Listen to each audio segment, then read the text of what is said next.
Greetings and welcome in a tente with a Frenchman. Yes, this is the new introduction. It is now with the French accent. This podcast keeps on lying to you. I'm sorry. You are not in a tent right now. But as you can hear, probably in the background, it's not Brussels. Yes, we don't have that many barking dogs. This is the first time in this history of the podcast that I am finally out of Brussels, and I am currently in Croatia. And to be more precise, I am in Premantura.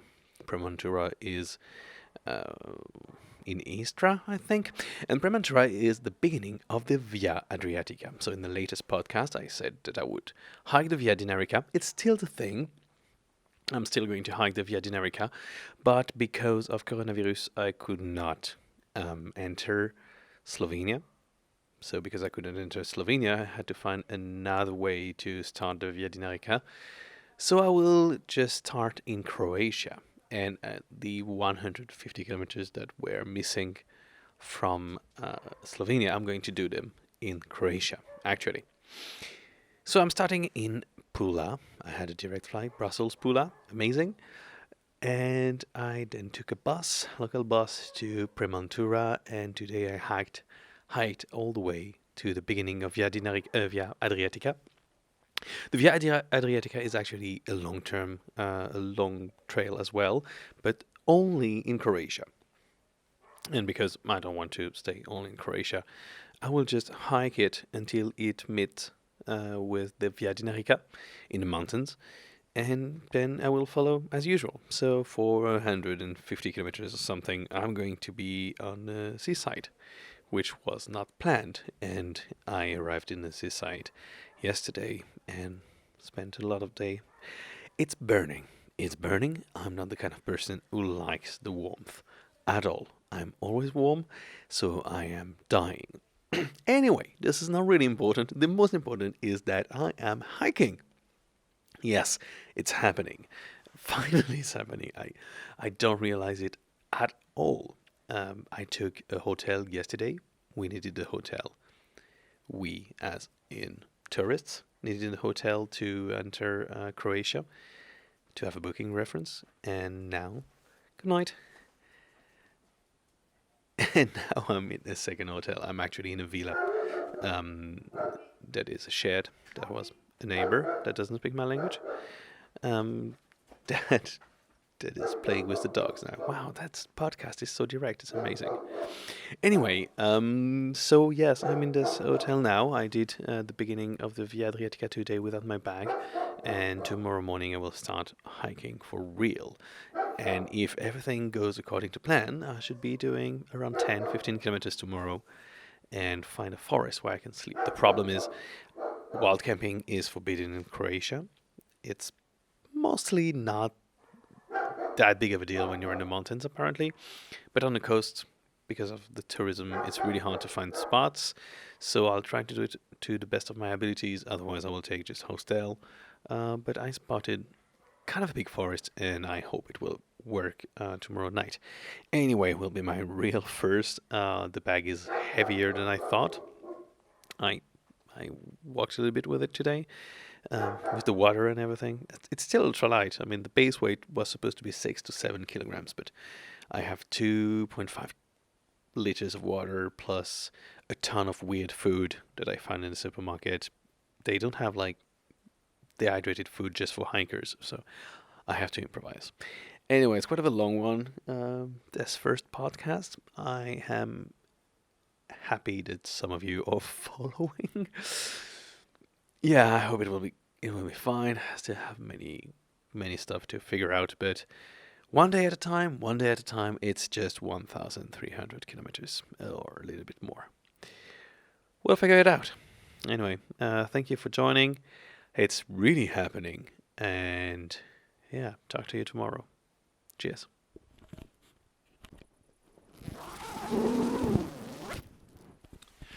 Greetings. You are in a tente with a Frenchman. This is the first time that this podcast is not lying to you. I am indeed in a tent. Was about time, really. First day of hiking, and today was a real roller coaster of emotions. Real day of hiking, so obviously extremely excited. My knees are working, my shoes are working, although I still have a few blisters, but nothing serious that could destroy me, so that's a good news. And I discovered how to use sticks. It's the first time in my life I use walking sticks. I didn't use it for most of the day, and then I tried because I was dying, and it made me go way faster. So that's pretty cool. And also, it's been a very warm day, first day of walking. I did way more than I expected. I was going for 15 kilometers, 10 to 15, and I think I did around 20. So that's a good thing. Maybe tomorrow I won't be able to walk.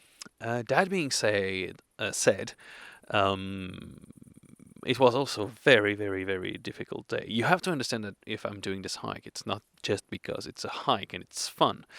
Um, I am in a midlife crisis. I had the worst year 2019 ever, and 2020 is looking pretty bad. And yeah, because of multiple problems, I needed to get away, and this hike is also a good way for me to think.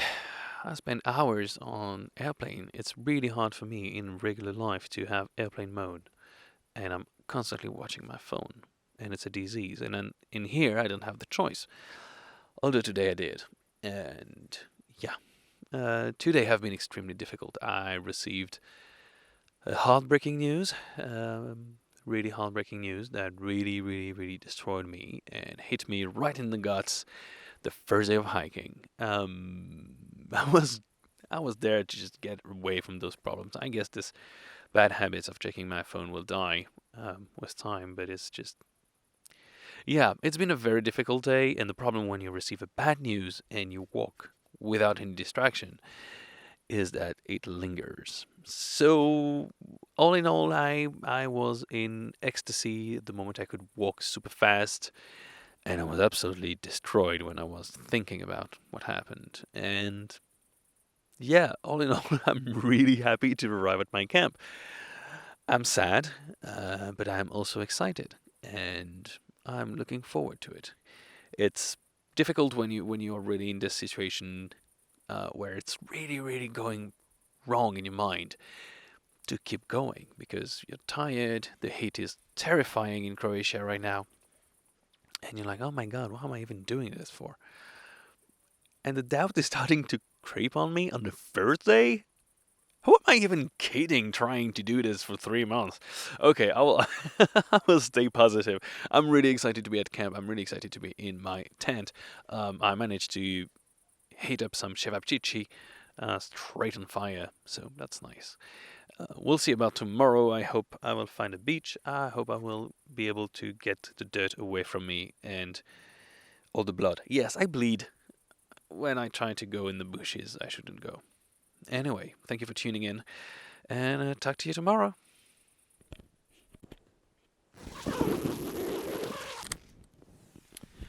Greetings and welcome in a tent with a Frenchman. I wanted this podcast to last 4 minutes, 5 minutes maximum, but today might be a bit heavy. Um, Hiking wise, it's been a difficult day only because of the heat. I started with 14 kilometers straight away just because I wanted a place to find water. Water is scarce in here, and after my wake up, I had almost nothing left after my coffee, and I had to walk, walk, walk, walk, walk. The problem is, it's what I call Belgium, Belgian hiking kind of style. Basically, what it means is that I am mostly hiking on the road, so walking on asphalt. When it's 32 degrees outside and there is literally no shadow, it is a torture with the backpack. I hate it. I really hate it. 2 kilometers become a damn nightmare. All in all, I managed to do 20 kilometers today, and that's pretty nice. I was actually mostly thinking about the heartbreaking news of yesterday. So it wasn't the best of hikes, but at the same time, I could cover a lot of ground. It was not beautiful. I got lost, physically lost in a forest, because the trail is actually not like the GPS track is not the best. I think it's quite old. Okay, now that this is mentioned, I have to tell you why my discourse might seem a little bit hesitant now. I am tipsy. I am tipsy not of my own volition, but because I didn't trust my guts. I met. So I arrived really tired tonight. I arrived extremely tired at my campsite and extremely sweaty. So I stripped down all the way to a swimming suit that doesn't cover much, set up my tent in a back alley of a trail somehow. There are old stuff laying around, but basically no human activity. And as I'm almost naked setting up my tent, I hear a noise, and there is a giant dog and a giant guy on a bicycle just swarming out of the woods. The guy looks like a local farmer. I will know later that is not. And this guy just stumbled upon me. I'm a few meters away from a village because I wanted to be sure that in the morning I have water. And this guy arrived, and he's not shocked. The first thing he says is like, "Oh, you're camping here? Yeah, no problem." I accentuate the accent. Really, it's not that bad. Reminds that I'm almost naked. My swimming suit is too small for me. And this guy just look at me up and down, and he's not even shocked. It's like, "You're alone. You don't have a chick here. You don't have a lady." I'm like, "No, I'm alone. I invent a lady home." I'm like, "Yeah, I'm alone here." That way he doesn't ask questions or anything. And he's like, "Yeah, come drink. Come, I live at number 8. Again, not the accent. I don't know why I do a Russian accent. And the entire time you just look at me from top to bottom, a little bit too much to my taste, and ask me to come drink. Now, my instinct told me just run away, and now this guy knows where you're camping, so just pack your things and go. But then I said no. He might be a legit good guy, and the fact that he was looking at me is just because I look ridiculous in my swimming suit, and not because he envied this horrible body that I'm carrying at the same time. So I said, fuck it, let's go. So I cook my stuff, I make a big fire, and I go. That's a good thing. That's a good thing and not a good thing at the same time. So the good thing is, it was not a trap. It was not something weird. It's not one of those stories you're going to listen to on trivia, chien écrasé in French. Yeah, I'm losing my French. Okay, you'll understand why. I am welcomed by this guy with his whole family. I say his whole family. So the father, the mother, his wife, and his little daughter, his tons of dogs, amazing dogs. In a beautiful house, mind you. A beautiful house, gigantic house. And he's just in the middle, just waiting. And he's like, "Yeah, come in, come in." And of course, the whole family just mingles. They say, "You need to drink wine. We made homemade wine." So yes, I've been drinking homemade wine. So they cut it with sparkling water, and I was gobbling that like crazy because it's hot as fuck. And I was drinking and drinking and drinking, and the father at some point just tells me that I need to have rakia. I knew it would happen. I didn't think it would happen the second day. So he brings in the rakia, and of course I drink the rakia because I'm a good guest. That's the good word. I'm a good guest. Not only does he make me drink rakia, 40 degrees more maybe because it's kind of weirdly looking, but he gives me a full bottle in a glass bottle. So now I have with me a gigantic bottle of rakia that weighs way too much.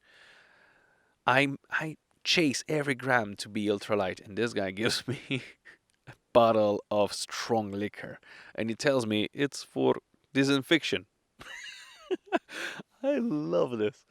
I disinfected a hell of a lot of my inner body, and after that, the guy in question, we talked about literally everything. It felt amazing. This guy was really, his English was not perfect, but his he was able to carry a conversation. And as the one was going down, I say, okay, I need to go. It was a few 30 minutes ago, maybe, that I needed to go. I'm camping in the outskirts and he's in the city. And it gives me, of course, because hospitality is insane, it gives me a bottle of his homemade wine. So now I am with a full bottle of rakija, so a liter of rakija and maybe 50 centiliter of homemade wine. And I don't know what to do with any of those because it's too precious not to just ditch somewhere and it's too heavy to carry. Of course, I will not drink it alone in my tent because it's insane. But I don't know. I think it's a problem for Thomas in the morning. Anyway, that was a very long podcast, a very long episode, and I'm really sorry. But at the same time, it felt amazing to end the night after a very difficult day to have human connection that was sketchy but actually amazing. That was the best decision I had all day. All week, really. If you don't mention the fact that I took the decision to come here. Anyway, thank you for listening. Sorry for this long episode. I hope it will upload everything tonight. And talk to you tomorrow for another very long and hot day on tarmac.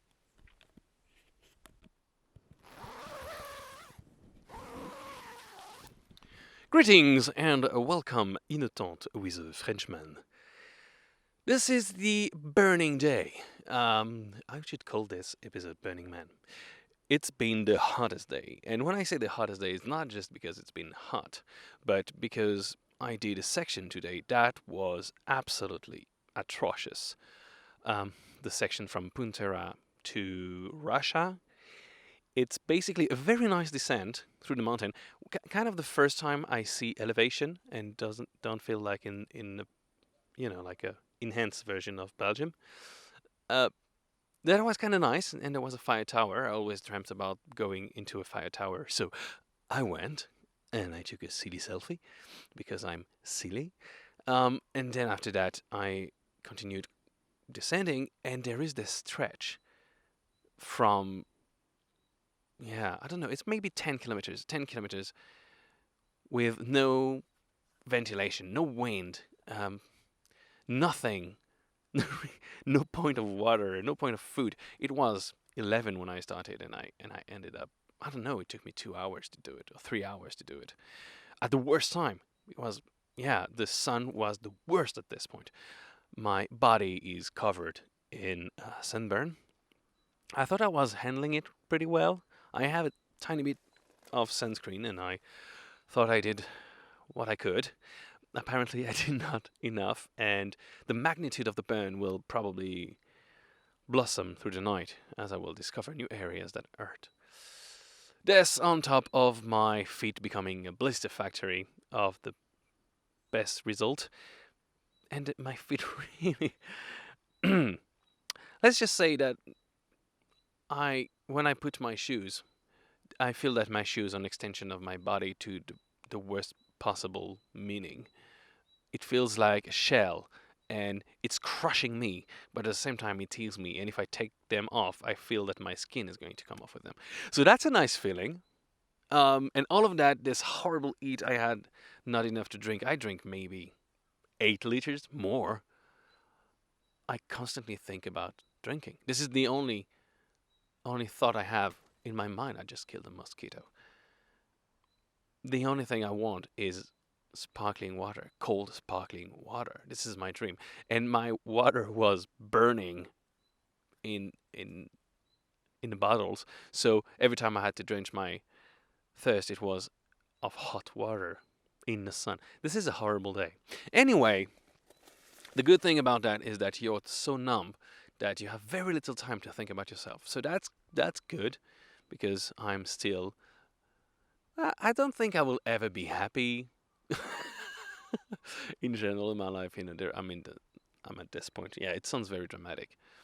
No, but I mean, it's, you always think about all the bad stuff and blah, blah, blah. Everybody's the same, really.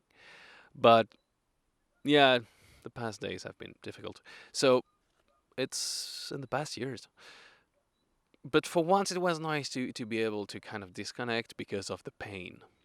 Wow, that sounds really dark when I say it out loud. No, it was okay. It was decent. I mean, I had my sparkling water. It was insane. So now I'm actually in the field. I met a very nice local, and this very nice local couldn't speak a word of any other language than Croatian. She must be very good at Croatian. Old. And I was actually trying to explain to her in basic German that I wanted to sleep in this mountain, and she told me something along the lines of cows don't up mountain, whatever that means. She is a cow girl. Oh God, that's really the term, isn't it? She's a cowgirl with a long stick, and she basically told me that the cows should not bother me up there. So I went. I took off my shoes. When I take off my shoes, the day is over. I'm not moving for all the gold in the world. And I was about to take my tent out when a cow appeared. And I have nothing against cows. It's delicious. Um, and this one was actually very playful. But that's the problem. I don't want to play with you, cow. You're too big. You're too big, and if you have too much, fun, you're going to just stomp on me without even noticing. So that's my issue. I saw this cow, so I waited a little bit and came a little bit higher, and I hope that no cow will feel playful tonight, and I will not wake up and under a ton of meat. So anyway, this has been the Burning Monday, and tomorrow should be a little bit shorter because I make way too many kilometers every day. Cheers.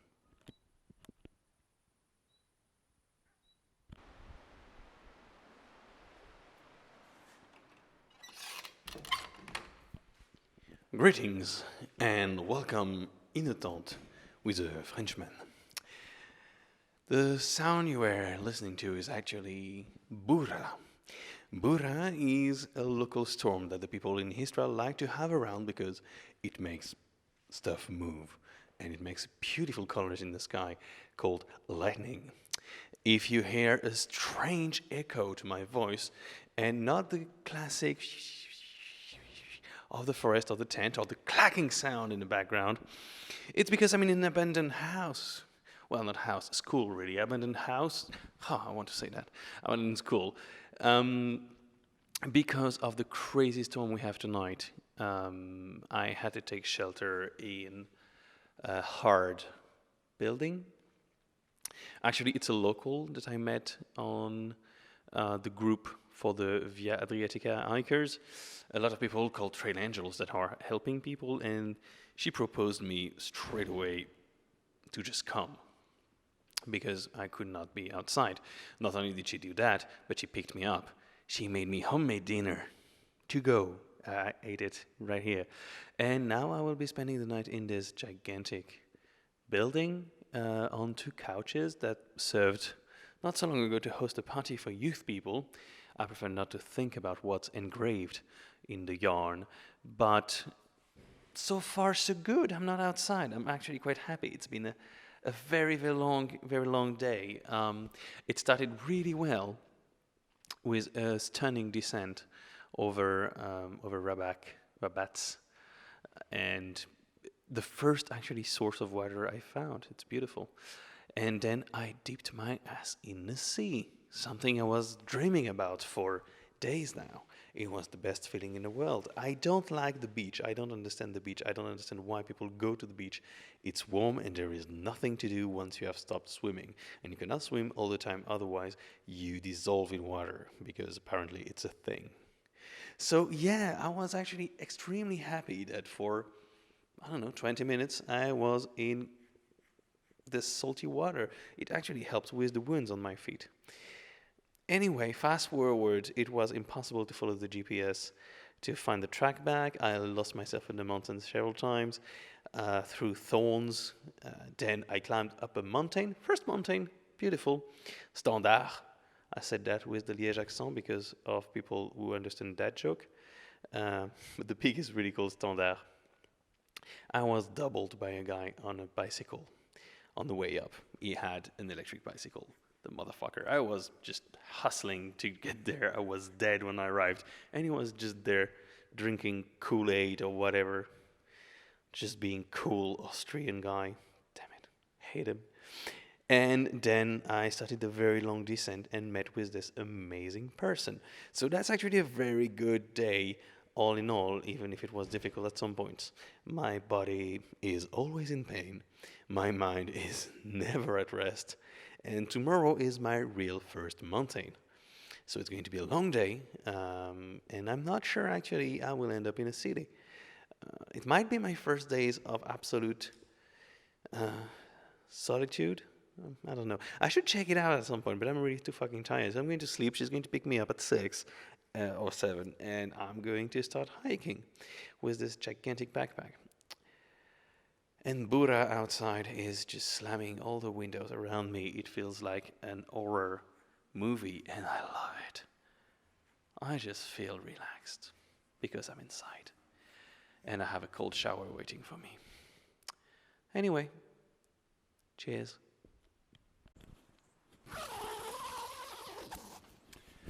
Greetings and welcome in a tent with a Frenchman. You might hear it outside. We're really in a tent this time, and in the middle of a storm. It is Burra. It was nice from inside a solid building. Less nice when your tent is getting flattened every 2 minutes, and you start to wonder if the trees are not going to fall on your face. Anyway, I'm in the middle of a national park, and it's been a mountain day. It started with heavy winds on the way up, and then very, very, very risky peaks. I say very risky, not for apparently the Austrian that are everywhere in here and don't seem to matter. They were running, and I was climbing with a lot of pain and difficulty. Also, sadly, my knee twisted. So I have this knee problem where I miss a few ligaments, or one ligament, I'm not sure, in the right knee. So there is one move I cannot do, and it's kind of hard. Sometimes it passes, sometimes it doesn't. Anyway, my knee in the middle of the mountain when I was alone went, and it went a little bit like this. Ah, putain, sa race! And me trying to keep balance with my poles. And I had to finish. That was the longest day ever. It took me 20 kilometers of mountain with the heavy pack. I was carrying a beer that actually exploded. So now my whole pack smells like beer, and I couldn't have a beer in the end. But I arrived in a European camp. What is that? It's actually a camp of volunteers from Croatia, just cutting down trees to help birds or whatever. One of the volunteers explained that to me because when I arrived, I was dying, thinking I should have to do 4 more kilometers in a hit, and I was like 10 hours of pure walking. And she told me, yeah, no, have some chocolate, have everything, you can sleep there, there's no problem. She was young and enthusiastic, and I was hoping. And actually, we asked the girl in charge, the main chief, and she said, okay, no problem. I started to unpack, and the moment I unpacked, actually, they were making me sleep in the dormitory. So that was perfect. I was dreaming. But of course, one of the old guys, that is volunteer, complained, and they kicked me out after everything was out. I was in my slippers. So now I'm camping a few meters away. They are having a bonfire and eating plenty of food. And I was just alone in the woods with my lamp and my can of chickpeas. But the girls were delightful. Anna and Anya, they really wanted me to stay. And they were really sad that I couldn't because, well, it's fresh blood. You know how it is. And so they gave me a ton of food, which is very nice. And they were explaining that this old guy is grumpy anyway. I hope he will never listen to that podcast. Otherwise, I kind of gave it away. But yeah, no, it was a very pleasant surprise. I was really happy, and then not happy. And now I'm in the middle of Burra, and every noise I hear, I think it's a bear because it's bear country. Yay! Okay, and tomorrow I have a gigantic mountain to tackle. Good night. Greetings and welcome in a tent with a Frenchman. Today is the 5th day, and you're probably listening to it tomorrow, so today for you is last night for me. Anyway, I'm in the middle of this forest and there is absolutely no signal, so I cannot upload anything. It was a good day. It started pretty badly because my knee hurts tremendously and feels less secure, really, since I had a problem with it. But I started with the ascension of the Vojak. I think it's the Vojak. I can't remember the name exactly. Anyway, it's the biggest peak around. And ascension was actually pretty good. I managed to do it. I'm pretty slow, but it was good. And the view was majestic. Actually, it was amazing because at the very top, I could see where I started. It's kind of a weird impression. It makes everything less real, more like a game. Like, oh yeah, you just came from here. And on top of it, there is also tower with souvenirs. The way I climbed is actually quite difficult and quite steep, but from the other side you can come by car. It kind of destroys everything, really. When you arrive and you see a man in flip-flops say, hey, that kind of.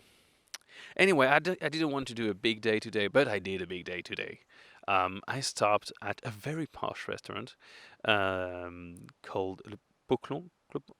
Jesus Christ, I'm really bad with the names. Anyway, this is kind of this old school kind of restaurant of altitude, with this. The waiter has this uniform of the waiter.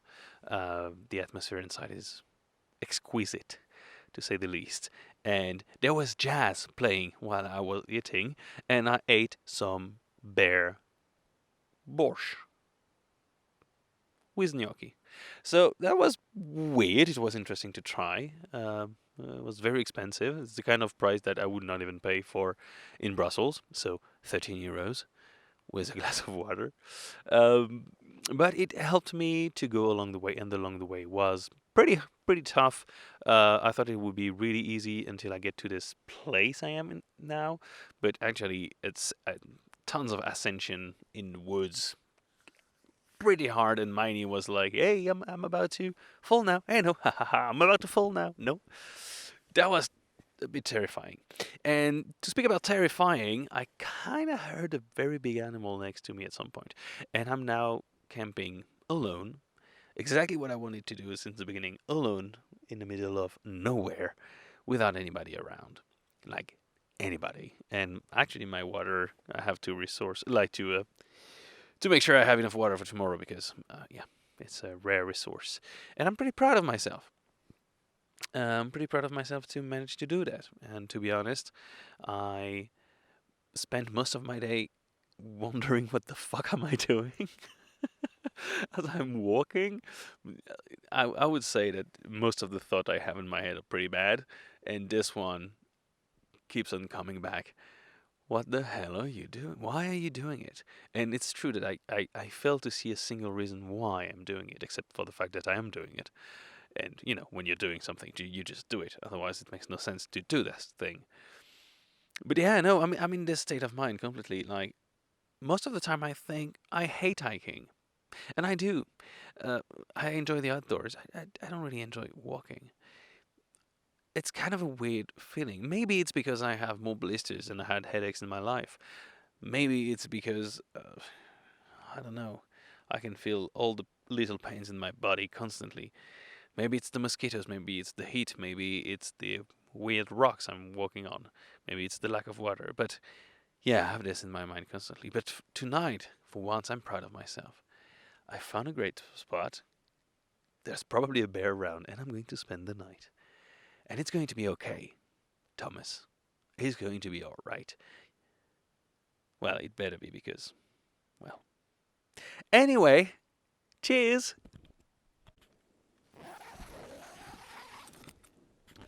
Greetings and welcome dans une tente avec un Français.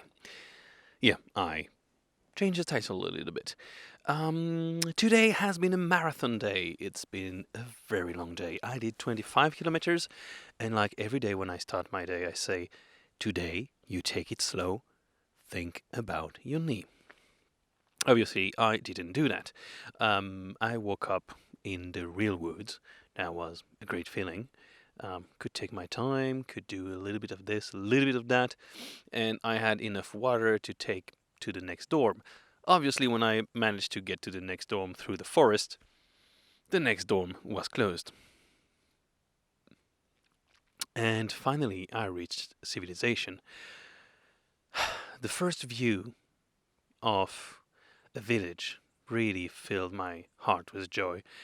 It's not that I don't like the wild, it's just the wild doesn't offer any pizzeria that is worth not while. I was just hungry, and because of the lack of water, I cannot use dry food. I have to just eat bread and stuff, so it's not really fulfilling. And I was dying for that. In the end, I managed to do 14 kilometers before finding a real restaurant. This real restaurant offered me a pleskavica. It's one of the best thing that I have in here. It's basically meat. You don't know what kind of meat with cheese inside.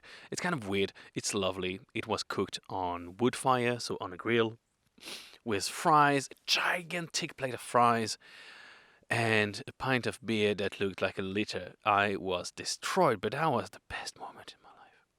Probably? Yeah, probably. That was absolutely gorgeous, and of course it cost me less than the bear thingy on the posh restaurant. It was a real normal restaurant for normal people that love meat.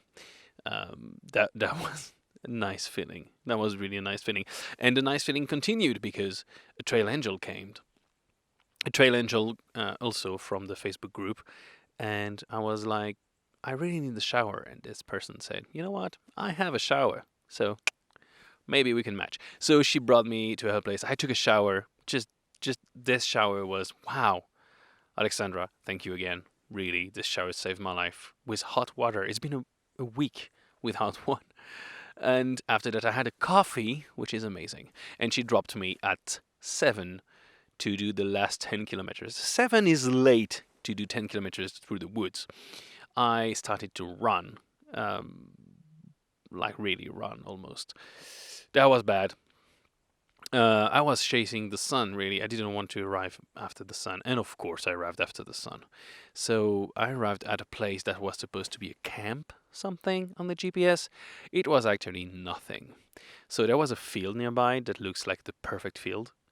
But of course, it's private, I assume. There was not really like a fence or anything, but anyway. So I'm in this field now, hoping that no Croatian farmer will come to kick me out, and trying to get as much sleep as possible, because tomorrow apparently I'm back into the wild.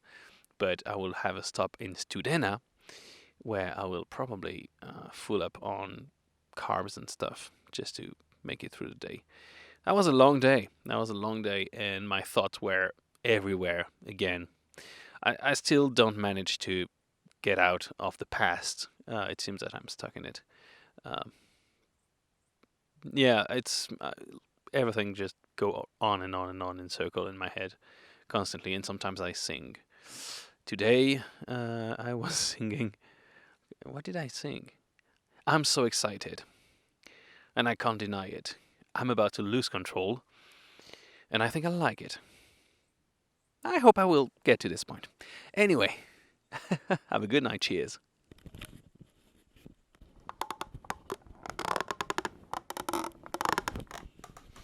Greetings and welcome in the tent with the Frenchman. As you could hear, I am not in a tent because it doesn't squeak like that. I am in an actual bed after a terrifying, terrifying day. And you can understand by the title of the podcast. It all started very well by me barging in Studena, which is a little village, taking a coffee at the local bar, and then hiking a gigantic mountain with really, really steep parts. And I had good moral and good physique. I had a good time, really a good time. And then I twisted my knee. I twisted my knee 2 days ago already, and this time it's been a big one. A real big one. On a very, very easy part. I don't know, maybe I was not checking or something. It was right after the peak. I could feel my knee going in the wrong direction, and a sudden pain. The pain was so brutal, so violent, that a primal scream really came out of me. And as I was screaming my lungs out, I put all my weight in my trekking poles, and I could see my trekking poles bending, arching under the pressure. And I realized at that moment that they might actually snap. And if they snap, my knee snap, and everything snaps. And yeah, it was the sign of a lot of things. I have to admit, my morale is pretty low right now. So yeah, no. After that, I limped to the next dome, which is a mountain hut. It was obviously closed, but luckily I could find some water in the back. And then I had 10 kilometers to do just to get to this next zone called Platac, where I am currently. And this took me the whole day. I arrived in Platac in 4 hours to do 10 kilometers. That was insane. I was limping. And when I twisted my knee right before a rock hopping session, like big rocks, and you have to hop from one to another. And I was walking like a grandma on those rocks. That has been a very, very, very, very, very challenging day. Apart from the fact that it's been difficult both on the body and the mind, it also puts a new kind of question. Actually, tomorrow I should join the Via Adriatica in the next hut for the first time and leaving the Via Adriatica. But apparently, from the comments I read, the Via Adriatica can be even more challenging and technical. And twisting my knee twice in 2 days, well, in 3 days technically, kind of makes me think. So right now I'm in the lodge. It's amazing. I have a full room for myself, and I could take a very hot shower, and it cost me 20 euros. That's insane. And I have a breakfast in the morning. And I think maybe I will take a 0 day tomorrow just to heal my knee and to just figure out. I'll see that in the morning. I'll see that in during the breakfast, how I feel about it, and see where and if I can go on, because I'm starting to get very afraid that this could snap my knee forever. And if I snap in a wrong place, this could be very, very, very bad. Anyway, long day, a lot of screaming, horrible scream, not even insults or anything, just primal screaming. I think I made all the bears in the region run for their mama. Anyway, have a good night. Cheers.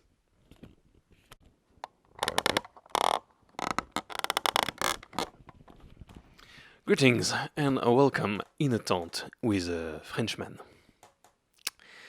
So, as you can hear, again, not in my tent. This has been my day off because of my knee injury of yesterday. And it's been a very short day off, actually. I didn't realize it could pass so fast. I am in Platac, which is a ski resort, meaning that in the summer it's completely empty during the week, and only on weekends there are people. So there is absolutely nothing to see except, well, nature, which is nice, but this is pretty much where I've been the whole week. So it was not that exciting, especially as I need to rest, so no hiking today. I spent my day in flip-flops so I can repair my blisters, and as much as possible lying down. I had to reach some conclusions. I will not follow the trail as I expected to follow it.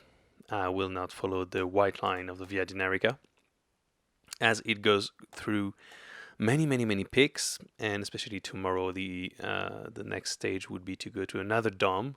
So it's like a mountain hut. That dome has been apparently destroyed by migrants that are targeting those places because they are remote. So it's not working. So it's not like I can rest there. And a lot of pics, and from all the advices I received, a lot of rocks, a lot of very uneven terrain. And with my knee right now, it's not good. So my knee was completely swollen this morning. It's good now. I iced it during the day. It's less swollen, way less swollen, and I will go for the Via Adriatica still, but the green trail. The green trail is actually a trail going more inland, so it's not following the actual mountains, but it's following the base of the mountains. So it's more forest walking and it's less elevated. What it means is it's mostly like very easy to go through. The path should be well maintained and should be easier to walk through.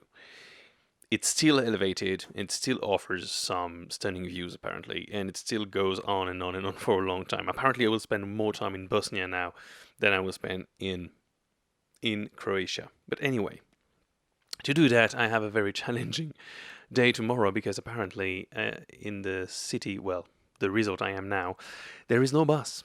No bus in the winter, no bus in the summer. So there is no way to leave this place unless I'm walking. There is a road going down. It's 20 kilometers to the next village.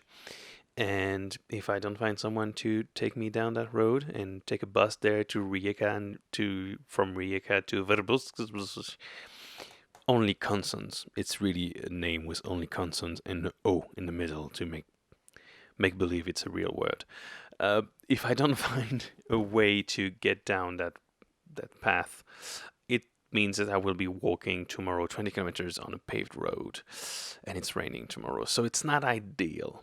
Luckily, I have those amazing people on the Facebook group of the Via Adriatica page that are trying to find a solution. Someone offered me to maybe come pick me up during the afternoon. So I don't know exactly how it's going to happen. I try not to worry too much tonight and have a good night's sleep and good rest.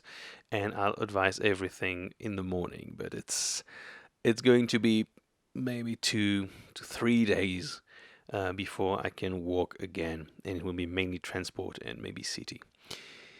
So yeah, this is a hiccup, a big major hiccup, but I try to stay positive and stay focused on one thing without damaging myself forever. Yay! But I have a bed, and that's fun. Okay, cheers.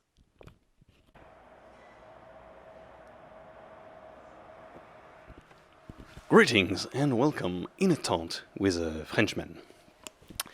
I am not in tent, and this time I'm not even recording at night, I'm recording in the morning. Yesterday I managed to go to Rijeka, which is the big city nearby Plate, thanks to one of the hotel employee. This hotel employee, codenamed John, was actually very fun. He could speak a little bit of English, and we had a fun talk during the descent, where I learned basically that this old, very manly guy was friend with the bear for 20 years, that the bear had the name in the mountain of Platax, and it was also part of a secret police, and he may or may not have killed a person. That was a fun ride. And I arrived in Rijeka, where I was treated like a king. Really, no, I'm really happy. Like Eva is a trail angel, and she helped me get clean in the literal sense of the word. I did laundry. My clothes are good. She borrowed me a t-shirt. I never wear a t-shirt, so that was weird. But I smell good now. I slept on a couch that is incredibly comfortable. So that was a good moment. But my knee is still fragile. I can see it. And talking after many cocktails, I realized that it's not that bad if I take one more day. So the new idea now is to go to another town today that is called, oh my god, I will never remember the name. There is a lake. It's called Fuzine. And I would go to Fuzine today and check it out. Apparently it's beautiful. And then go to Verbosco in the morning. So it will be, again, a day where I can rest. My blisters are getting a little bit better now. I bought some more tape for my feet. And having this day off and starting tomorrow will allow my knee to be really better and lessen the risks of injuries. It's still a little bit confusing because as I'm off track now and in another city and everything, I have a hard time focusing on a trail. Kind of, I'm kind of feeling like I'm losing focus a little bit. It's nice because I'm having good life conditions, but it's still a little bit weird. I don't know how to think about it. A part of me really wants to go back to the trail and just keep on working on myself really and walking. I don't know how it's going to be. But yeah, it should be probably camping by the lake of Fuzine tonight. So yeah, I'm looking forward for this.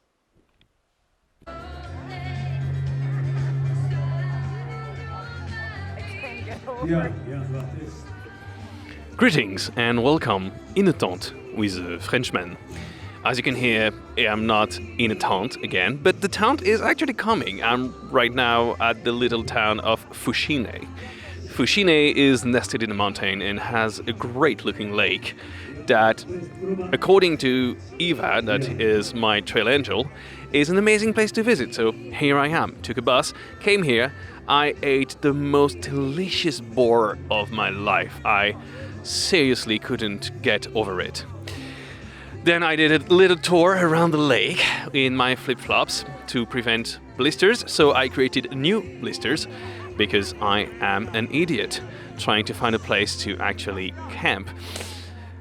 The camp will be hidden behind a local cafe, and the music you're hearing right now and the people around is actually the local fiesta of Fuzine. We had traditional singers, male choir, and then female singers. They did some impressive Adele and Queen, and I was not disgusting. I was eating, well, kind of disgusting, dry hamburger, but in this context was amazing, and a very large beer. It's quite cold. We're actually outside here, and the tent will be a lifesaver soon, but this completely impromptu fête de village is a thing of beauty. It's actually gorgeous. It's exactly the kind of Croatian experience I wanted to have. I wasn't planning on it. It's really cool. Today is a 0 day, but what a fucking great 0 day.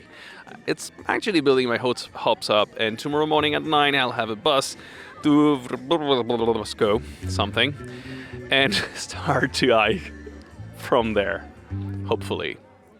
Thank you for tuning in. Cheers.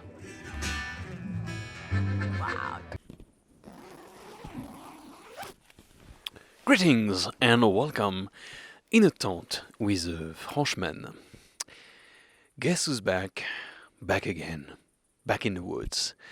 Yes, it is my great return. Well, my great return is kind of a excessive abuse of language, but I'm back in the woods. I did arrive from Fuzine to Verbotko this morning, and it was really hard to actually start from Verbotko because there is this little cafe right above a river that is just gorgeous, and they were starting to grill meat, and it was 10, so a little bit early to have real food. So I just stopped for a coffee, cleaned my gigantic blisters. My blisters now are pretty much a new limb. They're adding matter over matter. It would be extremely interesting if it wasn't so gross and so painful. Anyway, and I started to walk. The beginning of the walk was actually quite beautiful. You have to pay to enter at this point, but I was like, okay, I'm going to pay because I'm this good citizen. And the walk is beautiful. You have like art pieces, like lunging a river in a canyon, extremely moist. It feels like jungle, really. And then the vegetation becomes crazy. Plenty of plenty of Croatians today, and I left them quite fast when I entered the thick vegetation, and then started a 20-kilometer walk of pure forest road. It's not that bad. The problem is that it's quite long. You do walk extremely fast. So my knee was fucked, so I was going extremely slowly at first. But because the road was really, really not difficult, it was pretty much flat. I did took some pace, and yeah, in the end, I was actually going quite fast. Once I did my 20 kilometers, uh, I thought I was kind of done and I wanted to stop there, but 4 kilometers away was a dom, so a dormitory, a mountain hut, refuge. I was like, Jesus Christ, for 3 kilometers, it's ridiculous. Let's do it. Those 3 kilometers took me 3 hours. 20 kilometers in a few hours, and then like it was extremely difficult. I didn't realize how tired I was from the previous walk. And here I started losing it. That was climbing with hands and stuff. That was really difficult and dangerous for my knee. My knee was wobbling. Luckily, it didn't twist, but I could feel at some point like, ooh, that was a close one. And then I would stop, hold very tightly on my poles, and like, stop being stupid, Thomas, and just go on. And it's not even the stupidity, it's just because extreme tiredness with very difficult terrain makes it difficult to just check every step. And of course, I wanted to arrive to the Dom, but because I'm in my tent, you guessed it, the Dom is closed, and it's closed for good. Not for good, like the weekend it's okay, but now it's closed. There is no water. Water is really my issue, like always. I thought I could refill on water, so I couldn't. Because I couldn't refill on water, I can't dream of my coffee tomorrow morning. I can't neither rehydrate food, so it was a can of tuna with mayonnaise a stick of mayonnaise. Ugh. And I lit a fire and I made myself comfortable. And then a night hiker came. This night hiker is now a follower on Instagram, but at first was extremely scared of me because he thought I was a Syrian. They really have problems around here, apparently, with refugees using the mountain roads. So they destroyed several doms. The doms are now all under video surveillance because of that. And the guy was really, really scared of me at first, and I had to explain that I was French and a tourist and blah blah blah, and not here. Like my tent cost €1,000,000. Don't worry. But it was kind of weird to talk with this guy. He's nice, actually. He is hiking in the dark. I don't know how he does that without just losing it. At the moment it starts getting dark, I start to flip out. And tonight, he told me, is a very special night because actually fireflies are here and it's extremely rare. So he went all the way to the peak of Klek and he took like long expositions, pictures to show the fireflies and the stars and everything. It's going to be beautiful. It is. I now follow him on Instagram. I hope he will show it up. But yeah, no, that was kind of a extreme long day in more difficult condition than I thought. And luckily I didn't injure myself, but tomorrow definitely I'm going to take it easier. Anyway, I'm back in the woods and I hope that an angry mob from the village 30 minutes down will not come to chase me because they think I'm a refugee. Yay, always something at night. Anyway, cheers. Greetings and welcome in the tent with a Frenchman. I'm definitely in the tent also this time. I am in a camping spot of Ogulin. I've been to real camping because today has been a day full of emotions. First of all, I met a guy who kind of knew who I was on the trail. That's new. I never happened to leave that before. Well, he thought I was going to do the PCT. It was the Appalachian Trail. Then he thought I was like having a problem with my foot, but it was my knee. Anyway, some guy kind of knew who I was and gave me rakija at 10 a.m. on the trail. That was nice. And I also took a big decision. I took my shoes and sent them back home. It's a big decision because those shoes have been giving me blisters since the beginning, and to be honest, they gave me blister ever since I've been trying them in Brussels as well, to the point where my feet were bleeding so much so that I could write my name directly on the wall using my sock. That was disgusting, and of course I freaked out my mom with it. But anyway, everybody was telling me those shoes are not good for you. You need something lighter, something that doesn't hurt you. But I am extremely stupid. And I wanted to have those shoes because, I spent hours looking for the best jungle shoes and blah, blah, blah, blah, blah, blah, blah, blah, blah. That was a mistake. And I have to realize it now, and I have to be a more mature man and assume it was a mistake. So I was in Ogulin, and in Ogulin, literally, there was only one pair of shoes that could go up the mountain. And this pair of shoes, I bought it. It's the first time I buy something so fast without even looking. I guess when you have no choice and you have very limited option, it's really easy to sell. So now I have a pair of Adidas. Didn't wear Adidas since I was 10 years old, maybe. Trail runners, and I was swearing that I would never, ever, ever, ever, ever wear trail runners and only boots can hike and blah, blah, blah. I was stupid. I was wrong.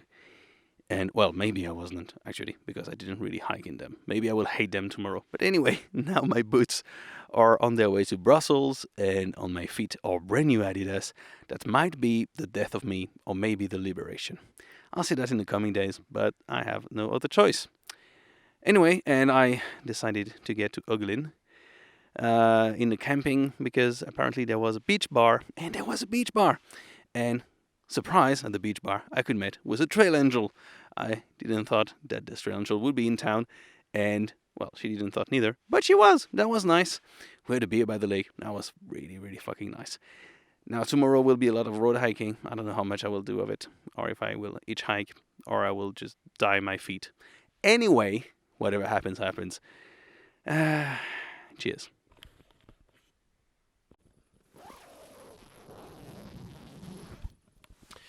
Greetings and welcome in a tent with a Frenchman. This is the day of solitude. So I'm hiking alone, and since the beginning of this trail, I've never really felt alone because of the many trail angels I met, and also because of all the people I met along the trail, like the Croatians that were extremely nice. I switched, now I'm on the Green Line, and I was in Ogulin last night in the camping. Today has been a day of pure walking on road, so tarmac. Absolutely useless, absolutely interesting. The sightseeing was poor, and the sky was blue, which is probably a good news for many places, but here it means it's 30 degrees, and there is no shadow because the sun is getting really high in the sky. It's been a very tough day, and on top of that, there is no city to be crossed on my whole day, and just one place to eat that was a freeway stop, and it was blocked from the street by a fence, so I could see the food, I could not get to the food. Why I'm lonely today is because everybody here is afraid of me. Every time I try to engage with a local because I need direction or I'm asking for is there food around or something, people are extremely defensive and look at me like up, down to make sure I am not a threat. Apparently they have a ton of problems in here with the migrants, and someone with a beard, tanned, camping in the area, to them, is a migrant. No matter that I try to speak in French, English, whatever the language, they are extremely defensive. Like I had one person of all of today that engaged with me. That's all. That was really, really sad. To the point where I entered the only cafe I could find. And on like 7 people, I tried every language I know. Not a single one wanted to answer me. They were just answering in Croatian and laughing, and it was kind of rude and violent, and it was like, Jesus Christ, that's a tough place to be. So it can be extremely nice in some places, and it can be like today extremely bad. And right now I'm talking from a field. I tried to ask the people around, is there a field I can go? And every time they were like, no camping, no camping. Not even trying to talk with me. So I hid myself between two houses because there is no other choice, and I couldn't walk a single more mile. And yeah, I'm in tall grass, surrounded by flies, and I will go by sunset.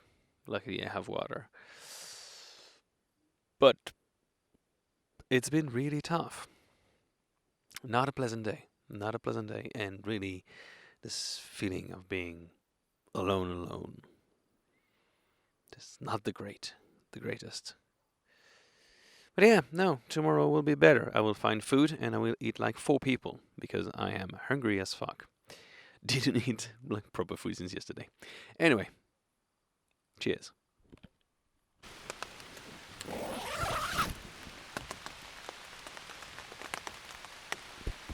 Greetings and welcome in a tent with a Frenchman.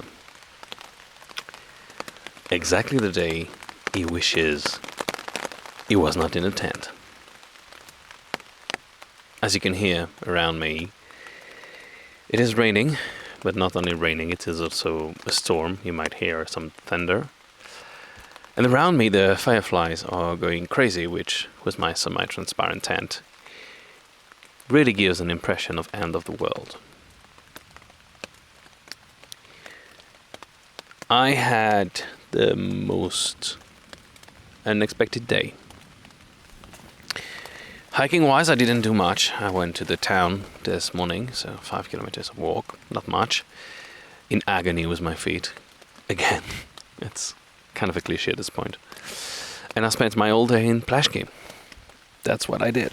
Most of the day, because after Plase was 40 kilometers of asphalt. And it was 30 degrees. So I didn't feel really like walking on asphalt. And I tried all the network possible while eating ceviche to find someone to give me a ride, because so far hitchhiking and I were not friends.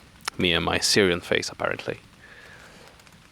And luckily, one of the trail angels that already helped me again tremendously and found me 2 people to get me there. It's 40 kilometers and they got me exactly where I needed. One was the driver and the other one was the translator. That was amazing. I owe them a huge thank you. The trail angel that still remains unknown, and those 2 guys, Joni and Yusuf. Thank you a million, guys. Really saved my life in here.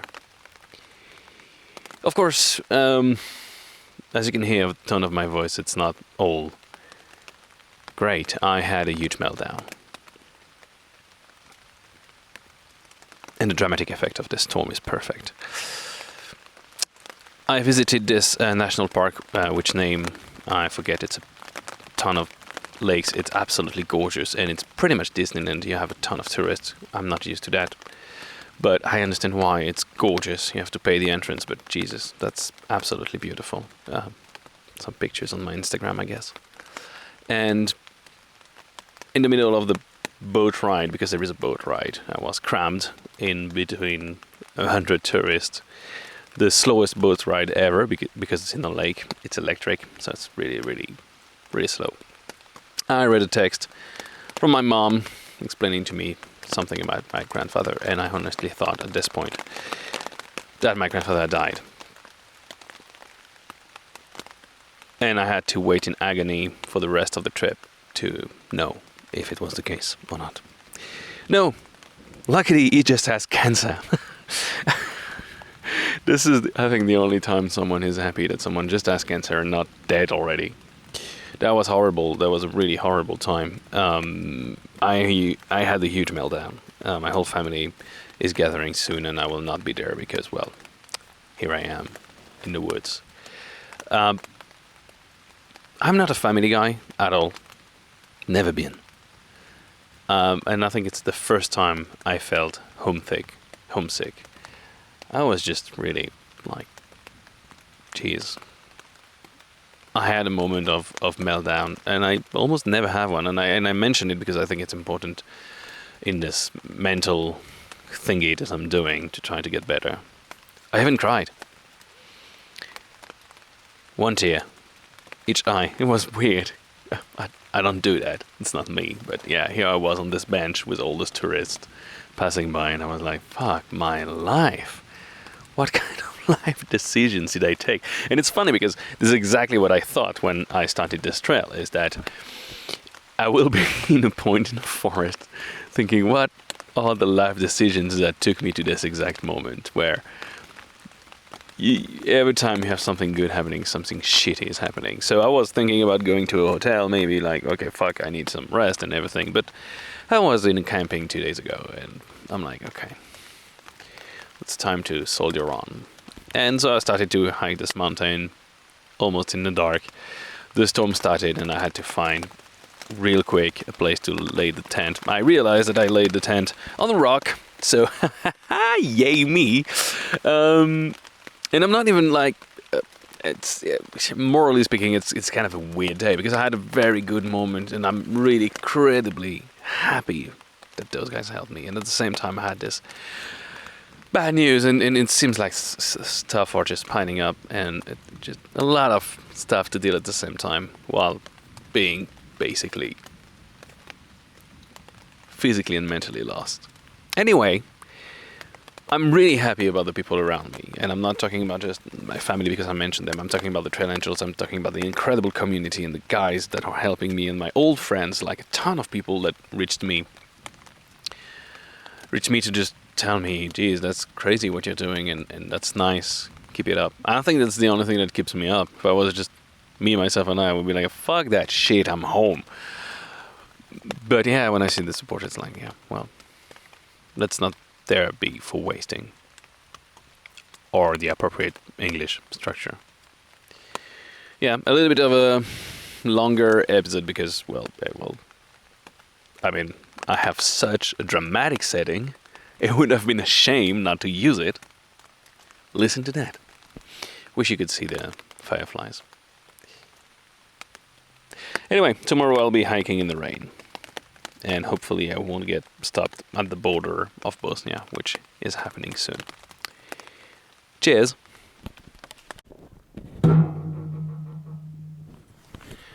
Greetings and welcome in a tent with a Frenchman. I'm not in a tent. Again, I am in a hotel I could find. It's been a long day. Like every day. Every time I'm thinking about what I'm going to say in the podcast, and I'm like, I could do like daily, half-daily podcast, like twice a day, because a lot happens. So after my terrible, terrible night in the woods, I managed to find my way to Bosnia. Well, to the border. It was really difficult because the official Via Adriatica Green Trail GPS track goes through a kind of old track. I don't know, going through the mountains, and at first it starts like a real trail, and soon it becomes absolutely impossible to go through. And I went through, and I had to find my way through several forests, several thorn bushes. At the end, I was just diving headfirst in the vegetation and being scratched everywhere. It took me again like 3 hours to do 3 kilometers. It was ridiculous. So no, don't go there, kids. Avoid it. It was also the way of the migrants. I could see several spots where people have been drinking energy drinks and stuff like that, dated back to 2019. So yeah, at least 1 year nobody really took that road.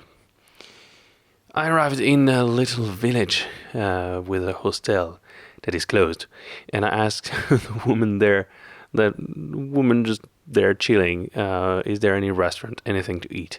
And she told me, no, I'm sorry, everything is closed, it's coronavirus, and there is no tourist, so no reason. And I'm like, oh God. And she says, do you want a sandwich? She treated me to a gigantic meal. Her sandwiches were gigantic. She gave me coffee, homemade juice, this like tons of sandwiches. Oh my God. Thank you a million times, Diana. Thank you to your mom, Milka, love the name. They welcomed me when I was really extremely tired, and it feels absolutely delightful. Faith in humanity restored and then destroyed. because I was so excited. I walked the 5 kilometers left to go to the Bosnian border. And obviously Bosnia refused me because of coronavirus, because I didn't have a test. The rudeness of the Bosnian police was quite hard. And the Croatian police girl that was like seeing me again told me, you can take a bus from here at 5 that will get you to a little town next to Zagreb where you can do your test.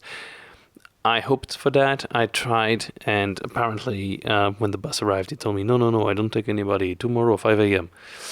I convinced him to just give me a ride to the nearest hostel, and then I walked aimlessly until I find this one. This one where I am right now is supposed to open in 2 days. So it's like, okay, we can open for you. They were really nice. They're extremely nice people. That's really, really fucking nice.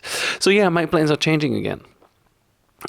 Because to do this test in the coronavirus test in Croatia, you need a note from a doctor and a very good justification, and it costs 200 euros. And then you have to reach the border within 48 hours to just pass through, so it's too complicated. So I'm going back to Rijeka tomorrow, and from Rijeka I will try to take a bus to, I don't know, maybe the Dinara White Trail, maybe the Via Adriatica again. I don't know. Seems I will be hiking more in Croatia, and to be honest, I love it because overall it's been an amazing experience. And yeah, I was excited to go to Bosnia, but I don't know, because it might be extremely tricky also with my knee. I have too many things in my head at the same time. It's really complicated, and my bed is incredibly comfortable, so I'm going to cut this short and just enjoy sheets and the shower. Cheers.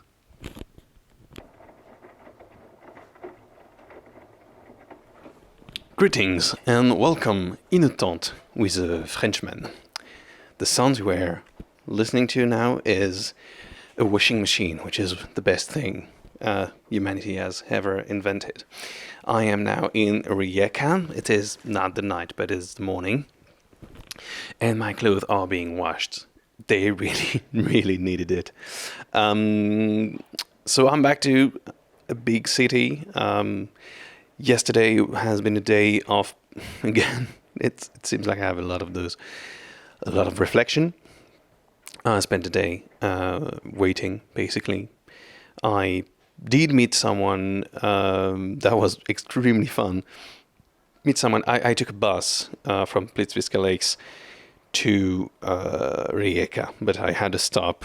It was not a direct bus. I had to stop in Karlovac, and in Karlovac I met with a couch surfer who wanted to actually host me yesterday, but I didn't need it because I managed to go to Rijeka directly, just for an hour, just to have a beer. And she actually knew me from the Facebook page of Via Adriatica Help.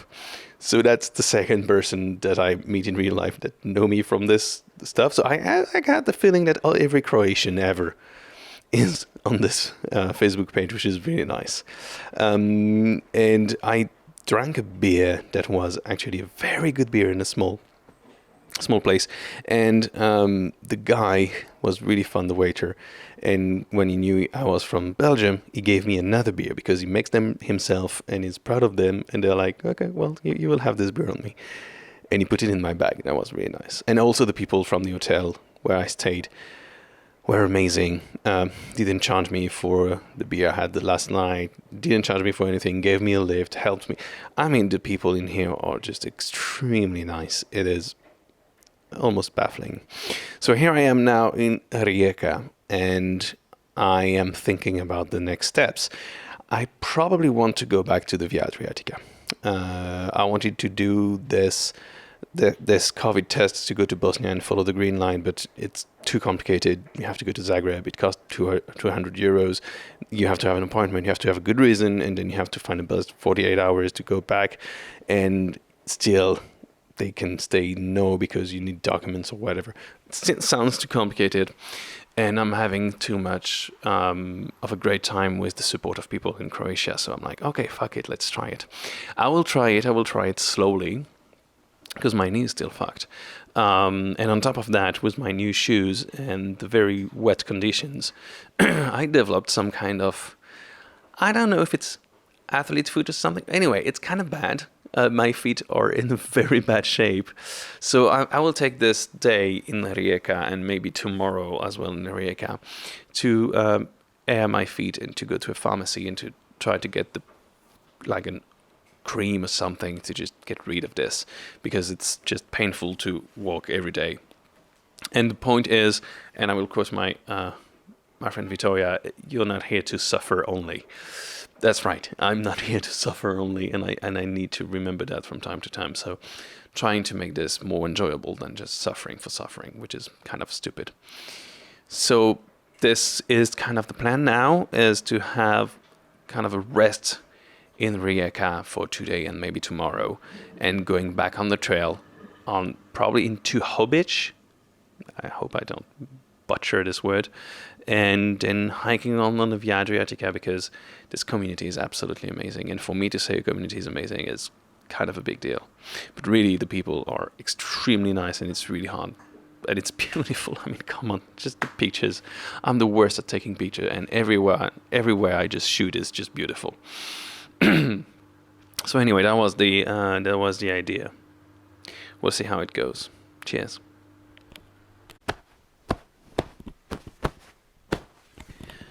Greetings and welcome in a tent with a Frenchman.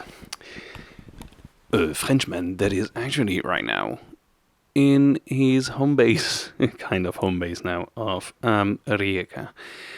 It will be a very short podcast because I took a day off. Not a day off as in I couldn't walk or I couldn't do something about the trail. I took a day off in the sense of I didn't think about the trail today. I spent my day trying to heal my feet using various techniques, salt bath, leaf tree oil, Vaseline and stuff.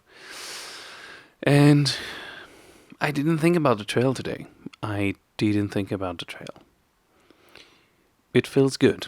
It feels good because I felt kind of compelled a little bit to go on and go on and go on, to be a real thru-hiker or something. And I think it feels good to just take my time and realize it's neither a race nor an obligation, and it should be a pleasure, like I mentioned yesterday. And I try to maybe take some step back.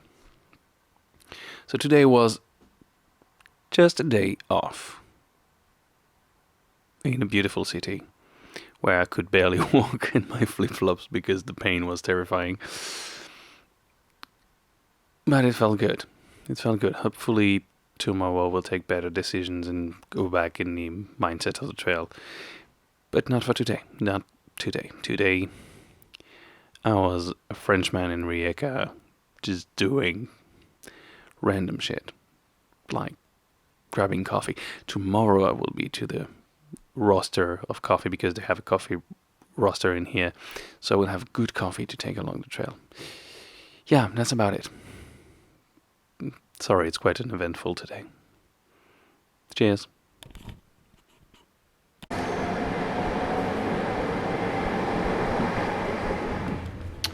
Greetings and welcome in a train with a Frenchman.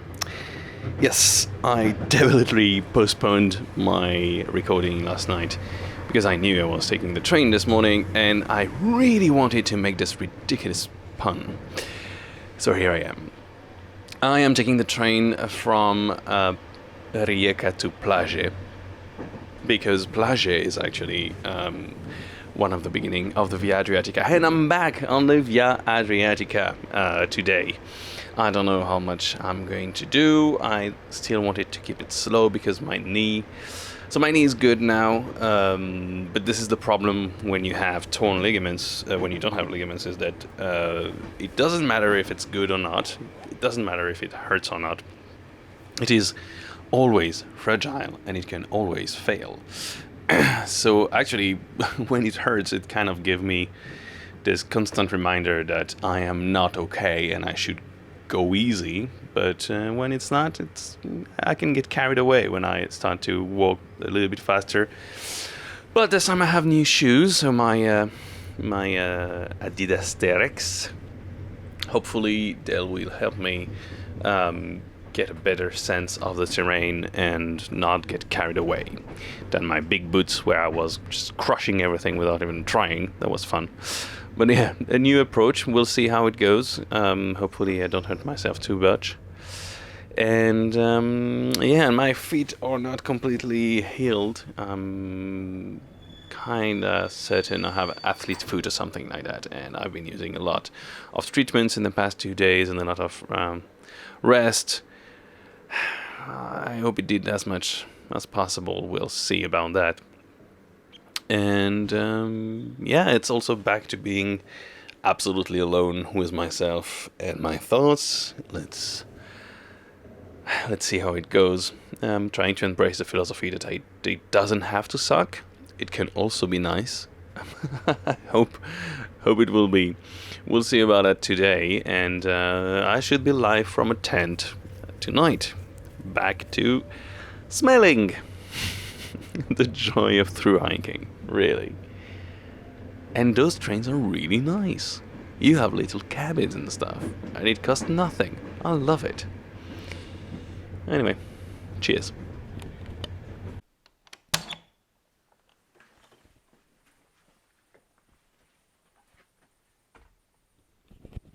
Greetings and a welcome on a balcony of a mountain hut with a Frenchman. Yes, I am not in my tent, and I was supposed to be actually. Today is my first day back on the trail. I've been walking 21.5 kilometers or something from Plase to the Vagabond Dome, which is a mountain hut where I am currently, and I tackled a pic that I do not know how to pronounce. It has a ton of consonants. So yeah, back to walking. It started really weirdly, as for the first time, it didn't hurt. The first kilometers, I felt like walking in slippers. It was absolutely amazing. I loved it. Quickly though, blisters came and it was, walking as usual. But I have to admit that those shoes are actually working better than the previous ones, way easier to walk into. And I kind of feel that the fact that they are not taking my ankle is allowing my feet to move more and taking the stress out of my knee. So my ankle is working more and my knee a little bit less. So maybe it's actually a good thing. Maybe I'm absolutely wrong, and maybe it's complete horrible and physical therapist listening to us right now, or just crying long tears of blood. But yeah, it was good to walk again. Not the beginning though. The beginning of the walk was horrible in the sense that my mind was like on the first day of the walk.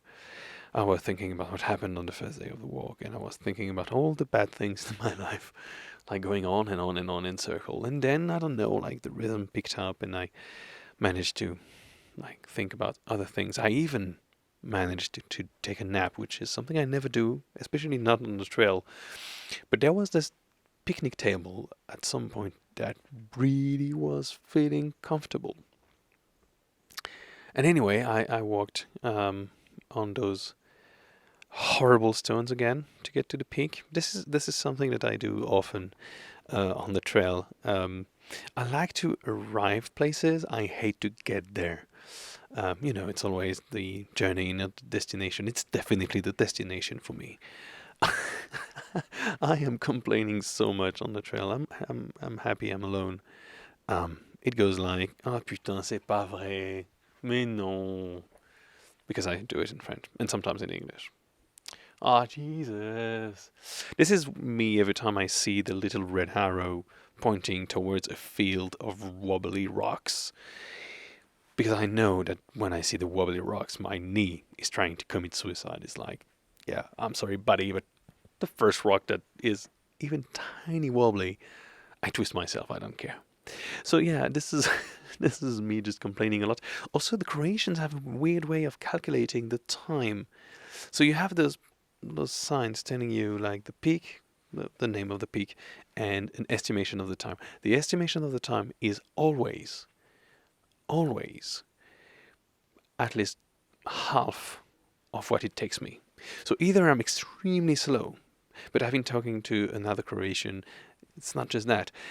Or maybe they calculated that when they were running before the vegetation becomes an impenetrable bush. I don't know how it works, but every time now that I see it's 2 hours, I know it will be 3 hours. It's really rare that it's accurate. It's quite the opposite of Google Maps, really. So yeah, I'm back on the trail. It feels good. My knees survived, and tomorrow I'll be hiking some more. And tonight I'm enjoying a real bed, and I enjoyed real food. It was absolutely amazing. Even the mushrooms were good.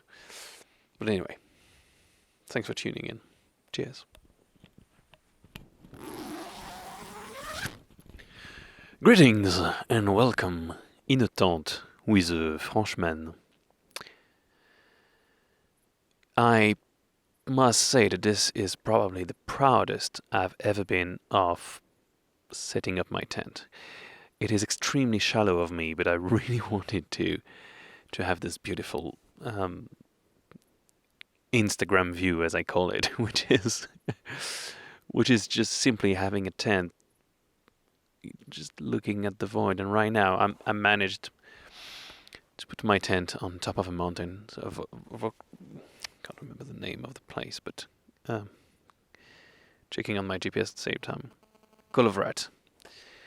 I'm on top of Kolovrat. It is not a way, actually. I just climbed up when I was absolutely too tired to do it, just because I wanted to see if there was somewhere flat on top.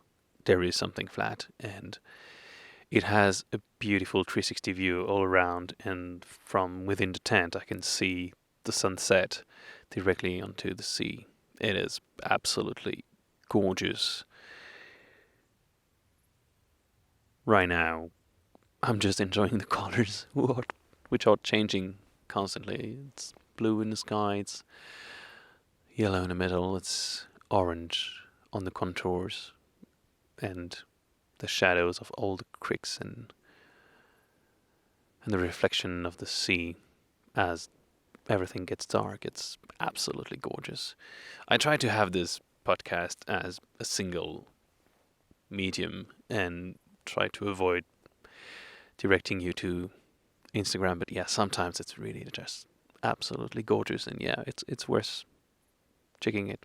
But anyway, this day ends well for a day that was absolutely difficult.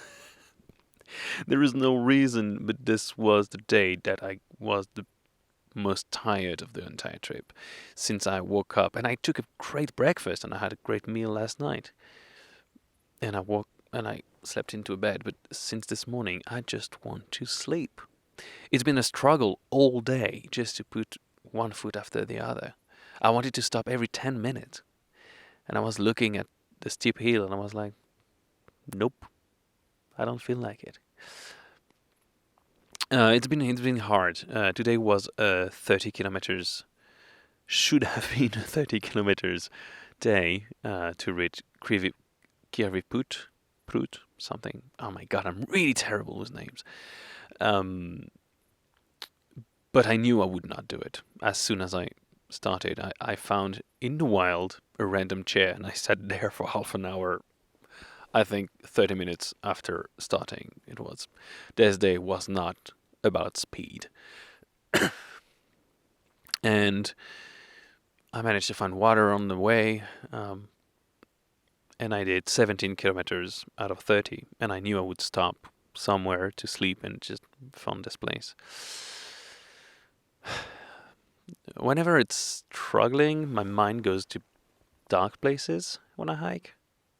And whenever the road is easy and I can actually just go ahead. I noticed that my mood increases drastically. It's really extremely simple in here, which is nice in a way, despite the blisters.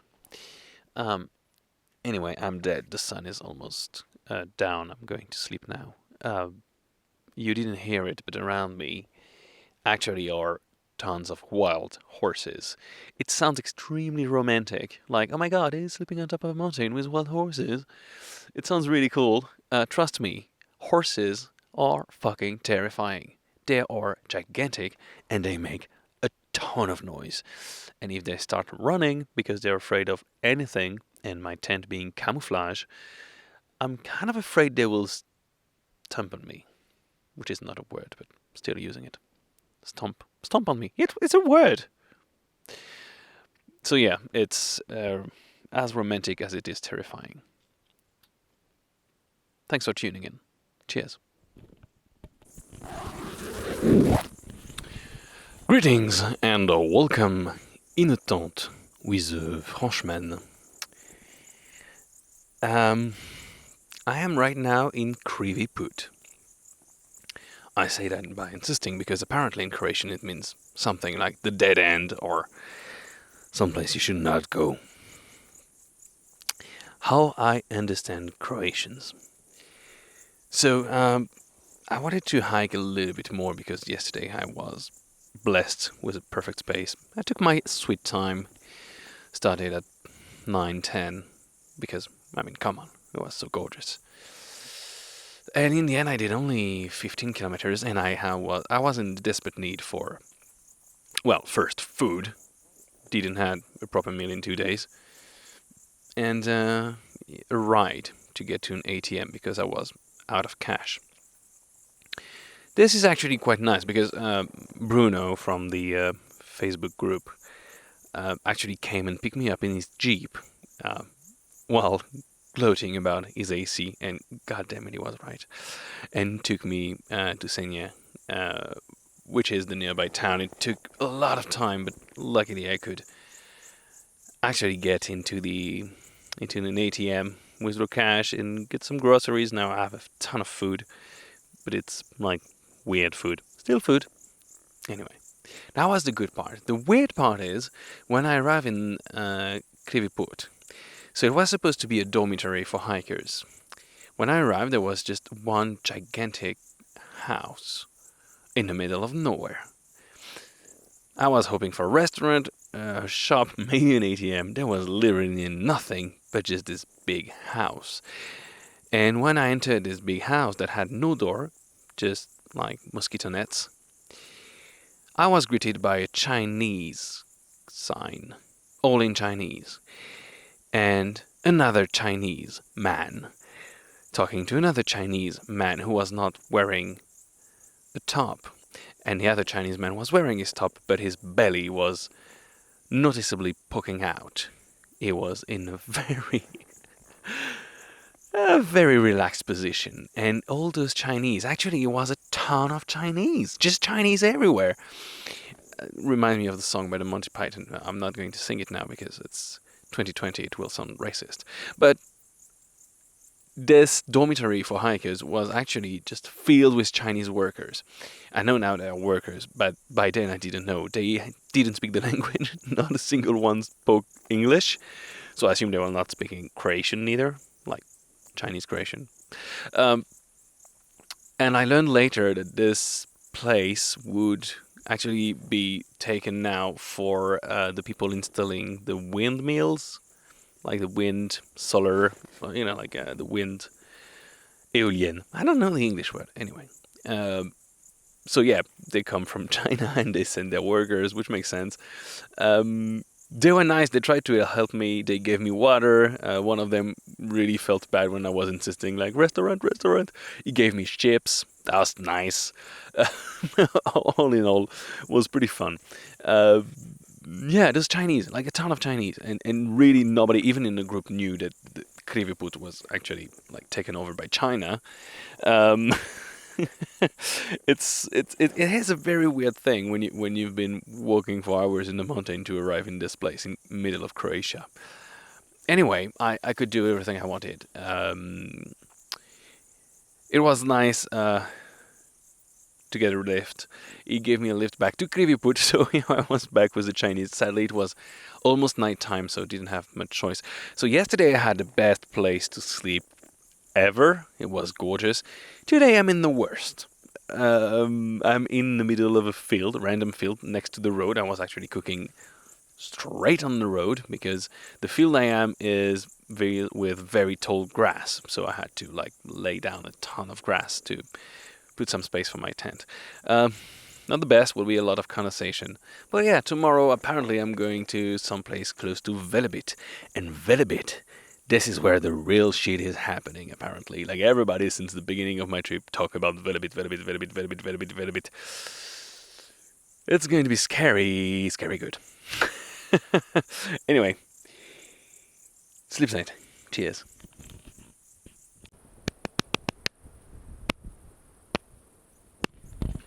Greetings and welcome in a tent with a Frenchman. Not in a tent, I am actually in a dorm. So today was Kriviput, that horrible place where I slept in a bad spot, to this dorm, and this dorm in, I can't remember the name. I'm actually in the middle of the place of the village. It's something sounding like Utari? I can't remember. Anyway, it's been a philosophical day. How to say it? Pretty much nothing to mention except that this morning was, as always, just bad thoughts in my head constantly, just like coming again from my past, trying to deal with shit and trying to make peace with the fact that some futures would never happen. Stuff like that. It's kind of horrible because it turns around. Anyway, when arrived noon, I was above Seni. Seni is a beautiful town on the coast, and the trail took me in this old place. There is an old tower, and by this old tower there was Buddha. Buddha is a 40 years old journalist. She was just there sitting, reading anatomy lessons, and I was dead. I thought there would be a restaurant or something in this place because it was written on my GPS, and of course there was absolutely nothing except the sun. Buddha is from Dalmatia, so she loved the sun, and she just sit there every day to learn about anatomy. She is extremely wise. I should not say that probably, but she's, yeah. In the course of 40 minutes, I wanted to have a real break, but I just started talking completely randomly to this random journalist who tries now to be a neuroscientist for babies, kind of. And in the course of minutes, we started to talk very philosophical questions and deep metaphysical almost questions. Spiritual, anyway. It was funny how she realized quite soon at the way I was talking and acting that I wasn't in the best of shape mentally. And her theory was that I didn't find my soul or something. Me being this extremely boring and borderline nihilist, atheist guy, of course, don't believe in that kind of thing. But it was an interesting talk from the purpose of the form of life to the soul and why I wasn't happy. In the course of 40 minutes, I didn't eat, but that was fun. And later then, I found an extremely beautiful house 1 hour away in the mountains. There was nothing else except this extremely beautiful house with water and a gigantic bench where I could sit and stop. I know I should not have been there, but I really couldn't resist. It was like high temperatures, and this table was in the shadow, and the water was running. And the water actually kept running until the last drop that I needed. And then it was out. literally, I was just filling my coffee cup. It's a luxury having a coffee because I usually don't have enough water. It's a luxury. And I poured myself a coffee cup because I thought that there was unlimited water. It was a source or something. No, actually, it was leftover water, and it really filled my cup and then stopped. Anyway, amazing stop. And then I walked. My mind was kind of clear. And I arrive in this dome, and in this dome, so I'm just about to enter Velebit, which is the biggest national park, which is gorgeous apparently, and not that difficult. And I am in this dome. This dome is run by the local mountaineering club, and I've been passing the night with the mountaineers, the local mountaineers. Little did I say that rakija has been there, and red wine cut with bubbly water, sparkling water. Yeah, I know it's a crime in France, but in here it's actually pretty nice because the water, like, the temperature is so high that you kind of like it. I had a lot, and I had lovely meal that local people cooked, and they just gave me because, well, I look like the kind of guy who needs a meal, really. Not in Brussels, but in here, yes. And I had great conversation about the trail, about what is going on, and I don't know what is happening to me right now. Like every night I just check for the next day, but it's good that I check for the few days ahead. So apparently I will stay around 3 days, maybe a little bit more in Velebit, probably with not enough cell connection. I will see. Probably not enough food, but it's yeah, this question of the soul and everything. In the end, Buddha told me to go to psychotherapy. It's another issue that I don't cover here, but of course I'm not going because I'm incapable of that kind of shit. But that was an interesting talk. And that was an interesting day of walking and thinking under the sun. And this ending. I should do like several podcasts in a day if I want to keep them under 4 minutes. Like sometimes too many stuff happens. Anyway, I'm going to tune out now and get ready for the big climb tomorrow in Velebit. And I'll sleep in a dorm with my new friends, the mountaineers. Cheers.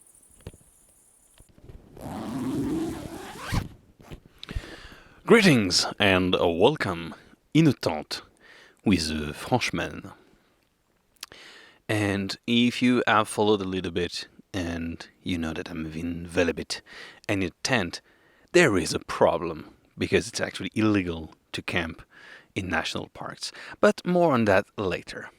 So today was actually a very, very, very long hiking day, 20-something kilometers, and compared to the other days, it was also a real mountain day.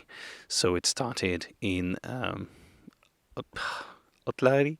It started in Oltari with those amazing Croatian mountaineers that grant me breakfast. That was really amazing. Thank you guys again.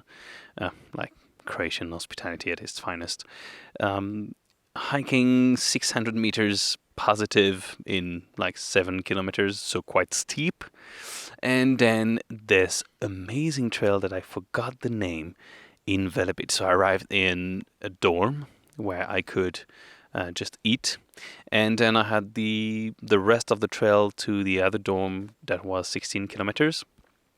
And in the middle of it, 7 kilometers, was a little hut where you can shelter yourself. So I could have slept there. I was really hesitating. While I was eating, I received a pretty bad news from home. So that's kind of, well, yeah, I'm getting used to that. Met a Danish family that was amazing. Really cool guys. And now the son is following me on Instagram. Thank you very much. Gustafsson. I don't know, it's not his name. It's very cliche. And I started to hike, this amazing road that was built in Velebit by mountaineers in 1930. And I've never seen such an amazing and epic scenery. It is absolutely insane because the trail is really good. compared to all the trail I've done in Croatia so far, it's the only one that is impossible to lose. Impossible. It's really like really easy, and still it's a real trail. It's not, and it passes through dramatic scenery of rocks. It's very rocky. It's a very rocky rock thing. You gotta love them rocks. If you're into rocks, this is the best place on earth. You're literally walking on rocks, and you have this completely destroyed, like almost torn apart, mountainous silhouettes around you. That it really feels like a giant would have just plunged its hand into the earth and just grab a handful and left those epic peaks everywhere of rocks, and you are walking on the perfect trail. It seems like floating in the middle. And this has been done in the 1930s by mountaineers with like basic equipment. I have no idea how they did that. So I'm going to do this trail for 60 kilometers. I've done 20 today. So I've got 2 more days of this absolute wonder of a trail. It feels surreal. It's so beautiful. It feels like it comes out of a movie. I felt like Indiana Jones. I was actually whistling like all the time. It was just, it's too much. It's too big. It's too beautiful. It's really insane. I cannot stress how much respect I have for the people who made this trail possible, and the guy that I forgot the name. I'm really the worst. The name of the trail is actually the name of the guy who invented that, and he was like, "Yeah, those impossible mountains. Let's make a trail of 60 kilometers around it. Inside of it, it's surreal. I'm really in awe. And why am I in a tent? Well, I arrived in Alan. I had the option to sleep in the little hut. It was quite late. But I knew that in Alan, one of my trail angels just phoned in to tell them that I would come in. But it's almost the weekend, so the hut is full. It's a real one where you have food and stuff. And because it's full and it's coronavirus, I can't even sleep in the back. There is a hot room where everybody can sleep. It's forbidden. And it is also forbidden to camp in the park. Even though you literally have no other option, it's forbidden. So the guy proposed me when I arrived, and I ate a fantastic meal and drank my beer. The Velebit beer, really good beer. He proposed me that I sleep directly on the bench in front. It was swarming with mosquitoes, and basically I had to wait until everybody goes in, then sleep, and the moment everybody gets out, I would have to. It's not very. So I am actually in my tent, and he told me, yeah, there is this place you can go. The ranger will never find you, so hopefully the ranger will not find me. And not listening to the podcast. It's actually behind the hut, a little bit hidden in the forest. So that's where I am for the moment. And hopefully I'm going to have a good sleep, and in the morning I'll have breakfast and continue this insane trail in Velebit. And really, I cannot stress that enough. It's insane. It's gorgeous. So yeah, cheers.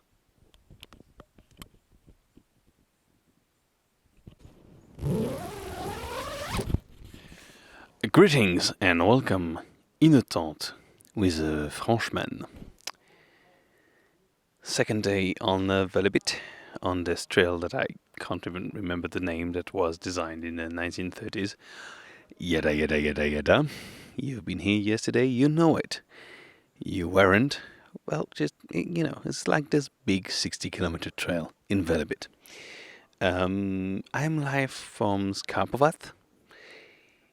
It is a mountain hut, and it is probably the best night I've seen in Croatia so far. So the day has been pretty beautiful. I'm still in the Velebit, so it's still mountain, it's still gorgeous, still everything. Maybe you can hear in the background. It's actually 1 a.m. It's rare that in Velebit there is anything after 9. So the day has been pretty beautiful. I stopped in hut between Alan and Skarpovac um, just to have a dinner. It was absolutely smashing gorgeous. And I arrived in Skarpovac. Skarpovac is pretty much just a house in the middle of nowhere that anybody can use. It's like a bothy if you were in Scotland, or just a mountain refuge for anybody. It is dealt by a club from Zagreb. And actually, this club from Zagreb decided to come tonight to celebrate for 5 days something related to the war. They didn't really specify which one. So I arrived completely beat up, and there was this guy in a yellow shirt with a gigantic belly who looked at me, told me something in Croatian, and I couldn't answer. I was like, I'm sorry, I don't speak Croatian. Just died. And he just and said, "Oh, you're tired? Yes, that's good. Have a beer." And he just gave me a beer. And this guy is actually from Zagreb, and is the director of this club, directing this place. And they organized this kind of random party. So I'm here. I'm actually like 2 meters away from another tent, um, of a guy that is way too big for his tent.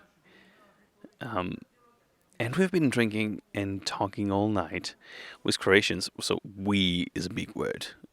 They've been talking a lot, and I've been nodding in silence, drinking a ton of beers from this club from Zagreb who has made this hut in the middle of Velebit. Those guys are the most welcoming people I've ever seen. It is uncanny. I was having quite a difficult day because the trail wasn't that difficult, but again, my mind went to dark places. And I just arrived and everything disappeared. It's like humans at their best. They're still talking. It's almost 1 a.m. I never sleep that late. And it's been absolutely amazing. I met Ivan, this 50-something years old guy who is just crossing the Velebit. This group of 4 friends just there for 3 days. This champion of Croatia, there is this girl. Apparently, she's the champion of running in the mountains, Croatia or something. And she was making a journal about what was happening. And those 2 guys who were sleeping next to me, one that is way too big for his tent, and the other one who is a friend of Harvey, Croatian name. And yeah, this all those people who don't know each other have been just drinking and talking all night. In the middle of the mountains, in nowhere, for no reason. And those guys have been cooking chicken, and the chicken was amazing, and they were always asking for the French guy to come and taste the chicken. That was really fun. Anyway, it's been a very amazing night after a long, difficult day in the mountain. And yeah, I don't know in which state I'm going to wake up tomorrow. There is absolutely no network connection in here. But it's nice. It's a nice feeling. It's really a great night. Cheers. Greetings and welcome in the tent with the Frenchman. I'll speak slower today because I'm actually in the real camping and you have people around me. So, yeah, I don't want to disturb anybody's sleep. I realize that I often say it's been a tough day today. It wasn't today. It was an easy day. It feels good to have an easy day. I woke up with a hangover, obviously, in Skarpovac, in the middle of the mountain, and had to walk in here to this camping where someone was waiting for me. Those trail angels are absolutely amazing. Rvoje, I can't say your name. Well done, buddy. And today was a different day. I didn't walk alone. I was walking with Ivan. Ivan is an older guy, must be in his 50s. I didn't ask him. Extremely nice, speaks extremely good English. just took a few days off just to hike on the Velebit. He has this very Croatian like structure. He's very square, very square. He looks like an ex-military. He's not an ex-military, but he looks like one, and very piercing blue eyes.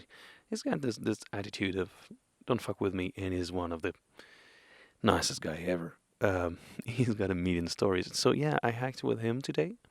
It was the first time I hike all day with someone. So we talked. Well, he talked a lot and told me many stories about the war in Croatia, about Croatian past and everything. He's got a lot of knowledge, and he was fascinated by my hiking gear. That was fun in the camp. Everybody is like, "Oh, this tent is incredible! Oh, what this?" So my gear really raises questions, and it's pretty fun. So yeah, I've been hiking with Ivan, and because we were talking and everything, I didn't have to think about anything, which was nice. Which was really nice. It was a nice change. And then we arrived quite quite fast because it was a very small portion of trail to do in a restaurant. The first time in a week, real food, meat and beers with two other guys, Vanya and I'm sorry, buddy, I forgot your name, and Croatian name. And the four of us, we actually spent a lot of time this weekend, and it was really a nice moment.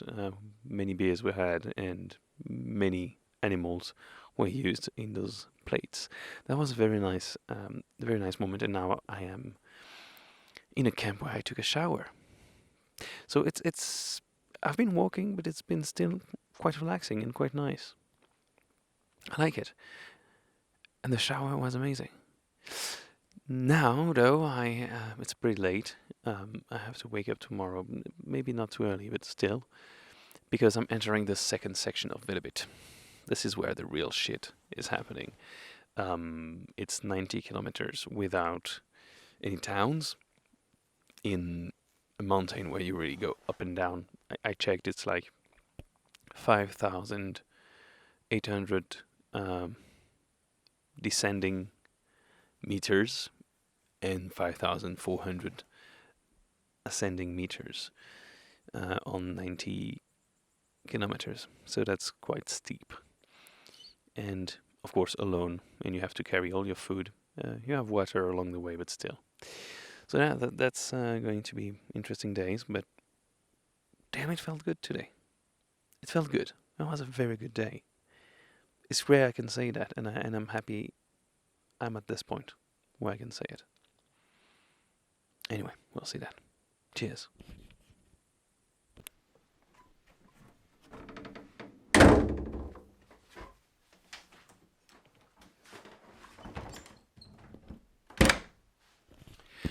Greetings and welcome in a tente with a Frenchman. I have been dreading to record this episode. It is really difficult for me to express some feelings, and this is happiness. Today has been a very short hike, just from the camping to Trilo mountain hut where I am. And I wanted it short because I wanted to sleep in this place because everybody told me how amazing it is. And it failed to capture how amazing it really is. I'm quite cynical. I'm quite sarcastic, and I often see the bad things in everything, and I kind of focus on it, and it's a bad habit. In here, I feel extremely well. It is a turning point in my hike. Truly, I don't know how to express it, but since the beginning of this hike, I feel like I'm not really evolving. I don't really feel it. I see some physical changes, but I don't see any, I don't feel any change. There are no turning points. There are great moments. There are amazing moments. There are some eye-opening moments, but I think there is a turning point here. I don't know how it will work, and maybe I'm wrong, and I don't care. I really fucking don't care. Zdrelo is a very little mountain hut, but it's extremely well made. It's made by a club of mountaineering from Zagreb. They built it 10 years ago, something like that. So it's very modern. It has electricity inside, running on solar panels. So you can charge a phone and there is light. LED panels. It's really, really nice. And it's made out of wood inside. It's really small. It's 7 meters square or something. Maybe 10. I don't know. It has running water. It has a ton of stuff that people have been leaving over the years.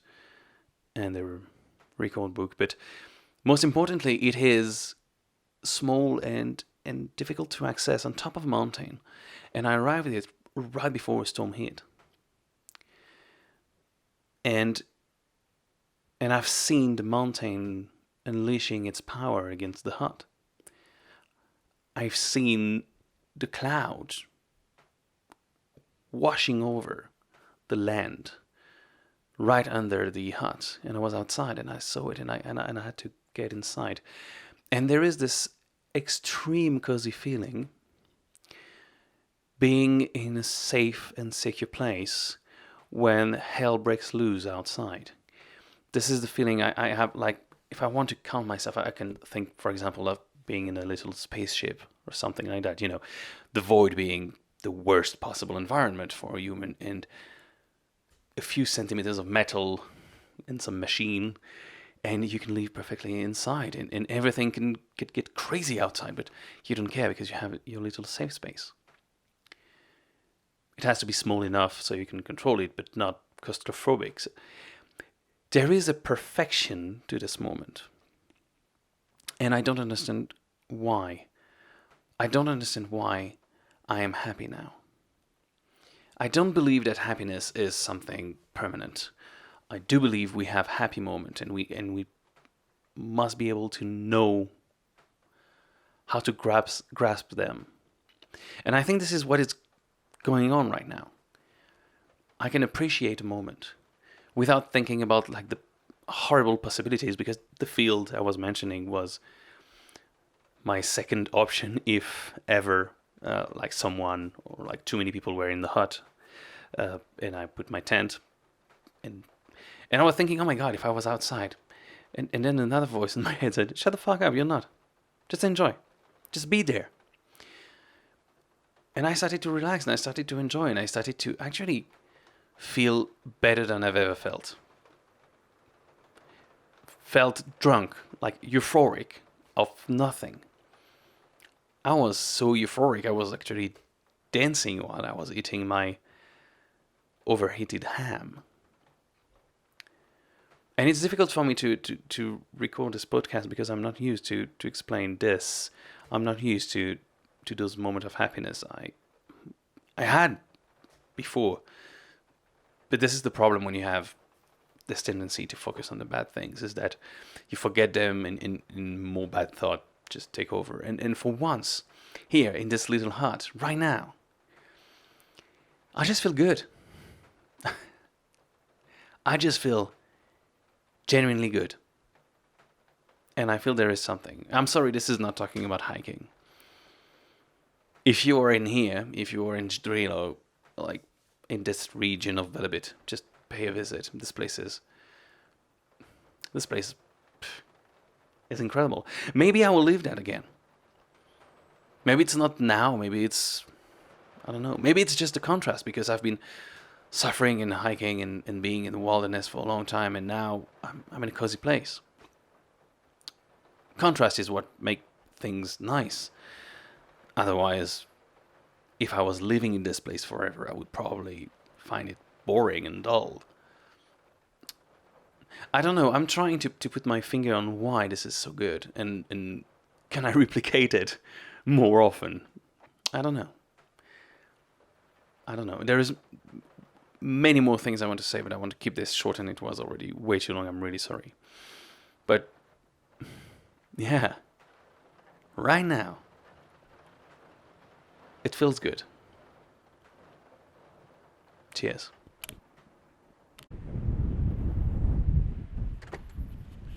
Greetings and a welcome in a tent with a Frenchman. Second day in the wild Velebit, and as you can hear from the wind, I'm not in my tent. I will be sleeping in a very cool hut. So it's not the as cool as Drilo. Nothing will be as cool as Drilo. It is the hut made by the same architect, though, so it's incredibly cozy. We have light and running water, and I say we because, well, today again, I had a companion. I knew that basically there are three people doing the Via Adriatica this year, and I knew that Carmen started way after me, but she's flying over the Via, and she was one day behind me, so I knew that I probably would see her pass me by, and I actually caught up to her on the trail. So I've been walking with Carmen today, and the people like organizing the Via Adriatica kind of want us to stick together for the Velebit, because we can go to the same hut, and because the weather is pretty bad, it's not good to sleep in tents. It's better to be in huts, and really, when I can feel the wind around me, it's crazy. And it's been fun. Carmen is not the same hiker as me at all. She has more experience than me in hiking and less in gear, so it's pretty fun to compare. She's carrying a horrible, I'm sorry if you're listening to that, but she knows, a horrible backpack from 25 years ago, and all her gear is pretty much 25 years ago, or when her husband was in the military or something. No. So she's carrying something like 22, 23 kilos on the back constantly, and I'm complaining when I might be like around 12, 15, I don't know. So yeah, again, and she's actually not going that fast on the trail, but she is never stopping. She wakes up really early and hike until really late. I feel extremely lazy next to her, and then again, that's fine. It's fine. She will go faster. That's okay. I try to enjoy it. And today, so we enjoyed it because it was a very short one. For her, it was a long one because she started from way before me. But for me, it was a 7 kilometers. Very steep, but still doable. And we arrived in this really amazing shelter, and we started a little fire because it was a little bit cold. This is the coziest. Again, not as good as Drilo, but same architect, same idea behind it. It's really incredibly nice to have that kind of little heaven safe space around. This podcast will probably not be uploaded tonight. Maybe you will have 6 podcasts all of a sudden because, yeah, network is really bad in those mountains. But yeah, anyway, it's nice to continue, and the views are breathtaking, and talking today, again, takes my mind out of everything else. So yeah, cheers.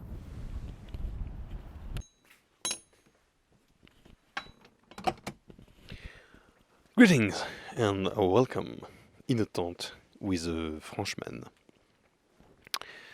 I am still in Velebit, and this is still one of the episodes that will arrive all at once because, well, no network in Velebit. I am outside of the hut, so I'm still sleeping in huts in Velebit because the mountains hold kind of bad weather, strong winds mainly, and very wet conditions. Had the storm on the first night. Now it's not a storm, but it's definitely unpleasant to sleep in a tent, and there is no place to put a tent, which doesn't help. So I'm sleeping in huts. I am still with Carmen, who is also doing the Via Adriatica. We walked together today, and she pushed me. So we started quite late because the conditions were really bad. We managed to get to our first hut around 5 after a very demanding terrain. It's like 1-2 kilometers per hour maximum because lots of rocks, lots of fog, a very strong wind. So when we managed to get to the hut, the rest of the trail went really straight up the mountain. And to be honest, I would have stayed there. I would have stayed to that hut because I kind of was afraid to get caught in the rain, and And of course she wanted to go on. Again, she has a gigantic backpack. She doesn't walk that fast, but she just never stops. So of course she wanted to push for more. I didn't want to let her go alone in this. I would have felt really bad if anything would happen. So of course I said, okay, let's go, let's do it. And I kind of feel shitty because, well, I have a small backpack and my legs never hurt. So I'm pretty lucky on that one. We started to climb, and actually it was 5 already, and the walk was supposed to be 6 hours more. So we would end up in the night. I really hate to be in the night in the woods walking. So we started to walk nonetheless, and we managed to do it in 4 hours instead of 6. So we arrived really right at the night. Right, we almost didn't use our lamps. And inside the hut were already 2 people, but the hut is really nice. So it's not one of those new fancy huts. It's an old school hut, but with electricity and with a fire inside, and that was really a nice atmosphere. Really enjoyed it. Now I am there, and tomorrow we have 15 more kilometers to go. And again, because I'm walking with someone, I have less thoughts, which is good and not good, because it's kind of the point to think in here, because we can't see shit because of the mountain clouds. So at least I can think, but no, yeah. It's a different rhythm. It's not, it's the day passes faster than when I'm completely alone. But I will get back to being alone at the end of Velebit, because she is too fast for me. And already tomorrow she wants to wake up really early to go hiking, and I'm like, well, you start first, I will catch on to you. Anyway, wish you all a very good night, which is weird because you will not receive that before a long time. Cheers.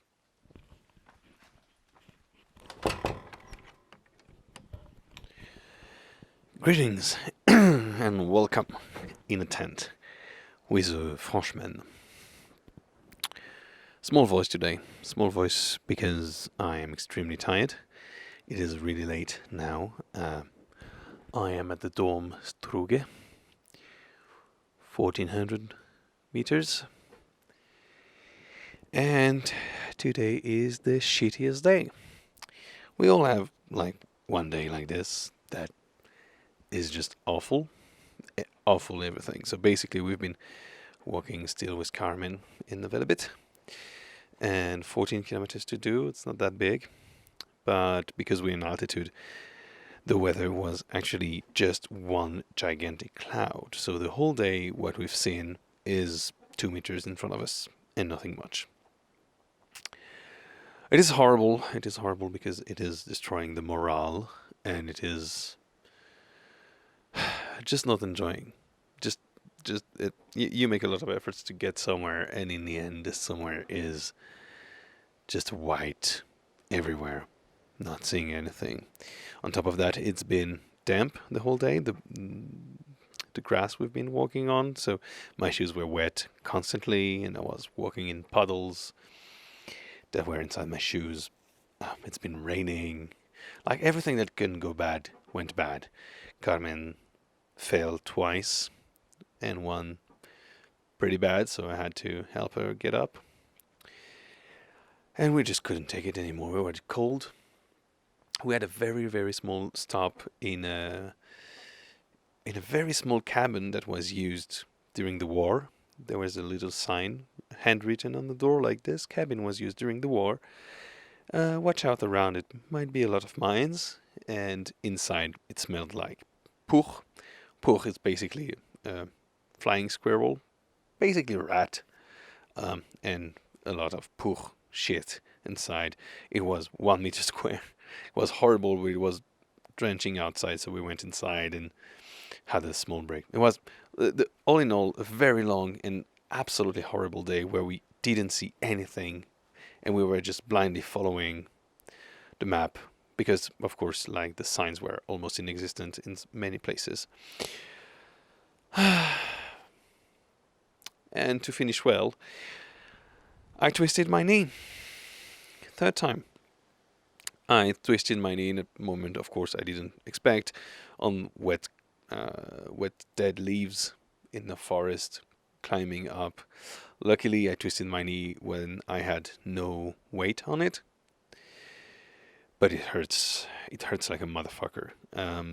Tomorrow I'm supposed to climb 2 peaks and get to another shelter, but the pain right now, when we arrived extremely late. The pain is really bad. I'm afraid my knee swollen during the night. We arrived in this hut. I said a lot of things about how great the huts were. This hut looks like the little horrible war thingy in bigger. Maybe it's because the lack of light, everything looks worse.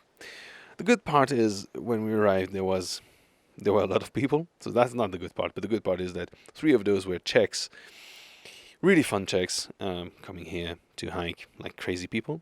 Croatians have a lot of jokes about Czech in the mountains, but those guys are real mountaineers. And when we arrived, we talked a little bit, and they gave us a ton of Slivovic, local alcohol. That felt good. The guys were fun. That's pretty much the only thing that prevents this from being the worst day of my life. No, I'm exaggerating a lot, but really on the trip it's been the shittiest day. Everything that could go bad went bad almost. And yeah, and now I'm completely tired. I can't even upload this because no network. Anyway, we all need the shittiest day as a benchmark for the rest. This is mine. I hope that tomorrow I will be able to walk, that the weather will be good. If it's not good, we won't go, and that my knee will be okay. But yeah, I'm scared now. Anyway, cheers.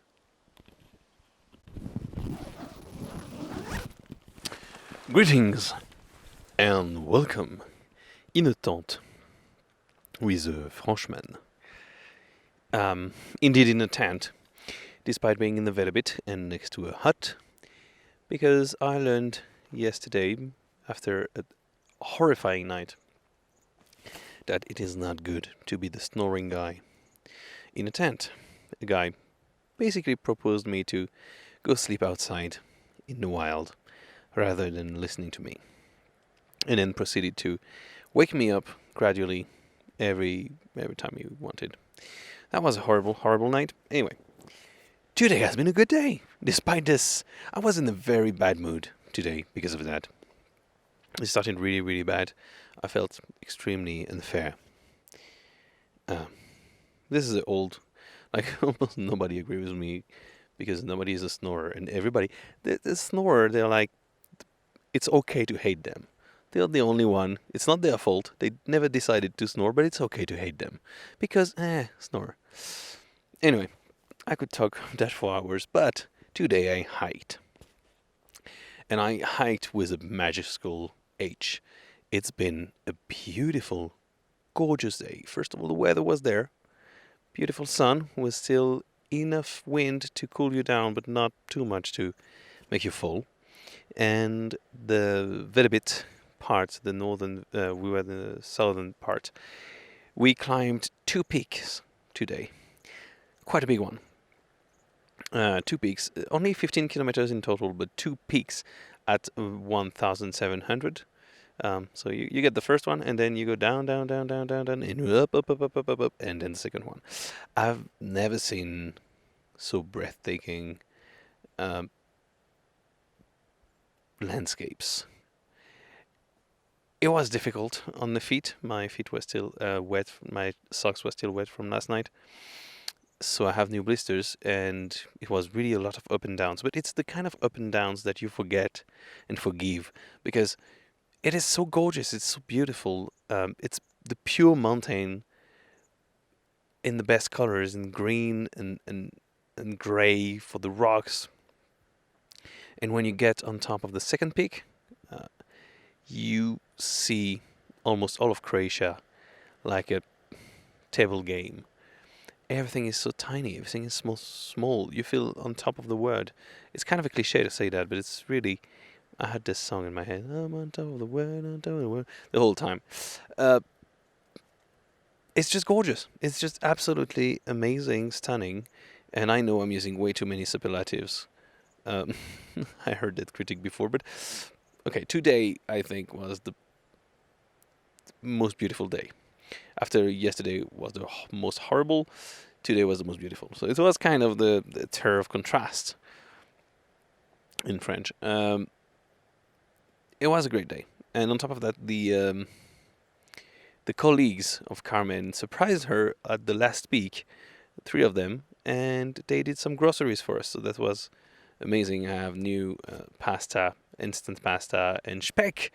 Speck, that is my new love, is basically some kind of bacon that is eaten cold. It's smoked meat, and you cut some pieces of it. It's really good. For breakfast, it's amazing. So anyway, it was a great one. So I'm sleeping outside in the tent, outside of the hut, because tonight I don't want to risk it. And I said to everybody, yeah, I'm snoring, so I will be outside.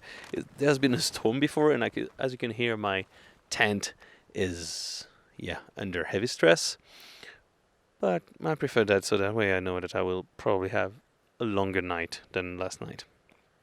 And I will wake up really early, because we have to hit 30 kilometers tomorrow. I'm really not excited. 30 kilometers, because if we manage to get the 30 kilometers, there is one person who wants to take us to her place and to give us a warm meal, a shower, like wash our clothes, and I mean, I don't know. She just wants to be part of the Via Adriatica adventure. That's what she says. And doesn't want to hike it. So she wants to help us as much as possible. I'm super surprised. I don't know what to expect, but that's nice. And the perspective of sleeping in a real bed after a warm shower and a warm meal is worth any problem, because it's been a long time now that I'm in the wild. So yeah, it's quite exciting. But at the same time, it's 30 kilometers. Anyway, let's try to sleep now. It's 10. I'll wake up at 6. Cheers.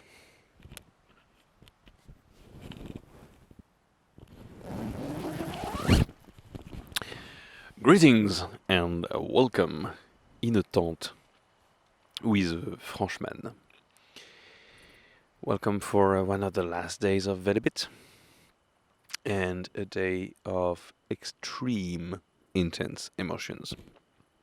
It all started pretty well. The house, shelter we were last night, is actually maintained by an old guy that looks like a bear, a giant Croatian with a big beard that makes giant steps in a mountain with his big dog. He looks very old-fashioned with a lot of wrinkles and everything, but he is actually adorable. And breakfast this morning was amazing, because he made some bread last night while drinking and smoking, and we cooked. We could eat the bread this morning while drinking and smoking. It seems he does that a lot. And then he maintains the place, and his name is Robert. In French, it's fun. In English, it's cool. Robert. In French, it's just fun. Robert. Anyway, he looks like a bear, but he's an amazing guy. Really nice. Then a long descent, a ton of sun, glorious scenery. And we got to this very difficult path right after a big up to a glorious, again, many glorious, but really an epic rock standing there, just looking at the sea. We had to go down a valley, and the path to go down the valley was behind a bright red sign marked mines. So yes, we have landmines left in Croatia from the war 30 years ago, and the trail passes exactly in a minefield. So to the people organizing this, because we talked to them after, it is safe. To the people around, it is not safe. And to the giant red labels everywhere, with mines and a skull, it seemed extremely unsafe. So apparently what is happening is that there was an old trail that is now not marked anymore. The marks have actually been deleted. And it has been demined around this old trail, so 6 meters around this old trail. The problem is that this trail is so old that now it's really hard to spot because the vegetation have grown back and nothing is marked, and you can only see the signs of mines. And you have to understand that apparently when there is a red ribbon or something, it means it's okay. Pretty much the opposite of what you would go instinctively for. Like, it's red, probably there is mine.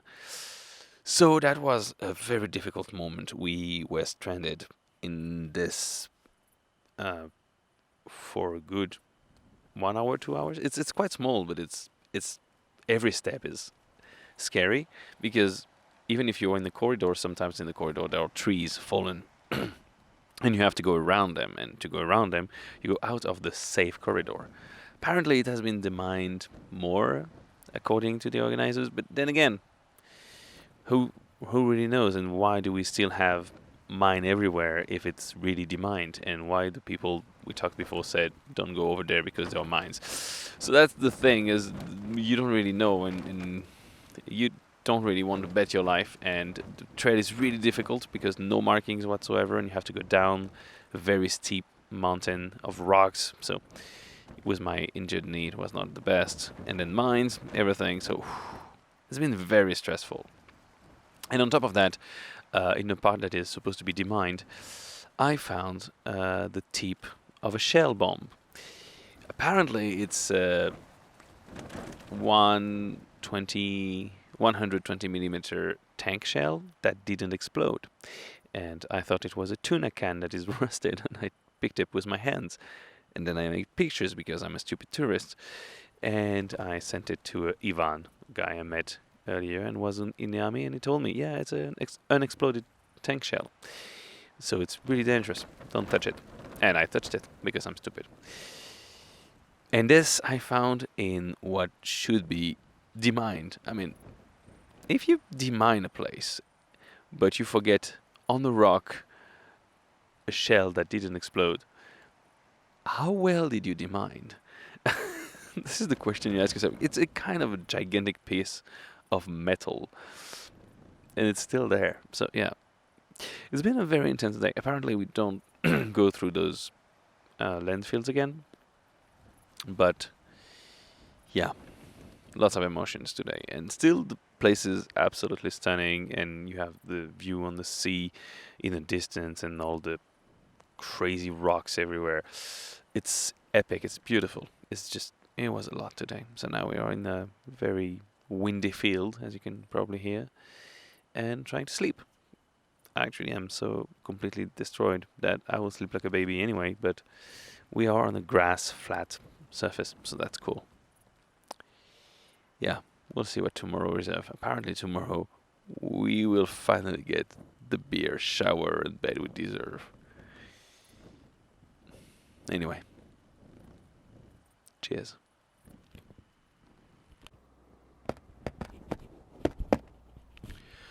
Greetings and welcome in a tent with a Frenchman. As you could hear from the incipit introduction, I don't know if it's just for snobbish French that we use incipit. Anyway, I am not in my tent. I am at the Trail Angel after 6 days in the wild in Velebit.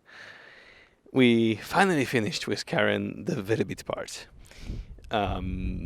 It was a tough one, not as difficult as when we went through a minefield, but the trail was hard to find in the first kilometers, and then it got easier, but it still wasn't the best.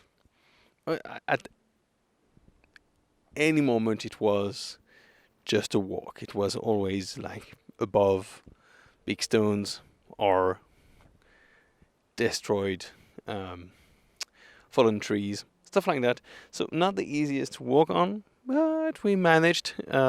We thought we would have a very easy day, and it was a very long day. And luckily, Alenka, a trail angel, proposed this. It's been days now to just drive us to our place, give us a warm meal. wash our clothes, and just bring us back to the trail in the morning. I decided to go for a day off. So tomorrow morning I will stay with Alenka, and she will drive me around the places in here to see apparently great rivers and lakes and stuff. So that's pretty nice. My decision comes from two facts. First one is my knee. I did twist my knee a few days back, and I think that a day without walking would be good. I've been working on it, and it was fine, really, but I still feel a little bit of pain, and I want to start fresh for the next sections that will be very, very, very warm, and a lot of rocks and warmth. So not the easiest, even though I will have a canyon soon. And the second is also because I want to leave some space to Carmen, because Carmen actually has to finish before the 9th of September, because one of her kids, can't remember which one, he's having some kind of traditional party, and she wants to be at the inauguration. So she's walking like crazy, and our rhythm are completely different. I do long breaks where I can nap, and she just watches her watch because she wants to do as many kilometers as possible in one day. I understand she has an end goal. I don't. I take my time. I'm a fucking hippie. She has a schedule. It's been a pleasure. I'm really happy that I had Carmen around me for Velebit, because we had the shitty day and really many difficulties where it was nicer to be with someone to laugh about it and to make a ton of jokes about the trail. It was nice, but I feel that she needs to get her rhythm back, and I was following her for a long time. It exhausted me. Then again, I am faster, but I take longer breaks, and she never stops. She is a hard worker. I'm not. I understand, but I'm on holidays, so that's a different rhythm. Anyway, so Carmen will be back tomorrow at 6. It's already, oh damn, 11:30. So not that I was off sleep. So we said goodbye, and I will then now follow Audrey and Carmen. It will be fun to be the last one of the bunch. And tomorrow I'm not sure what I will have, because my host doesn't speak well English. She understands but doesn't speak well, so it will be a fun day. But I had beer, I had warm food. It's been a week. I didn't have a shower neither, so it's a good night. It's been a tough day, but a good night. So yeah, back tomorrow for a chill day. Cheers.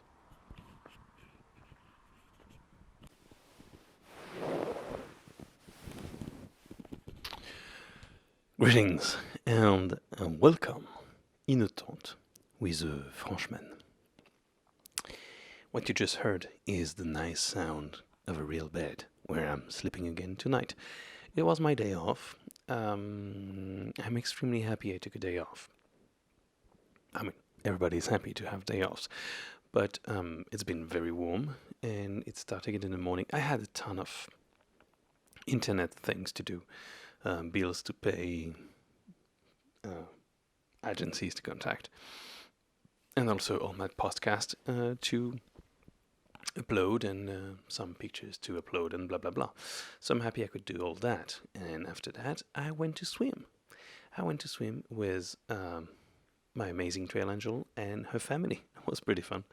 I was with her brother and 2 kids in a river with waterfalls, and I could swim in a waterfall, which was fantastic experience alongside a ton of Croatians. It was kind of this place where you have to take a ton of small roads to get there, and only the people who know can be there. And I was one of the person who knows, apparently. So I swam there, I jumped from the waterfalls. It reminded me when I was a young kid. It was a really nice feeling, and yeah, I enjoyed it. Really. I took the sun, pretty much. And after that, my trail angel Alenka, trusted me enough to take her car to get to the grocery. So I was driving in a car that I don't know. That was pretty fun in Croatia. And I spent my day in a very, very small city, in a cafe, just drinking coffee. It was amazing.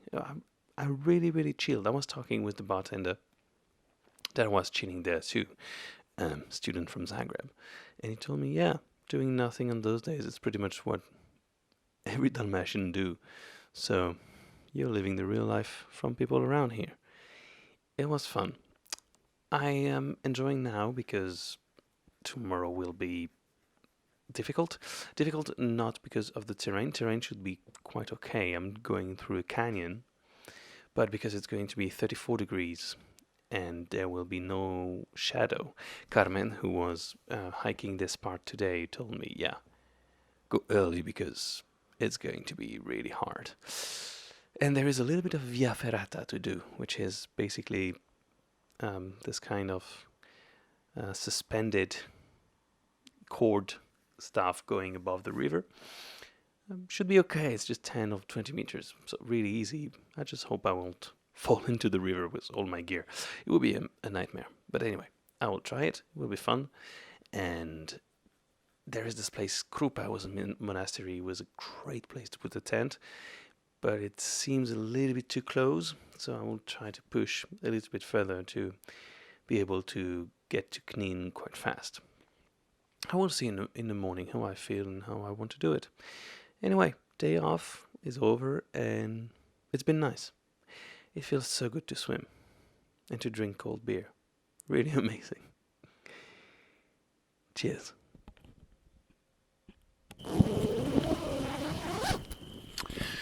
Greetings and welcome in a tent with a Frenchman.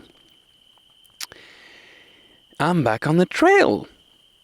After a day of relaxing in Obrovac, or next to Obrovac, I am now back on the Via Adriatica. Two big changes from the last week. First major change is the fact that I'm alone. Carmen went yesterday, and this is where I see that I was really weighing her down. She did yesterday 30 kilometers, 32 I guess. That's insane. That's properly insane. In full heat, with a backpack that is bigger than me. No, not bigger than me, but I mean bigger than mine. I don't know how she does it. I really don't know how she does it. Today I did 15 in agony. It was a very difficult day because of the heat, and she did double that without breaking a sweat. Nah, I mean, come on, she was probably dead, but still, she managed to do it. She really, really wants to finish before the 9th, and I encourage her. I hope she will make it. I mean, with days like this, yes. So I've been alone today. Major change. So alone with my thoughts, and alone also to sing. My new thing is to try to make a male version of It's Oh So Quiet. So I'm singing a lot alone. And also, like always, my thoughts that are not the best. It's crazy how when I'm alone, I just go to the dark places all the time. It's beautiful outside. It's gorgeous. And usually I start to think of good things when the trail is nice. But sometimes I just think nothing when it's too beautiful. I just stop and wonder. Today is also the day when I'm done with Velebit, so I'm more into urban areas. Urban is a big word. I just see houses. I haven't seen houses for a week, except the huts, so now I see houses. This region of Croatia has been really impacted by the war, and you can see it. Many houses are left alone, abandoned for 30 years or less, but a lot of people have left, and you can see a lot of old destroyed houses or abandoned or just crumbling. It's kind of weird. It was also a beautiful section of the trail in the morning with the canyon. So it was a canyon to Krupa Monastery. I haven't seen a river since the beginning of the Via Adriatica, like a proper one, and have been a long one. There was a via ferrata where I was supposed to hang on a cable and pass above the water. I couldn't do it. I tried. I managed to do a little bit without the backpack. When I tried with the backpack, it was nothing. It was like 10, 20 meters of Via Ferrata. I just couldn't. My backpack was too heavy and pulling me behind, and the cable was in the sun, so the cable was burning hot. Actually, I left the skin of 2 of my fingers that are hurting like hell now. So I went around on this bridge. I can't remember the name of the bridge. A most that is extremely, extremely well known because it's a guy who made it because he was in love with a girl who is in the other valley and on the other mountain, and he wanted to join her. So he built a bridge. You know, like a basic stuff that we all do for a Tinder first date. So that's kind of a beautiful story and a beautiful bridge. I mean, for someone who did it almost by himself. And I had to cross then the river because the problem is I took the bridge to not take the Via Ferrata, but I had to come back to the other side. And to come back to the other side, I had to strip almost naked and pass the river. And luckily there was a passage, so that was nice. And a lot of water at this point. I even did a nap by the water. And after that, I don't know what happened. Maybe because I was drinking the river, the water of the river without filtration. And apparently everybody was doing so, because every time I was asking where's the source of water, everybody was just, are you stupid? That's the river. Just drink the river, like we all do. I felt extremely weak on the second part. It was also 34 degrees. It was also no shadow. It was steep. It was difficult. But I don't know, like my belly was rambling, and I, at some point I could feel that I was losing forces in my legs. And I felt really, really, really, really weird, almost lightheaded. So I was bound to stop, and I stopped, and I eat a little bit, drank the river water. Now I filtered everything at camp, but yeah. So it was a difficult day. I guess it's just because I have to get back to the rhythm, and it will get better. And also because of the heat. The heat is really killing me. I'm not even going to close the tent tonight because it's so warm. Don't think I will even use the quilt. But yeah, it's back. Back on the trail, back alone. And it feels nice. It feels nice. It feels like that's what I need to do. I need to go on like this and meet weird people along the way.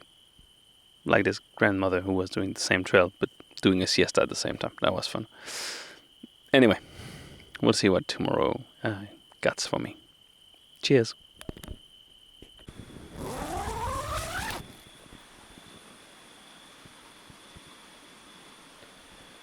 Greetings and welcome in a tent with a Frenchman. I'm letting some sound go because can you hear that? That melody. This is water. This is water flowing freely from a mountain spring. It sounds pretty benign. To me, it is the sound of life. I've been sleeping in the mountain last night, and I knew it would be a very warm day going through the mountain, and that I didn't have enough water. Luckily, I found an abandoned well in an abandoned village where I was sleeping. And I played a little bit like MacGyver. I was really singing the whole time. And I made a makeshift bucket and found some cord, made a longer cord, blah, blah, blah. And I had water. But because it was from a very doubtful well, I filtered everything. The water had a weird taste. Maybe it was because the makeshift bucket was made out of a very old Coca-Cola bottle that was laying there. Anyway, nothing is great, but when you're really thirsty, you would drink anything. And I filtered it, so it was fine, health-wise. Then the trek took me to very annoying terrain. It's not difficult, it's just annoying. Tall grass and no clear sign. So what I like, the moment I think the most, and the moment I really like is the moment where I don't have to find my ways. the moment where I just walk and it becomes something automatic, and then my mind can wander around and just try to solve the many, many, many issues I have in my mind. And when there is no trail, I have to check my GPS every 10 seconds, and sometimes you have to go across because you missed a point, or it can get very annoying, and then your mind is just focusing on that, and you're making very little progress. It takes you an hour to do a kilometer sometimes just because you're lost and you're annoyed. And so yeah, it's not the best. It's not the best neither when you are just on the road and you just walk on. It's really hard to find a sweet spot between the two, and definitely having some kind of different terrain helps.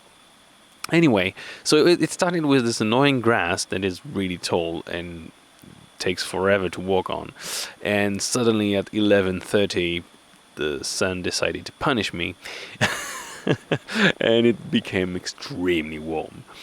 And when it became extremely warm, I realized that I really was happy to have this water, but still not the best water. And my water is contained in water bottles that are outside of my pack, so when it's really, really warm, it actually heats up the water to the point where sometimes the water is hotter than the air outside. So you're drinking hot water when you want to cool down. It's really not enjoyable. So here I have this amazing water source. It's flowing like cold water constantly with a perfect taste. It's amazing. Anyway, so it's been a long day of walking. My shoes are starting to have a very thin sole.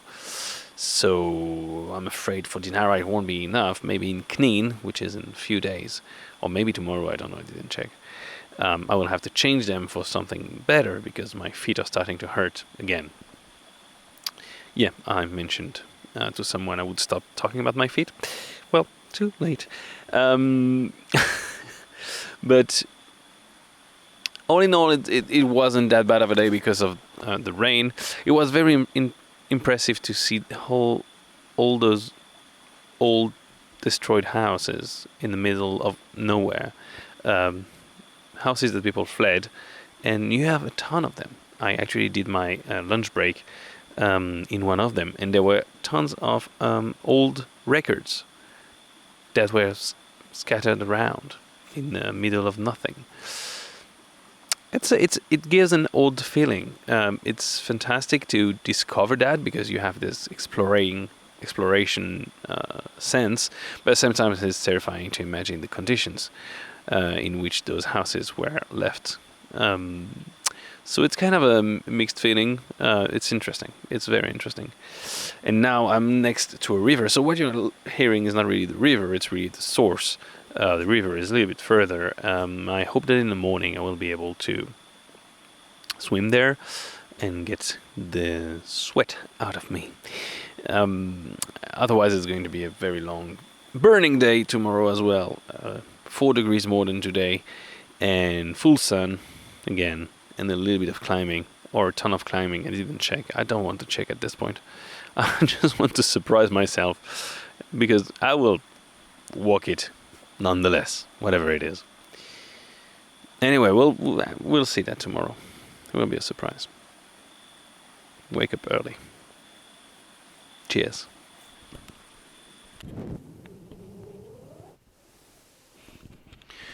Greetings and welcome in a tent with a Frenchman. Got to admit, I was actually almost sleeping. I was going to sleep when I realized I forgot to record this podcast, and as you can hear, I'm actually on a real bed. I reached Knin today, which is kind of a big city in Croatia, and it's been a very warm day. Extremely warm. And I did 26 kilometers under the warmth. 90% to 95% of the road was actually asphalt. So in terms of hiking, it was absolutely not interesting. It's one of those days where you have to connect to places that are good looking, like Dinara is coming, which is the biggest mountain in Croatia, And between Velebit and Dinara, you still have to connect them somehow. So yeah, today was this bad connecting day. I am in a hotel because the trail angel actually managed to find me a spot in this very cheap hotel. This hotel is both a hotel and a garage. It's kind of weird because it's a little bit outskirts of the city. Nothing indicates it's a hotel. It's actually more indicated as a garage. You have to go inside and climb up, and yeah, it's kind of weird. But it's really cheap. And today I've been doing the tourist. I arrived and I went for a pizza and a beer. 3 days I was dreaming of a beer. It felt it felt so right. Everything is really cheap in Knin compared to the coast, so that's also a good point. Yeah, quite an eventful day. I've been in my mind most of the time, but I don't know if it's the boredom of this route, but it was pretty much the same thought as the previous days. Nothing, no breakthrough, nothing. It was really uneventful, and I took a lot for something uneventful. I will take it easy tomorrow though, because I don't know why is going on with the sole of my feet, but it's hurting crazily. I don't know if it's the rocks constantly on my shoes that are not very hard, or if it's just tiredness. I have no idea. But tomorrow I will visit the castle of Knin, who is a trail angel apparently, and then we'll visit some stores that I need to visit, and probably we'll tackle Dinara in 2 days, which is the kind of the big stuff. Carmen has almost finished Dinara by this time. So yeah, some days like that, there's nothing, almost nothing. The pizza was good though. Cheers.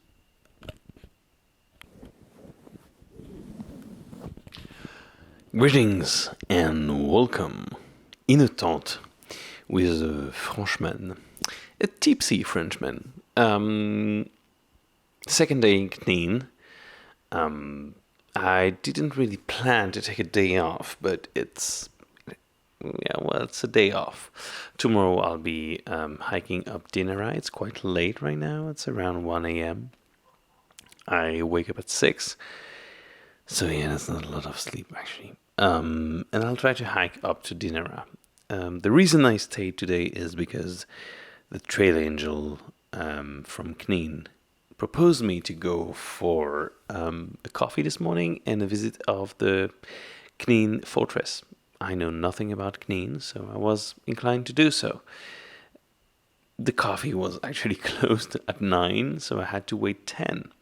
And at 10, the trail angel and Vanya, her friend / colleague of some sort, had a business meeting. So I was actually trapped in a business meeting in Croatian, drinking my coffee, not daring to go away. It was fun, actually, because the view from the fortress of Knin is actually gorgeous. And after that, I had another coffee with those guys. The guy they had a meeting with went away. And then came the second meeting and the third coffee. It was a very fun morning assisting to business meetings in Croatian that I had no idea what they were talking about, and just minding my own business and drinking my coffee. Then I visited the Knin fortress. The reason I stayed is also because I needed to go buy some groceries, very specific, like magnesium tablets and stuff you can find only in DM. So I was quite happy to be in a real city with a DM where I could get all of that.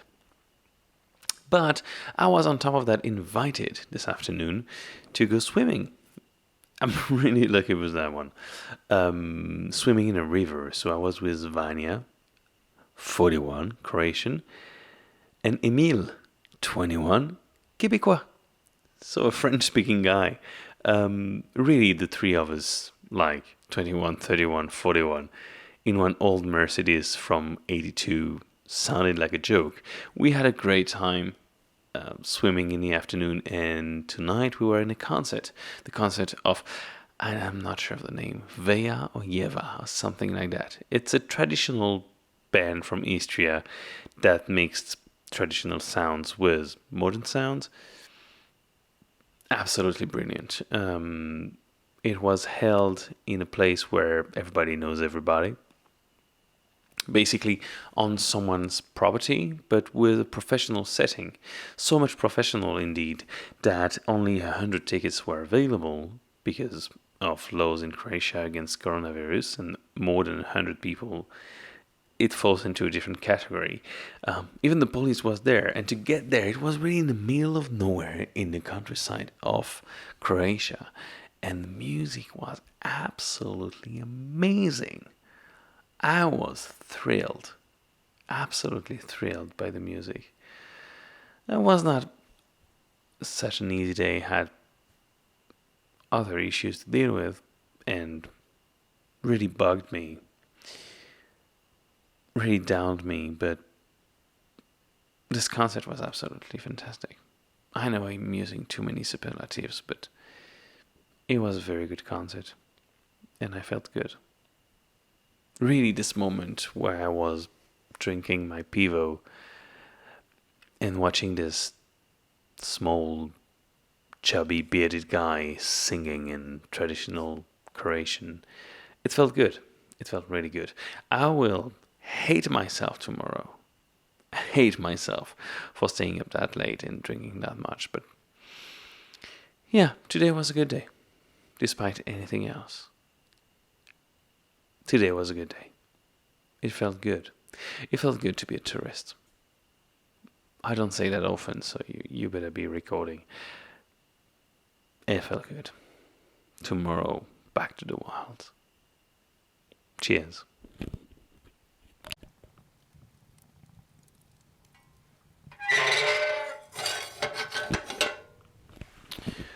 Greetings and welcome in a tent with the Frenchman.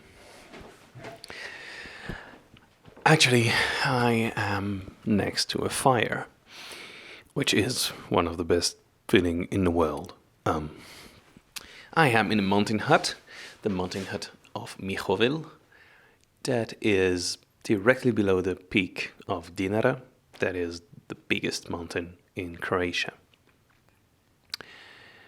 I have been climbing this mountain with incredible ease compared to Velebit. So I woke up hangover from last night, almost didn't sleep. So I was not in the best condition. Started walking, climbing up a forest. It was extremely difficult. The sun was there, so it was extremely warm.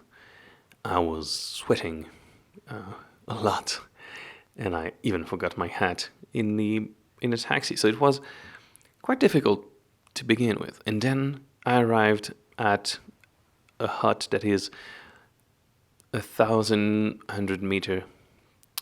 So a hut before that one. And in this gigantic, it's a real house. It's not a hut. You can fit 50 people. You have bathroom and everything. It's quite amazing. And in this one were 3 guys, Bob and 2 others. Yeah, I forgot the names. They were in Croatian. Bob has actually a Croatian name, but apparently everybody calls him Bob. The 3 guys are actually Croatians that were going to this place since they were 14. They are in their 50 now, 50, 60. And they just wanted to cook some meat and drink quietly. Quietly, by yelling and having debates. And I arrived at the right moment. I was offered rakia. I offered some of my rakia, and we started to talk. Bob is actually a professor in the UK. He left right before the war and has the perfect British, not only accent, but the British attitude.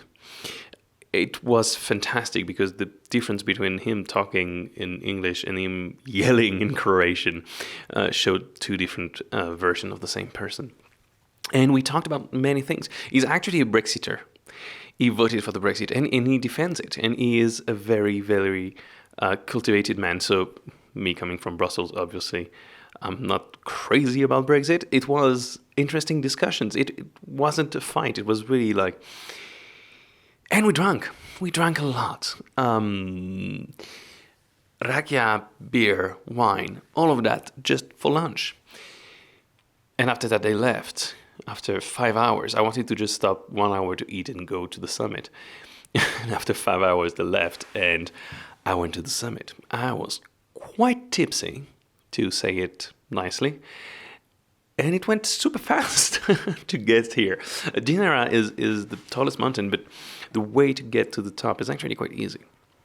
And I arrived in this amazing, I say amazing too much, in this fantastic, that's a new one, in this fantastic little hut here that is just a place to sleep and a fire downstairs. Very well equipped though, and extremely cozy. And again, I'm having a great time. I really love this feeling of being alone in a mountain hut. There is something about belonging that feels extremely good. And I have less bad thoughts when I'm there. I just relax and I feel good. And I'm happy and I feel lucky. That's the most important. When you see the hut after a day of struggling,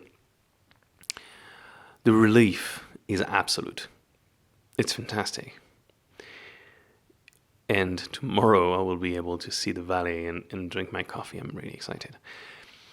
So yeah, it was again one of the unexpected days. I loved it. I love it. It's nice to embrace the unexpected in this kind of journey. I will definitely be the slowest hiker ever of the Via Adriatica. And I don't care. I don't. Cheers.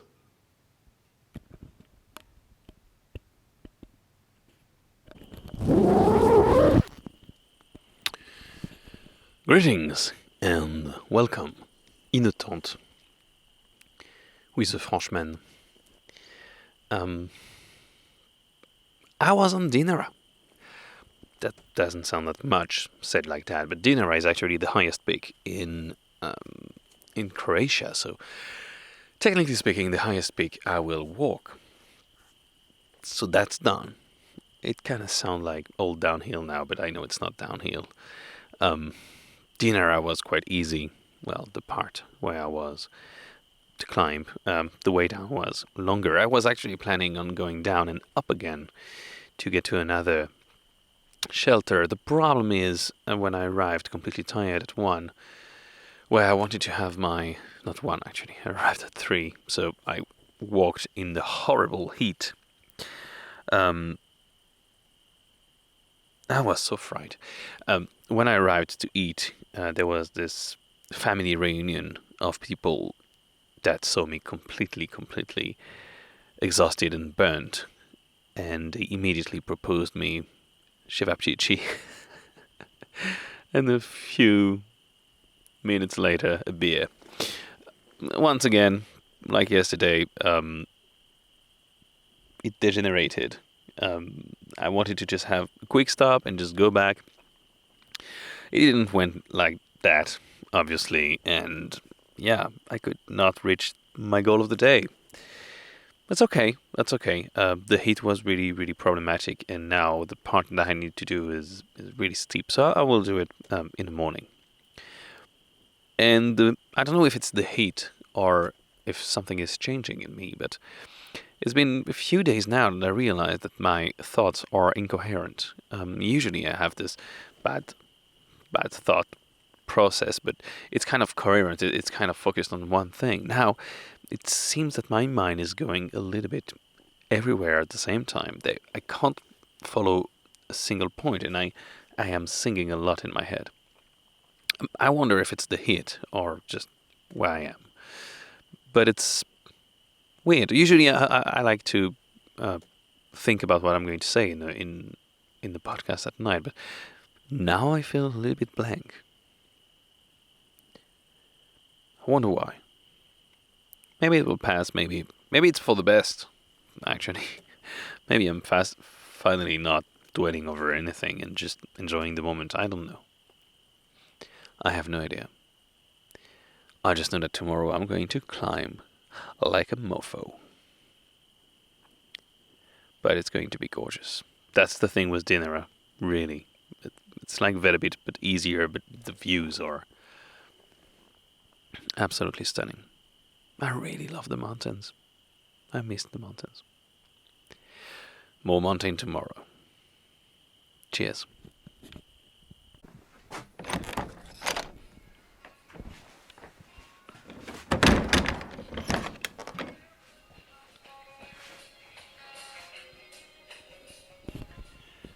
Greetings and welcome in a tent with a Frenchman.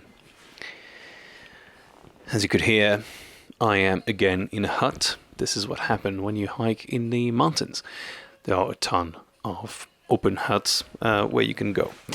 The music you're listening to is obviously Bob Marley.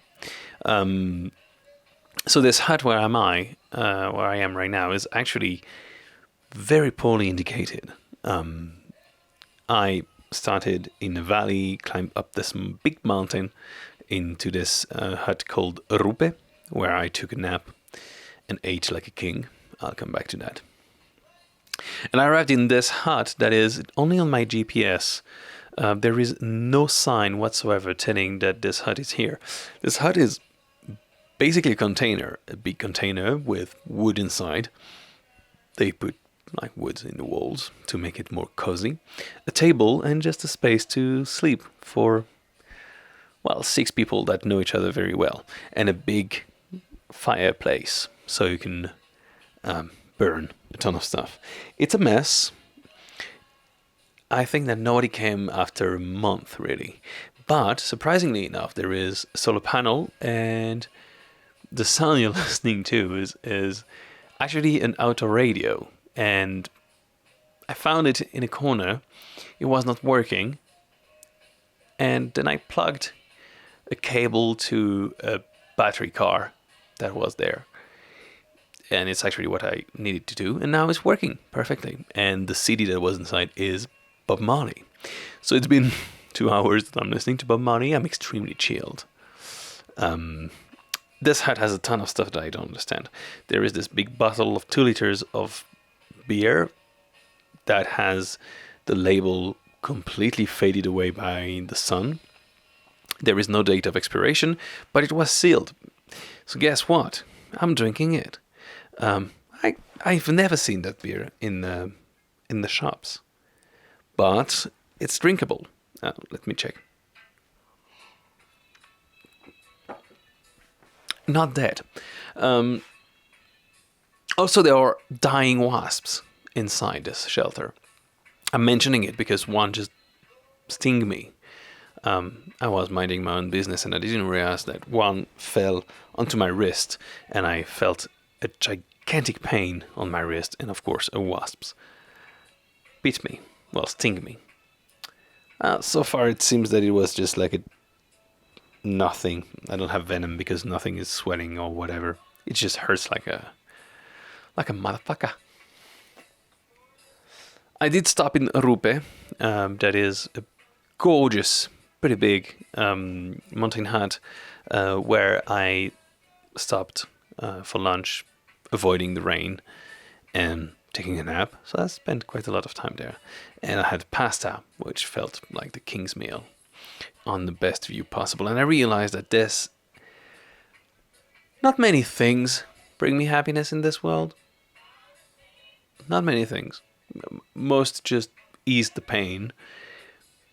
But this moment when you are inside the shelter eating a warm meal and looking at the crazy wild scenery outside is a happy moment. I'm still struggling with my thoughts. I'm still struggling with focusing. I don't think it's just the heat at this point. It's just me. Something is changing. I did a day without social media and almost a day without internet because, battery is running low and I still have quite a lot of mountain to do. Don't know when I will be able to reach out again. And it didn't bring me peace of mind that I was expecting, kind of. Didn't take anything out or anything in. So I'm still wondering what is going on. Why am I incapable of focusing and having interesting breakthrough? Maybe this is the breakthrough again. Maybe it's just me chilling, like Bobby is telling me to do. I don't worry about a thing. And every little thing is gonna be right. This is a lie, Bobby. You know it. Yeah. I'm yelling at the auto radio in the mountain shelter. Everything is right. I think I'm losing my mind a little bit. Anyway. Cheers.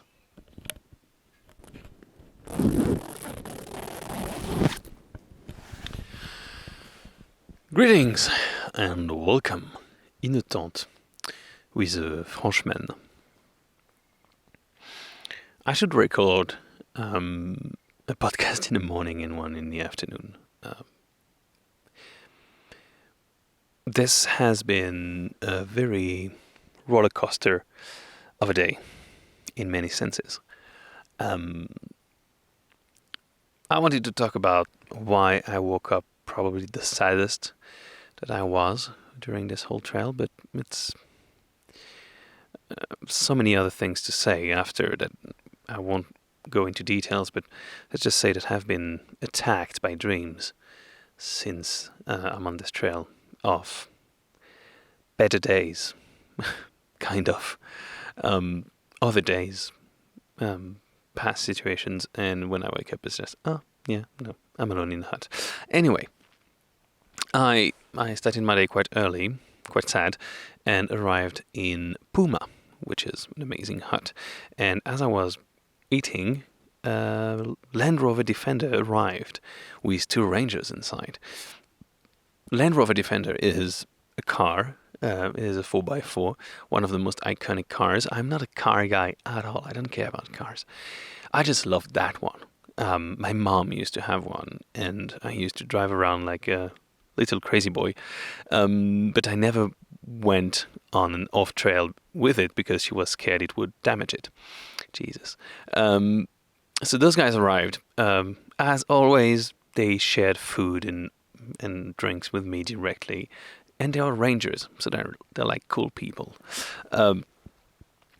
Then started incredibly like a big storm. And I had still 15 kilometers to do to the next hut. So they proposed to me, why don't you want to come with us? I've been walking those incredible trails of Dinara for 2 days now, and every day I'm like, wow, this road must be amazing in Defender. I couldn't pass on the option. So I said, of course, yes. Of course, yes. It was raining cats and dogs, and we hopped on. The Defender doesn't have seats in the back. It has like free seats. I don't know how to say it. Anyway, you can sit barely. It's pretty much a big case. And the road was the most destroyed road I've seen. So it's not that it was moving in the back. I was just jumping up and down. My head hit the ceiling several times and the window, and everything was moving around inside. It was a lot of fun. I wanted to puke all the time. But it was a lot of fun. Not wanting to puke, but and the scenery was absolutely amazing. And during this time, the ranger was giving me infos and stuff. So it was actually I'm quite glad that I accepted. Didn't walk that much there, but I I will walk later that day. We arrived at the hut I wanted, but it was still raining and the hut was closed. So they told me, I'm going to pose you not so far from the next hut. It's pretty cold in here. My voice is going AWOL. Not so far from the trail, and they posed me there. It was actually quite far from the trail, but that was nice of those guys. And as I was walking to the next hut, I heard a sound behind me. It was very a backcountry road and nobody else around. And behind me appeared a Land Rover Defender. Oh my God, 2 in the same day. But this time it would be horrible. It would be horrible because in the car were 2 guys wearing military fatigue, but not the military types, like the hunter kind of guys. 2 old guys. They stopped exactly at my position, and they rolled down the window and told me something in Croatian I couldn't understand. Like always, I say, ja Francuz, простите, ja Francuz. Pretty much, sorry, I'm French. And they said something in English that I couldn't understand because they spoke very bad English. I said, yeah, I'm French, and I'm there, just walking. And they said other things that I didn't understand, and the guy said, passport. But they were looking really mean. And I was like, yeah, I have a passport, but I'm French, guys. Don't worry, I'm just walking here. Passport. And it seemed kind of menacing at this point. So I took out my ID card. I didn't give them to check it out. I just showed them like from a distance, like, yeah, I'm French. Don't bother me. Then they said something else. They were still mad, and they drove off. So it's not that they stopped to maybe give me a lift because it was kind of a steep road or anything else, or say hello, whatever. No, they really stopped because they thought I was a migrant and they wanted to check it out. And God forbid I was one. I don't know what they would have done. Or if I have said, no, you're not police, so you don't check my ID. I was quite mad, really, and quite shocked by this. But that's fine. That's the life on the trail. And then after that, I had to climb all the way up to this new place where I'm sleeping tonight. They opened the winter room for me. The winter room is a room that is always open in the huts, even when they're closed. And they had to open it, so it actually contradicts everything I just said. But the winter room was incredibly disgusting. I'm still shocked by the shit that I was sleeping on last night. Yes, the hut was disgusting. There were like those kind of flying squirrel, they call it puch in here. Pretty much rats. And they were infested. And I saw a mouse when I arrived here. So basically I didn't want to sleep in a place again that was disgusting. So I set up my tent. It's quite cold, but I kind of feel like I will have a better night's sleep. It's kind of my cocoon at this point, this tent. Whatever happens, I get inside and it's my place. Anyway, quite a long one. It was a long day. And I don't even really know where I am. I'm just like chasing, because of the ride, chasing a point on the map, and I'm not sure where I am. And I hiked the last hour almost in the dark. So I couldn't see my surroundings. So quite a weird day, a roller coaster day. It happens on the trail. Cheers.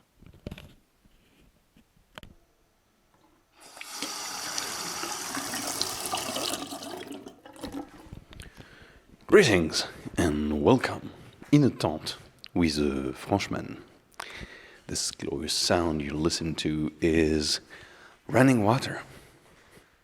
I know it doesn't sound much. It's part of the list of things we start to appreciate after being on the trail for too long. Just having clean, drinkable water anytime we want, straight from the faucet, is a dream. It's not night. It is morning. I'm laughing because I am hangover. So what happened yesterday is that I hiked up a mountain, which was nice. I mean, I have to go I had to go through a jungle and got cut a little bit everywhere, but that was still okay. And then up a mountain to a peak, that was beautiful. I was really happy there. And then I had to go down for a very long time under the cruel Croatian sun and walking on the road. That was not the nice part, and it took forever. But I was hurrying because I've been told that someone would be waiting for me with cold beer. And that was really true. This someone is Ivan and is a trail angel for this region in Much. I hope I'm not butchering the name like they butchered my state yesterday. And basically he's a firefighter. And the firefighting place of Much is now part of the network of Via Adriatica, always where this place is. And you can hear echo probably because I am on the big hole, and the big hole is where I slept. I didn't record last night because, yes, I got quite tipsy, borderline drunk. So this Ivan is also kind of the messiah, as he calls himself, for the rest of the kids of the village, the 20 years old. And they all gather in this place. So yesterday they were gathering to watch football. I don't watch football, but when you are offered beer, a place to stay, and homemade food, I mean, come on, that was lovely. That was just absolutely lovely. So I had to stay. And I had to stay drinking some beers and trying to talk in Croatian, saying a lot of nonsense. And all these guys have this kind of little band that was really fun to interact with. Everybody knows each other. It's like a small village, and they welcome me really nicely.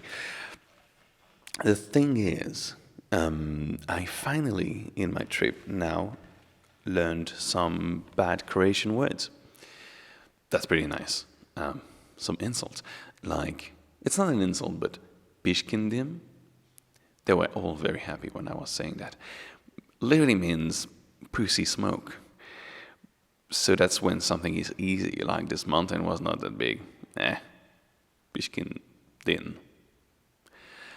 I'm trying to implement it. And they were making me drink, of course, a lot. It's always a game to make the new guy, especially when the new guy is me and never say no.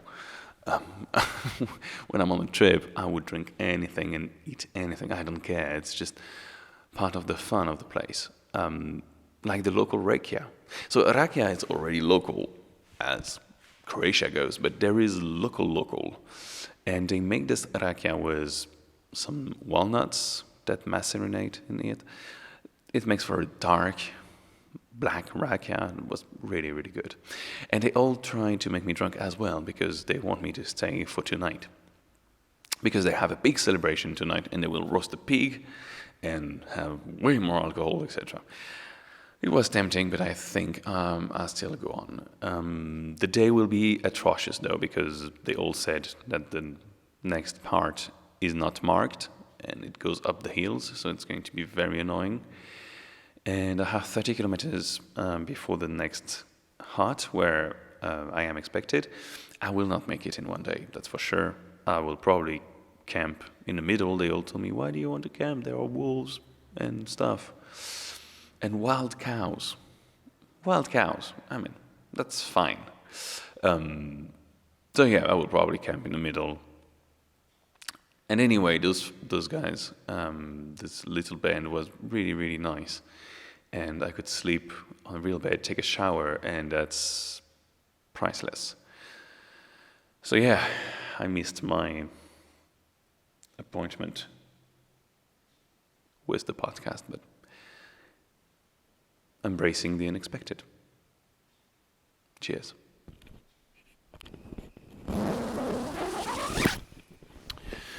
Greetings and welcome in a tent with a Frenchman.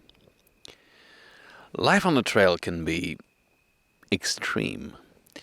Extreme in many ways. Extreme in the fact that I'm not taking showers for days, even weeks. extreme for what I eat, extreme for what I hike, for what I see. But it's also extreme in the mood swings. Every situation on the trail can lead you, the tiniest thing can lead you to a very brutal change of mood, from extreme happiness to extreme sadness to extreme despair to extreme enthusiasm. Today is a good example. I woke up extremely hungover and didn't hike before noon because I was just chilling there. There was a store. I bought a iced coffee. I mean, the kind of stuff that you never do when you're in the wild. And I didn't feel like going. And it was really warm. So I really took my time and started to hike at the worst moment. Obviously, noon, after light breakfast. Extreme heat. Again, extremes. And starting to hike a mountain, so directly climbing. It was really difficult with a hangover. You drink even more than usual water, should I announce. It was okay, and then I got lost. I got lost because even though I have a GPS, several apps, a backup GPS, the trek was not like the GPS. And one of the guy of the organization, Hrvoje, this cool guy, was helping me and telling me a ton of stuff. The problem that he was telling me what someone else told him in Croatian and translating roughly, so it was really difficult to understand in English.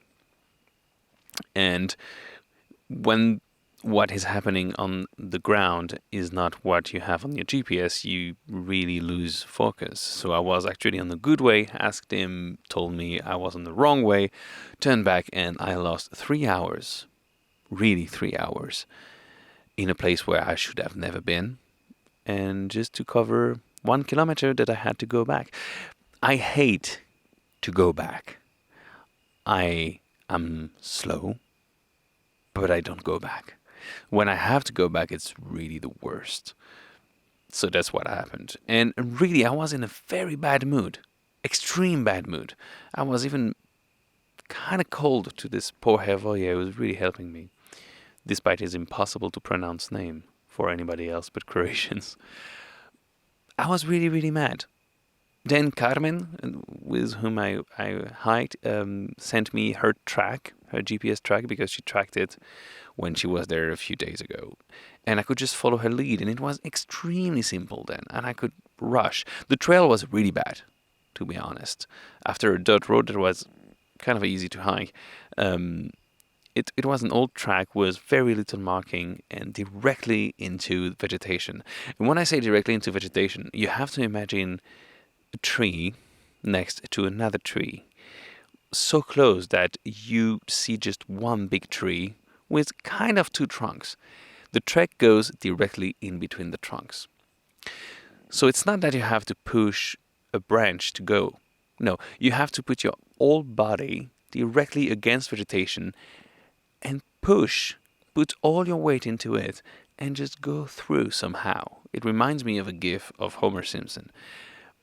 You kind of disappear into it and you appear on the other side. And it goes on like that for an hour. At first you're a little bit hesitant, but in the end you just don't care. You put your head first and you just push. You get scratches everywhere, you get destroyed, but you don't care after a while. You just go in. And the trail has a weird sense of logic that is not logic. But you get it after a while. And at this point it was really late, and I really wanted to come to a cool place to camp. So I pushed through and I hiked fast. And my mood started to get a tiny bit better, because you're always better when you're on a good track. And it got extremely better right after. I arrived at almost sunset in a village, and usually I don't like to disturb people when it's almost dark outside, because they are more careful.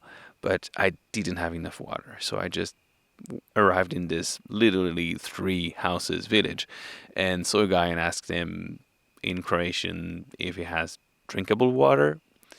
He told me there is a well. Well, he didn't tell me, he just pointed. Went there, used water from the well. And then an old guy just came out and started to talk to me in Croatian, didn't understand a word. Tried in English, tried in everything, and he didn't understand neither. He just said, pivo, beer. And at this point, I just said, pivo? He looked at me and said, duh. And he went inside and took out a cold beer and a glass for me. This guy didn't talk a word. He didn't know who I was. I was just in his court. He saw me and just gave me a beer. And I sat with him drinking that beer, and we tried to talk, but it was impossible because he didn't speak a word of any of the languages I tried, and I didn't speak a word of Croatian. And I finished my beer. He kind of understood where I was going to camp, etc. And at the end of my beer, he just came back in, came out with another beer, and just kind of told me to put it in my backpack so I can drink it at camp. This simple act of kindness boosted my spirit to the highest peaks. I was joyful to the point where I was laughing out loud.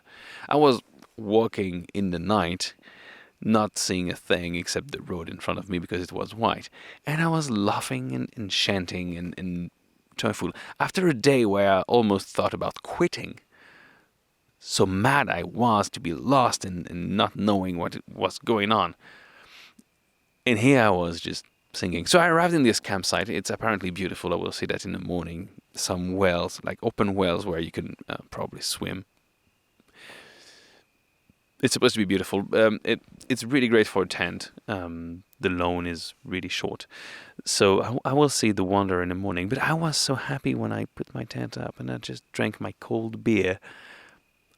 I was dreaming of just finding a spot without tall grass for my tent, and I got beer. Beer is the ultimate prize for a hiker in here. Carmen is the same. After a day of hiking, nothing makes you better than a cold beer. I don't know why. There is something extremely, again, extreme. Beer is beautiful. So yeah. Again, a day with multiple ups and downs, both in the terrain and my mood. The trail is really an extreme place. I hope you understood it with my examples. Cheers.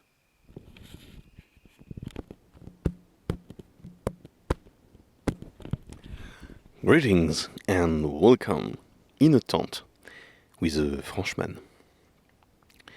This podcast is being recorded on the morning after.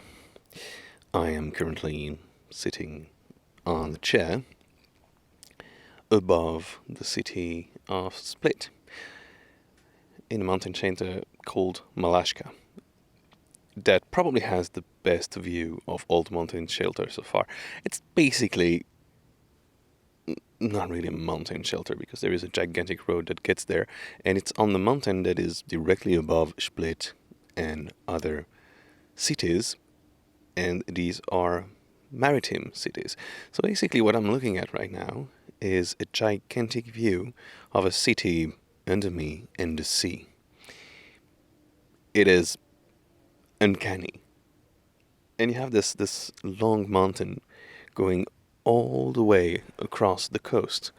And I'm going to walk on the ridge of that mountain, so the view will be breathtaking all day. It's really... I've been inland for a long time, so now I'm quite in awe. Yesterday, I have been the victim of the kindness of Croatians again. I woke up at the Roman wells and had to fight my way across vegetation again to a little village, and from this little village I needed to go to another little village in difficult conditions again, and finally walk on the road for 10 kilometers or a bit more, like on the real road, asphalt. And I arrived at noon in the first little village, and I was looking at my map when the grandmother of a house nearby saw me looking, wanted to help me to find direction, asked her granddaughter to come because she speaks English, and one thing leading to another, I am sitting with all of them, drinking beer, cold beer, and rakija, and having food, and having coffee, and I spent 4 hours there. That was just, embracing the unexpected. It happens, not a lot, but like often enough, so that you just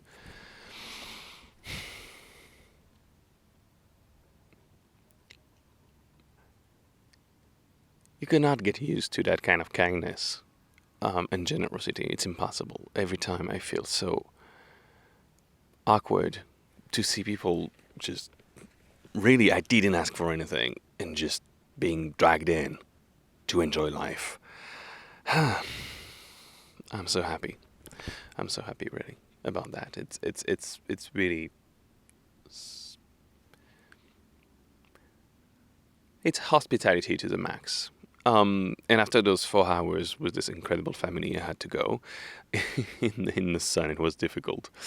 And I walked all the way to Malashka on the road. So this was the boring part. But when I arrived in Malashka, there was this Bosnian family that is staying in the same dome as me. And let's just say that the night has been very celebratory, because one of the member of the Via Adriatica, not really a member, but someone close, knew that I was running low on rakija. So I have this little bottle of rakija with me every day, and I was running low on that. So she made arrangements so that I can get a rakija in here, and we've been tasting it with the Bosnian family, to the point where we were dancing to Goran Bregovic and songs alike for a good part of the night. That was a very good night. But now it's really difficult to go. But I would enjoy a shower, and that's priceless. And the view today will be breathtaking all day. Cheers.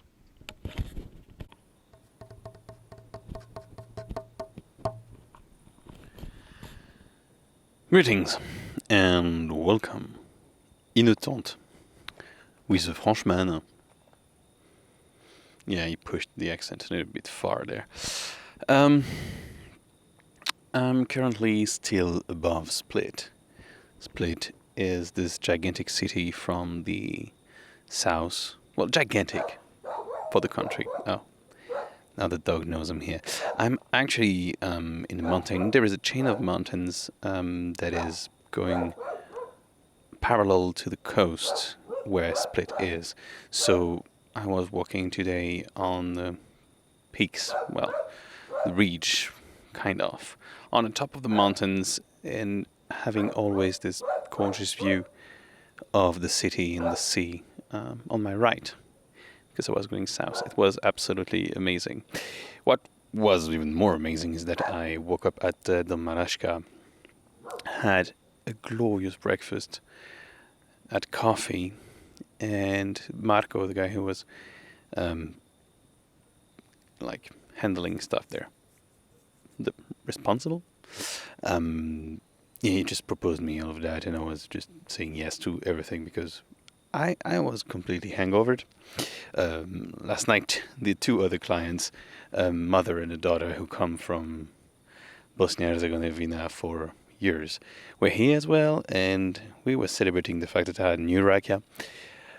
We celebrated a lot, dancing to a lot of Balkan music,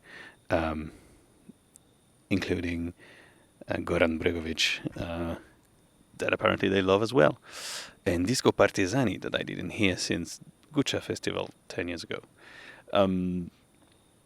So that was a very fun night. But Marco was amazing this morning. And at the moment where I came to pay, he looked at me. He's this big guy. He's gigantic. He's a mountain by himself with very blue eyes. And this laugh that when he laughs, you feel like you've known this man forever. He looked at me very seriously and he told me, no money. I insisted. I think it's the first time in my life that I truly, really want to pay for a service because it was more than I could hope for. And the person is really like it's a principle that I will not pay. So I mean, he gave me like beer yesterday, breakfast this morning, a great place to sleep. I had a shower. I mean, it's everything. And not only did he tell me no money, but he went back in and took a new bottle of homemade rakija that he gave me. So now I'm carrying 2 bottles of rakija, plus a glass bottle that I need to carry all the way at the end of the mountains to split, so it can be sent to my place. But anyway, so I was in a bad situation, very hungover this morning when I started to walk at noon, and the sun was a murderer, really. So after even 30 minutes, I couldn't walk anymore. I just had to take a break. My break took an hour. Then I walked 1.5 hours more, and I just couldn't take it anymore. And I had to stop again. So I didn't do many kilometers, and now I'm in another dom. So like yesterday. So a dom is not a refuge. The main difference is that you pay for the room, but you have a real room, you have a shower, you have everything. It's usually easier to access. This one is really easy to access from Split, and quite famous apparently. The view is as well breathtaking because, well, you're less high, but you're closer to Split, so you really see like every detail of the city laying in front of you. It's amazing. So I'm in this dome, and it's been a short day. It's been a very, very, very short day. I didn't even have time to think, really. I was just walking on the heat and just feeling numb. Tomorrow I should arrive in Split. I don't know if I will stay in Split or not. It's not clear at the moment. I know that there is a team of rescue from the mountain that is waiting for me somehow. And also someone from the Via Adriatica group who wants to take me for Shevapchichi. So I'm really excited about that. So yeah, I don't know. It's been a very short day, but I'm glad. I arrived early at the dome. I could rest, and now I'm going to sleep and wake up early. This will be nice. And this place really is. It's really easy to hike, and it's the view is amazing. Like for unexperienced hikers, it's really doable, which I am. An experienced hiker, really. Anyway, cheers.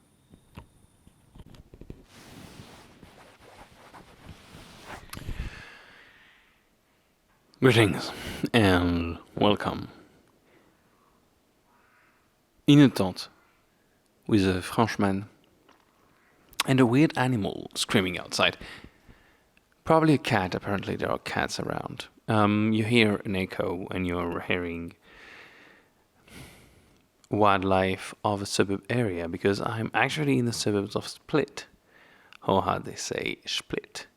I finally managed to get out of those big mountains above the city, and it's been great.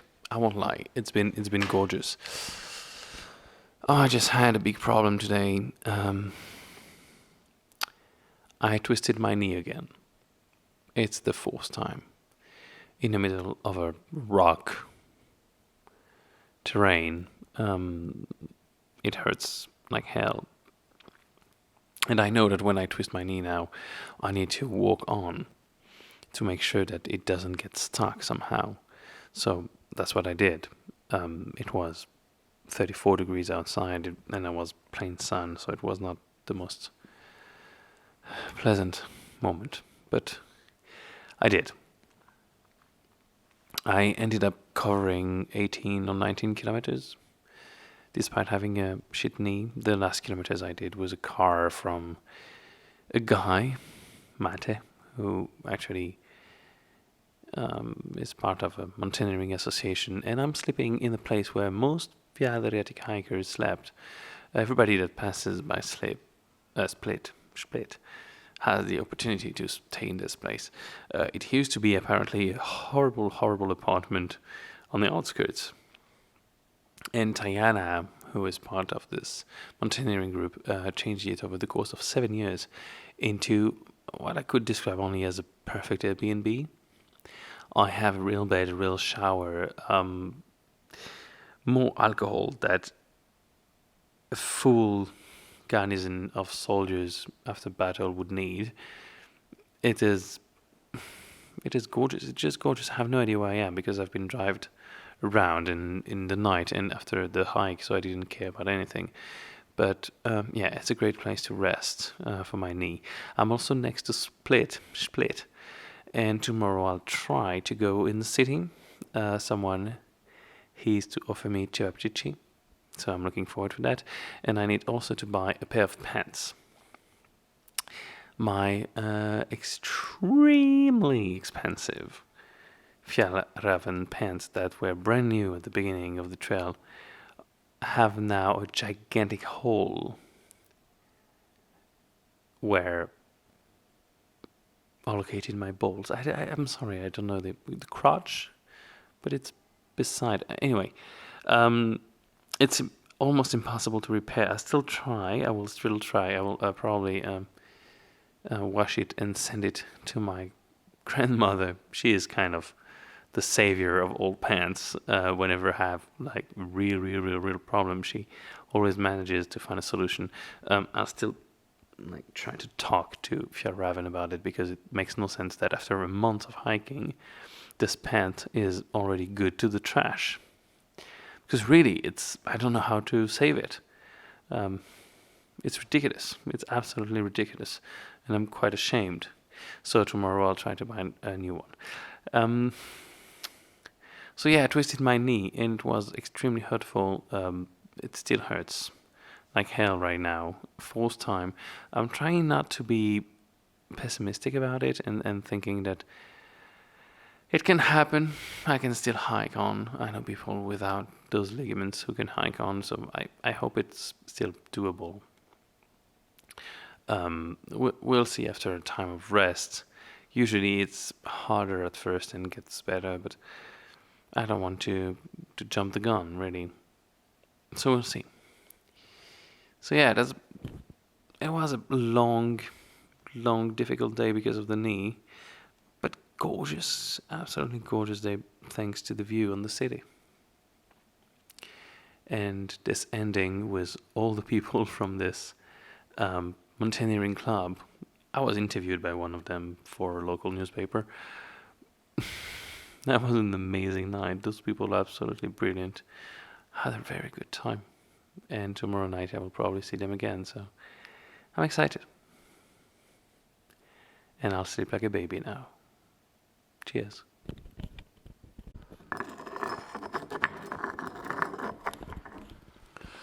Greetings and welcome in the tent with the Frenchman. I have been in Split today. Wasn't supposed to be exactly a day off, but it's definitely a day off.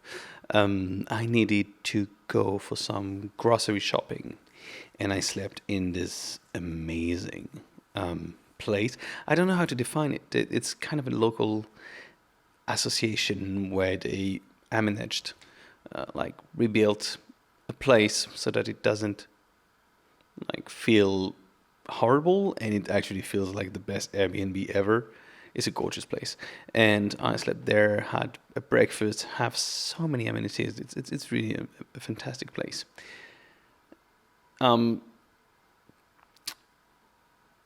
had again a day of ups and downs, despite the fact that I didn't move.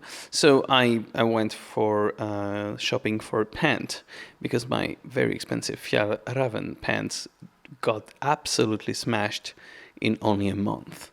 And not because of the terrain, just because I think they have a problem. It's the crotch where most jeans fail for men. It failed for those pants, and those are very, very expensive hiking pants.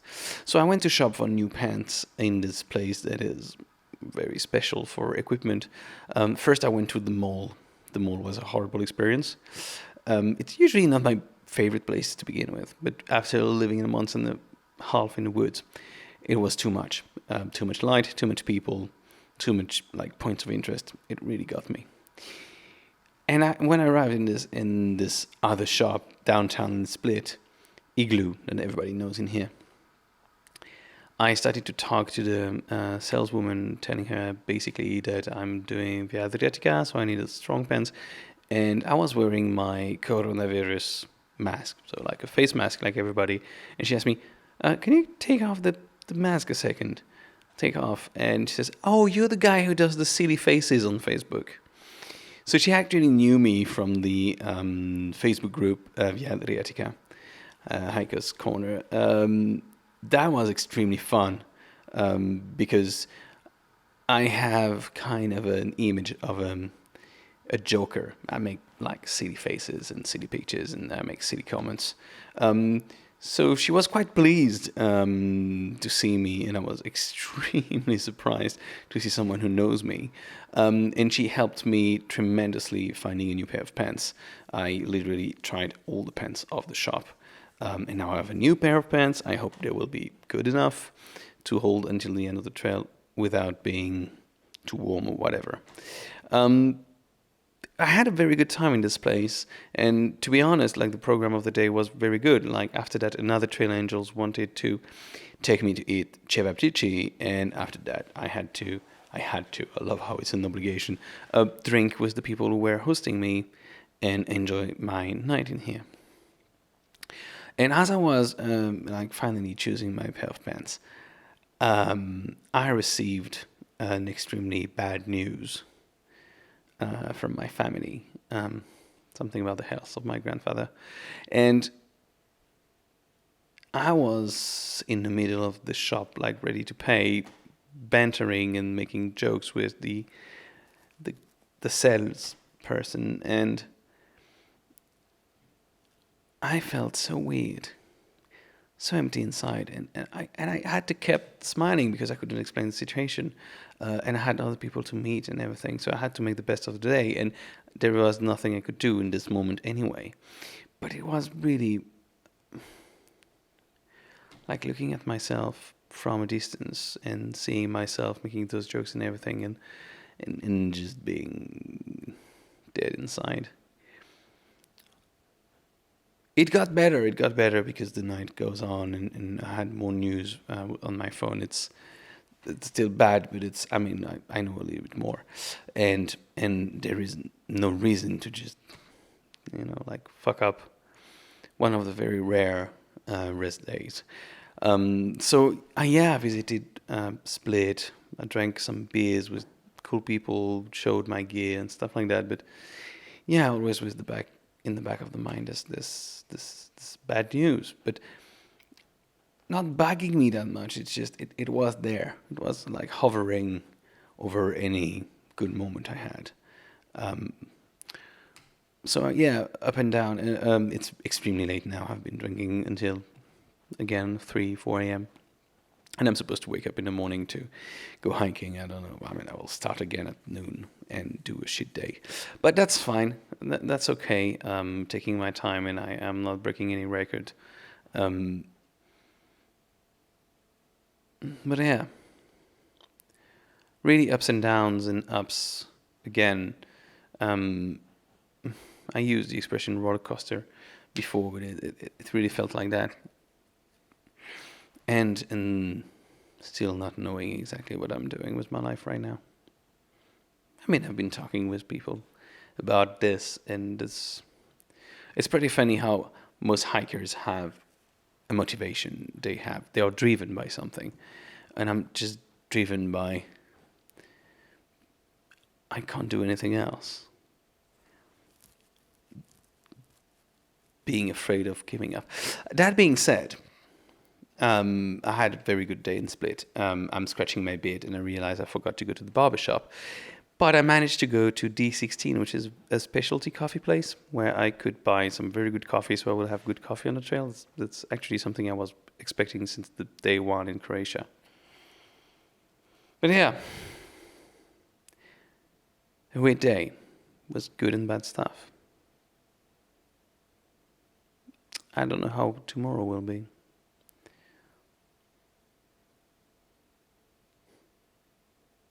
Cheers.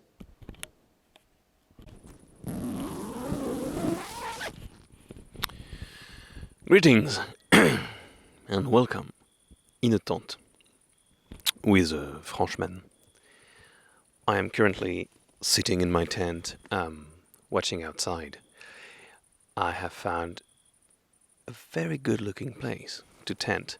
Right in front of me is the moon reflecting onto the sea, and I'm slightly above, looking at the coast of an island lit up. The sky is extremely clear, and it has some kind of serenity to this place. I really appreciate the see-through of my tent. I'm still protected from the elements and mostly the insects and mosquitoes, and I can still enjoy. What I don't enjoy right now is that my ass is directly onto the floor and not on my air mattress, because my air mattress has a small hole. A small hole destroys everything because the air mattress slowly loses its pressure, so little by little you just end up on the floor and it ruins your night. And to patch it up, most of the patch systems, I have like 3 different kind of options. Most of them require 24 hours to dry. So right now I just applied some very strong tape, magnet. I think the name is literally magnet, surprisingly strong tape, something. Tenacious tape, yes. I applied that on the little hole, and my ass is applying pressure. So I'm talking to you and repairing my mattress at the same time. It has been a very slow hiking day because I started late, like every time that I'm having a party and sleeping not in my tent. I've started midday. I took this opportunity to go send by post my old pants and a bottle of rakija, empty, but the bottle is beautiful, from Rijeka, to France.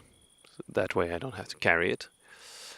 And I will try to save the pants, even though I think it's beyond repair at this point. But you know, I'll ask my grandmother. She has been saving many pence. So I took the time to do this, took the time to drink an amazing coffee, and I hiked. Actually, the weather was quite okay. I mean, it was warm, but I was expecting warmer, and very short day, but easy, above Split, but on the southern part, still going parallel to the sea on the mountain. The mountain is way smaller, so that was nice actually to have always this great panorama on your right, and still having the impression to just advance. Not many rocks. It's been a cool day. I think, yes, the word I was looking for is cool.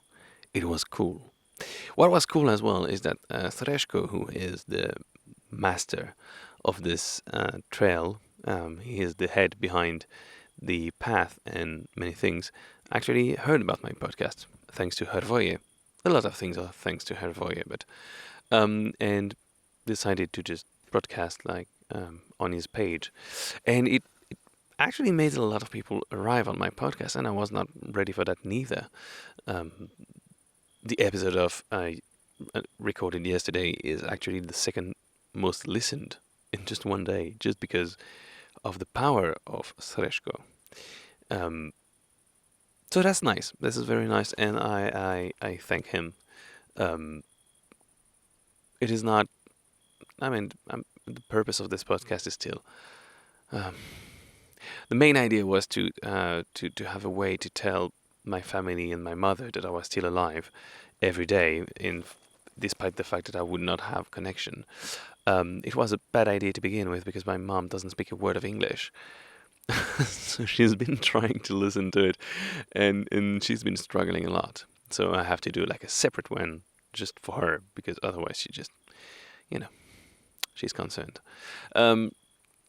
But yeah, no, it's more of a journal that I want to keep, also to keep track of my mental sanity along the trail, and as much as like an experience of the trail itself and what happens on the trail.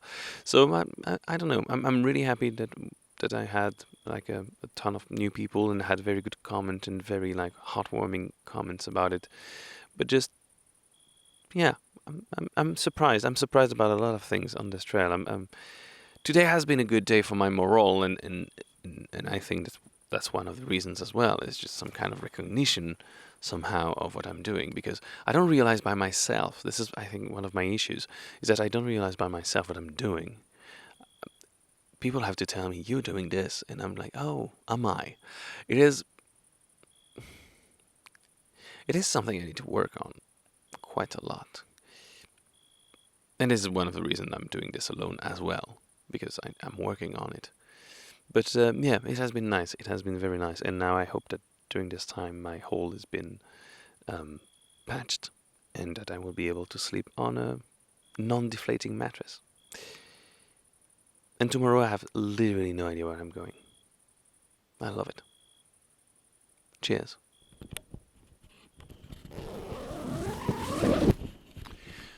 Greetings and welcome in the tent with a Frenchman. It's been a pretty good day today. It's rare that I say it like this, but it's been a good day of hiking. The section I did today passed by Omish, so I was sleeping in a place that was pretty good looking. My main problem is that I didn't sleep good at all last night because my air mattress had a hole, and all the solution to fix the air mattress holes take 24 hours to cure. So when you have a hole the moment you want to sleep, it doesn't work. I used a ton of tape and it didn't do the trick. So yeah, had a horrible night. It seems that now it's working. So far so good. So I should be able to sleep good. So yeah, no, the day was pretty nice because it was not so challenging. Still like some very, very steep hills that feel like a wall when you really arrive on them. But I seem to have the kind of a good rhythm now with the very steep places, and it's working. It's working basically. Yeah, I'm seeing some lights in the distance. It's kind of weird. Yeah. It passed by Omish. That is a gorgeous. I wasn't ready for such a gorgeous small city. Extremely small. It's just literally 2 streets, but it is by the sea, by a river, surrounded by cliffs. It is absolutely surreal, and you have to climb then to a castle that just is above Omish, and with the mountains in the back and everything. It's almost too beautiful. And I did something that I like to do at the beginning of my trip, is that I started to walk and I arrived in a city for lunch. So that was nice to be able to just go to a restaurant, order whatever, because that's the thing. You didn't pay for the night, so basically you can allow that money to eat, and you're going to walk, and you've been walking, so anything you eat is not going to make you fat, basically. It's just the perfect moment. And on top of that, being extremely warm as it is now, it's also a good way to avoid the worst hours and take a good break. So that was actually a very nice moment. I really enjoyed it. And the rest of the hike was pretty good. I just arrived now to the place I wanted to sleep. It's a mountain hut, and this mountain hut seems to be not only closed, but being made. It's, yeah, I was not ready for that. So I'm in my tent. No problem. It's very warm, so I won't have a problem with that. It's just, yeah, it's just a good day. Not a fantastic day, because I don't think to be able to say something is fantastic now unless it comes from other people. If it comes just from me, I just enjoy it, but just it's not like the night in Strelo that was special. But it was really a good day of hiking. Beautiful, beautiful sight. The trail was nice to me. Didn't get lost a single time because it was well marked. Everything was well indicated. Pretty good. And when it's a good day, my thoughts are not that bad. Pretty good thoughts. I still have this thing where I talk to myself constantly out loud. One of the reasons I speak English like that is because I talk to myself out loud a lot, so I know my voice. And when I talk to myself out loud or when I sing, I know I'm having a good time because it takes some kind of energy to that. And yeah, I did that, and I was happy. I talk in Franglish, so a mix of English and French because this is how my minds work now. But yeah, that's a nice feeling. I'm surprising myself to say it out loud now at night. It's just, yeah, it's nice. Okay. I'll try to wake up early because Biokovo is coming soon. Cheers.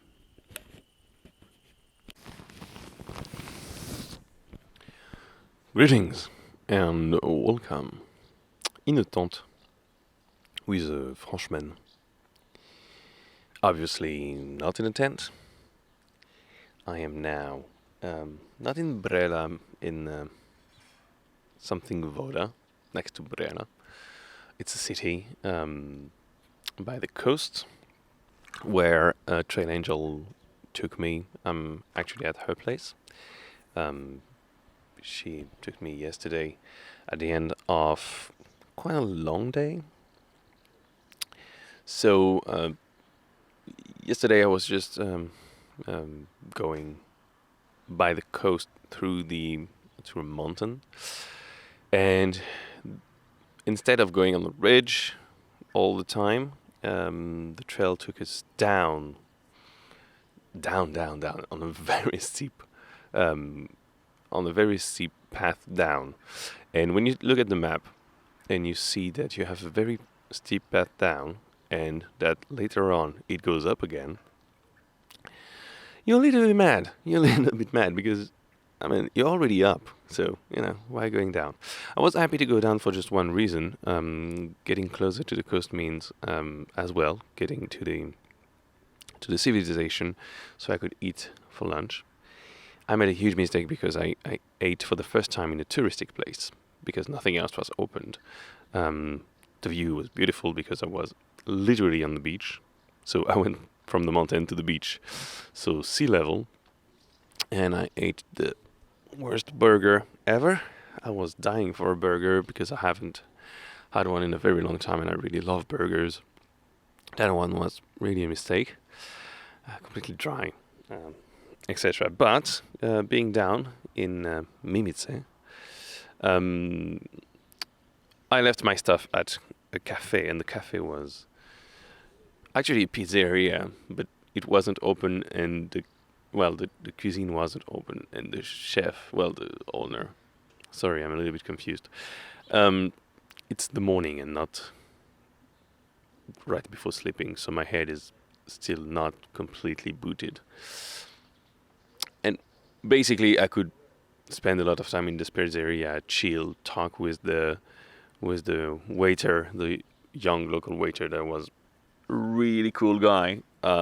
Recharge my stuff. That was really a nice moment. This guy was really fun. Learned a lot about the local life and everything. So I stayed a little bit too long, like always, and I started to hike back, thinking, okay, it will be steep, but it will be okay. The way up was horrible. It was basically going straight up the mountain. No nonsense. There was the direct line at the beginning. Like, you want to go top? Yeah, that's the top. That's it. So extremely steep on some kind of loose grass, loose dirt. So very slippery. And then after that, it went worse because it was on steeper or something like that. Basically, it's just small rocks over small rocks. Like a river of small rocks that cascade down a mountain, and you have to go up that thing. So every step, it is taking you 2 steps down because you're just slipping with the rocks, and it's like constantly. It took me 2 hours to go up. The trail is not marked, so it was just, you have to imagine that it might be there. It looks like. And then you arrive finally on top, and it's marked, and it's nice because you're on the ridge again, and it's beautiful again, and it's not trying to kill you at every stage. That was very. I was swearing a lot. swearing a lot, especially because I had just this small shit burger and I was kind of mad.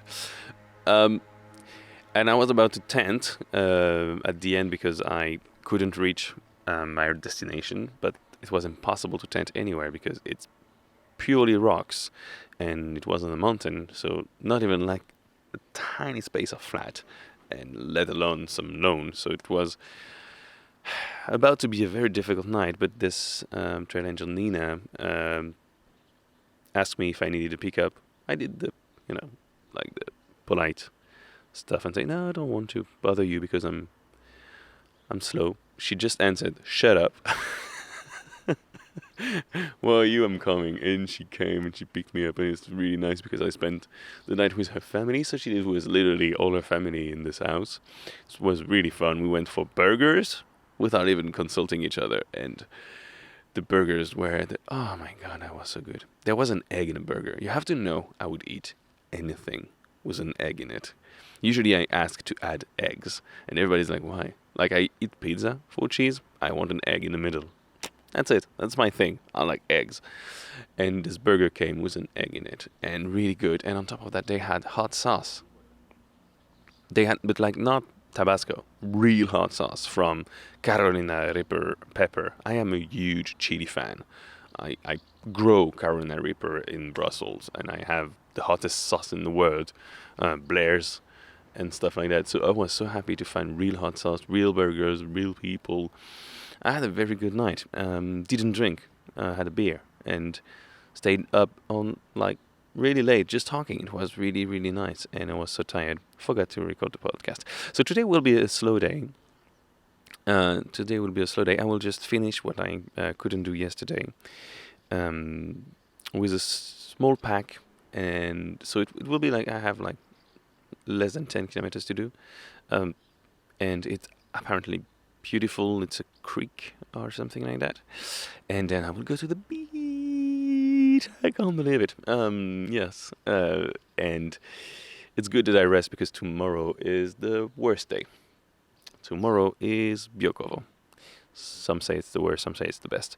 Tomorrow is the big climb of Biokovo. It is, well, I'll talk about it tonight. Anyway, cheers.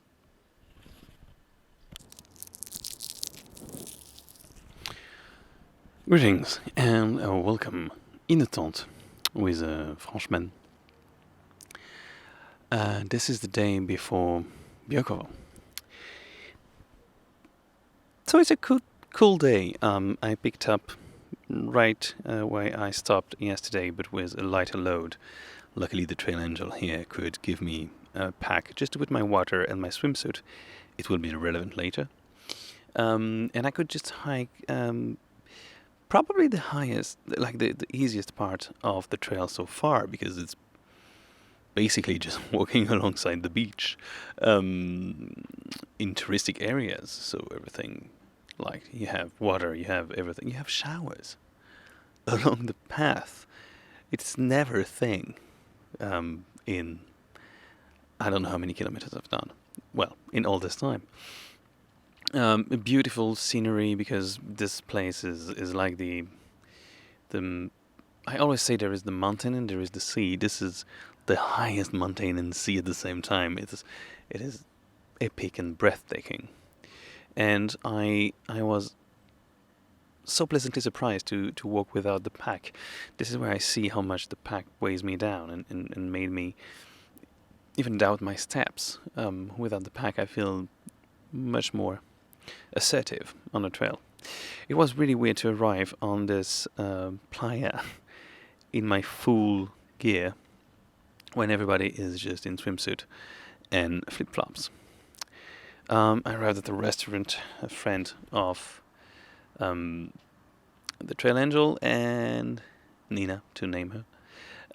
And this friend Tanya is a hell of a woman, again. Badass, tattooed all the way with no hair, and she learned how to cook in France recently, and she owns this restaurant by the beach. It could be a tourist place. Actually, she doesn't need to do much to make it a real tourist place, but she does real cuisine. I had an amazing talk with her. Like half of the year she just lives alone in a small hut small house in the mountain during the winter. It's amazing. I mean, I was so envious. And she's a fantastic chef. She doesn't like to talk much. Reminded me of my grandfather. I had definitely the best meal I had so far in Croatia, because it was real cuisine, not just grill or something fat and that makes me feel happy. No, the taste was really interesting. Her take on creme brulee is, I mean, the best creme brulee of my life, by far. And one of the best meals I had, period, really. And the staff was amazing. I mean, I had a great time. I was by the beach, doing nothing, eating great food, and knowing my day was over at 11. This feeling is amazing. And knowing I'm going to go to the beach later to just swim. And of course, because she's extremely nice, like many people, but she refused that I pay, and I felt really bad. Like exactly like with Marco the other day. I was like, this is the kind of stuff that I really, really, really, really, really want to pay, because it's the thought and efforts that were into this were just, and she was telling me about the menu, and she stayed with me the whole time. I mean, that was amazing. And after that, I went to the beach with the whole family. That was so fun. I could just be in the water and do nothing, not even swim. I was just. It's like the epiphany of Pomalo. It's really just... Tomalo is Thomas and Pomalo at the same time. It's Pomalo. Just invented it. Trademark. It's just, doing la planche. I don't know in English how you'd say it. It's just when you let your body float on the water and you do nothing. Gosh, it feels good. It feels good. I'm still not a fan of waiting on the beach. I still don't get it. Because I was waiting. Not enjoying the moment. I was waiting, but being in the water felt amazing, and just passing a moment in the playa. So anyway, it was a very relaxing day, and then after that, marching band, some traditional songs. I loved it. I had a great time. Just thinking about Biokovo now. At the end of the day, I felt, so it's now, because it's the end of the day, kind of ready for tomorrow. Kind of. It's going to be a day of pure climbing. I have to climb all the way to 1,400 meters where I should sleep. And this is all there is, like pure climbing. 1,400 meters of positive, a little bit less because I start a little bit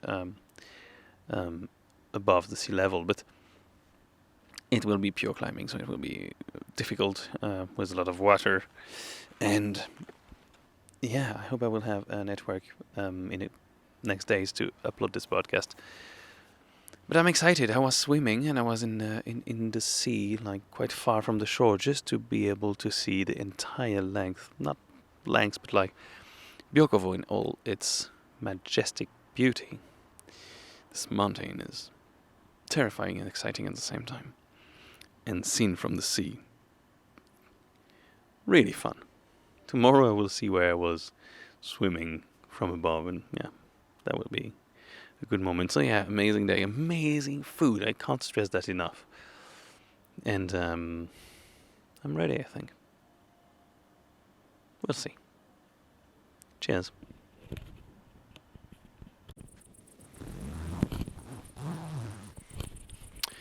Greetings and welcome in a tent with a Frenchman.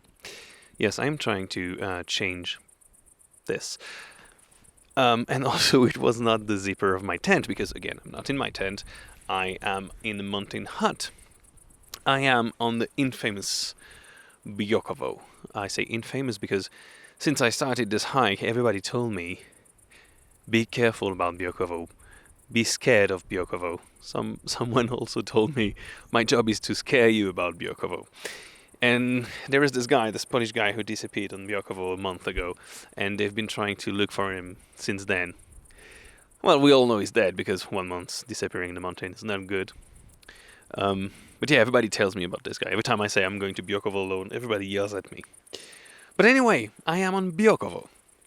Biokovo is not the highest, not the wildest, but according to the firefighters in Much, it's fucked up. So far, I don't see it fucked up. So today was the big climb. The big climb because I am now in a hut at 1,400 meters, and I started at sea level, a little bit above sea level because I was lucky enough to have a ride. So I did like I think 1,200 meters of pure elevation, um, and I did it extremely fast, to my absolute surprise. It's not me. I'm not fast. I'm not a fast guy. I take my time. I am Pomalo. Yes, I'm trying to copyright that. Um, but no, I went fast. I arrived here. It was 1 p.m., 1 or 2 p.m. And I thought I would be just chilling and just enjoy my life, basically, on this very small mountain hut. It's basically a container, the ones that go on the ships. It's a container that has been converted. It's roomy enough when you're one. It can hold up to 6 people, if need be. And as I was eating, I saw 3 people approaching the house. And I was, I wanted to be alone, so I was not the most happy. But in the end, I'm extremely happy that they are here. I say that before we're going to sleep, and maybe I will hate it when we sleep. But, well, they will hate it because of my snoring. There are 2 locals, 3 locals really. 2 are best friends, the 2 Ivans, the best friends ever. They are like from the villages next door. They know those mountains by heart, and they go hiking all the time. And one of them has a son, Matteo, who is there as well. Matteo speaks English, luckily, so he can do the translations. And they're having like a buddy weekend. And I'm lucky enough to be there and to be with them. And I've been laughing my ass out since they arrived. We've been talking about everything and nothing. Mostly nothing because, language barrier. And I was lucky because the water is a big problem on Biokovo. The lack of water can really get you. And there is a pond, disgusting, absolutely disgusting pond, next to the little hut. I managed to filter it because my filter should filter pretty much anything, but the taste is so disgusting that you feel that the water is not drinkable. So I was not excited at the idea to fill my waters with this horrible water. Luckily, the Ivans know the place by heart, and they know a little cave 20 minutes away where we went, and there is a lot of water. Well, not a lot, but for us it's a lot. And then after that we did a big fire, and we grilled some food, and then we've been drinking, obviously, the obvious one beer and rakia. Red wine that has been cut with water. I say that for my fellow Frenchmen. Yeah, I know, it's a crime. But it's okay in here. It's Biokovo. It's their excuse for literally anything. We eat like meat without anything, like Biokovo. We do stupid shit, Biokovo. I love this excuse. So I'm on Biokovo. Today should be one of the hardest day with tomorrow, and tomorrow I'm going to cross the ridge. It is exposed to the wind. It is actually a ridge between like the 2 sides of the mountain. It's really narrow, and I have like rock hopping to do, like from rock to rock. It seems absolutely gorgeous, but I am terrified with my knee. It's a 7-hour day on difficult terrain, so I will start really early to make sure that I arrive in time to just chill. But after that, apparently, it gets easier. It gets way easier for the rest of the Via Adriatica. I will have done the big 3, like Velebit, Dinara, and Biokovo. But I'm enjoying it, really. It's a beautiful accidented mountain, and what is changing really compared to the rest is that it sits really above the sea. So you have the sea always looking at you, if you have a lot of imagination. So that's actually pretty nice. So it's been a short but demanding day. I'm surprised by how fast I was, and now I have company that will probably murder me in my sleep because of my snoring. But so far, we are very good friends. So yeah, looking forward to see the ridge. Cheers.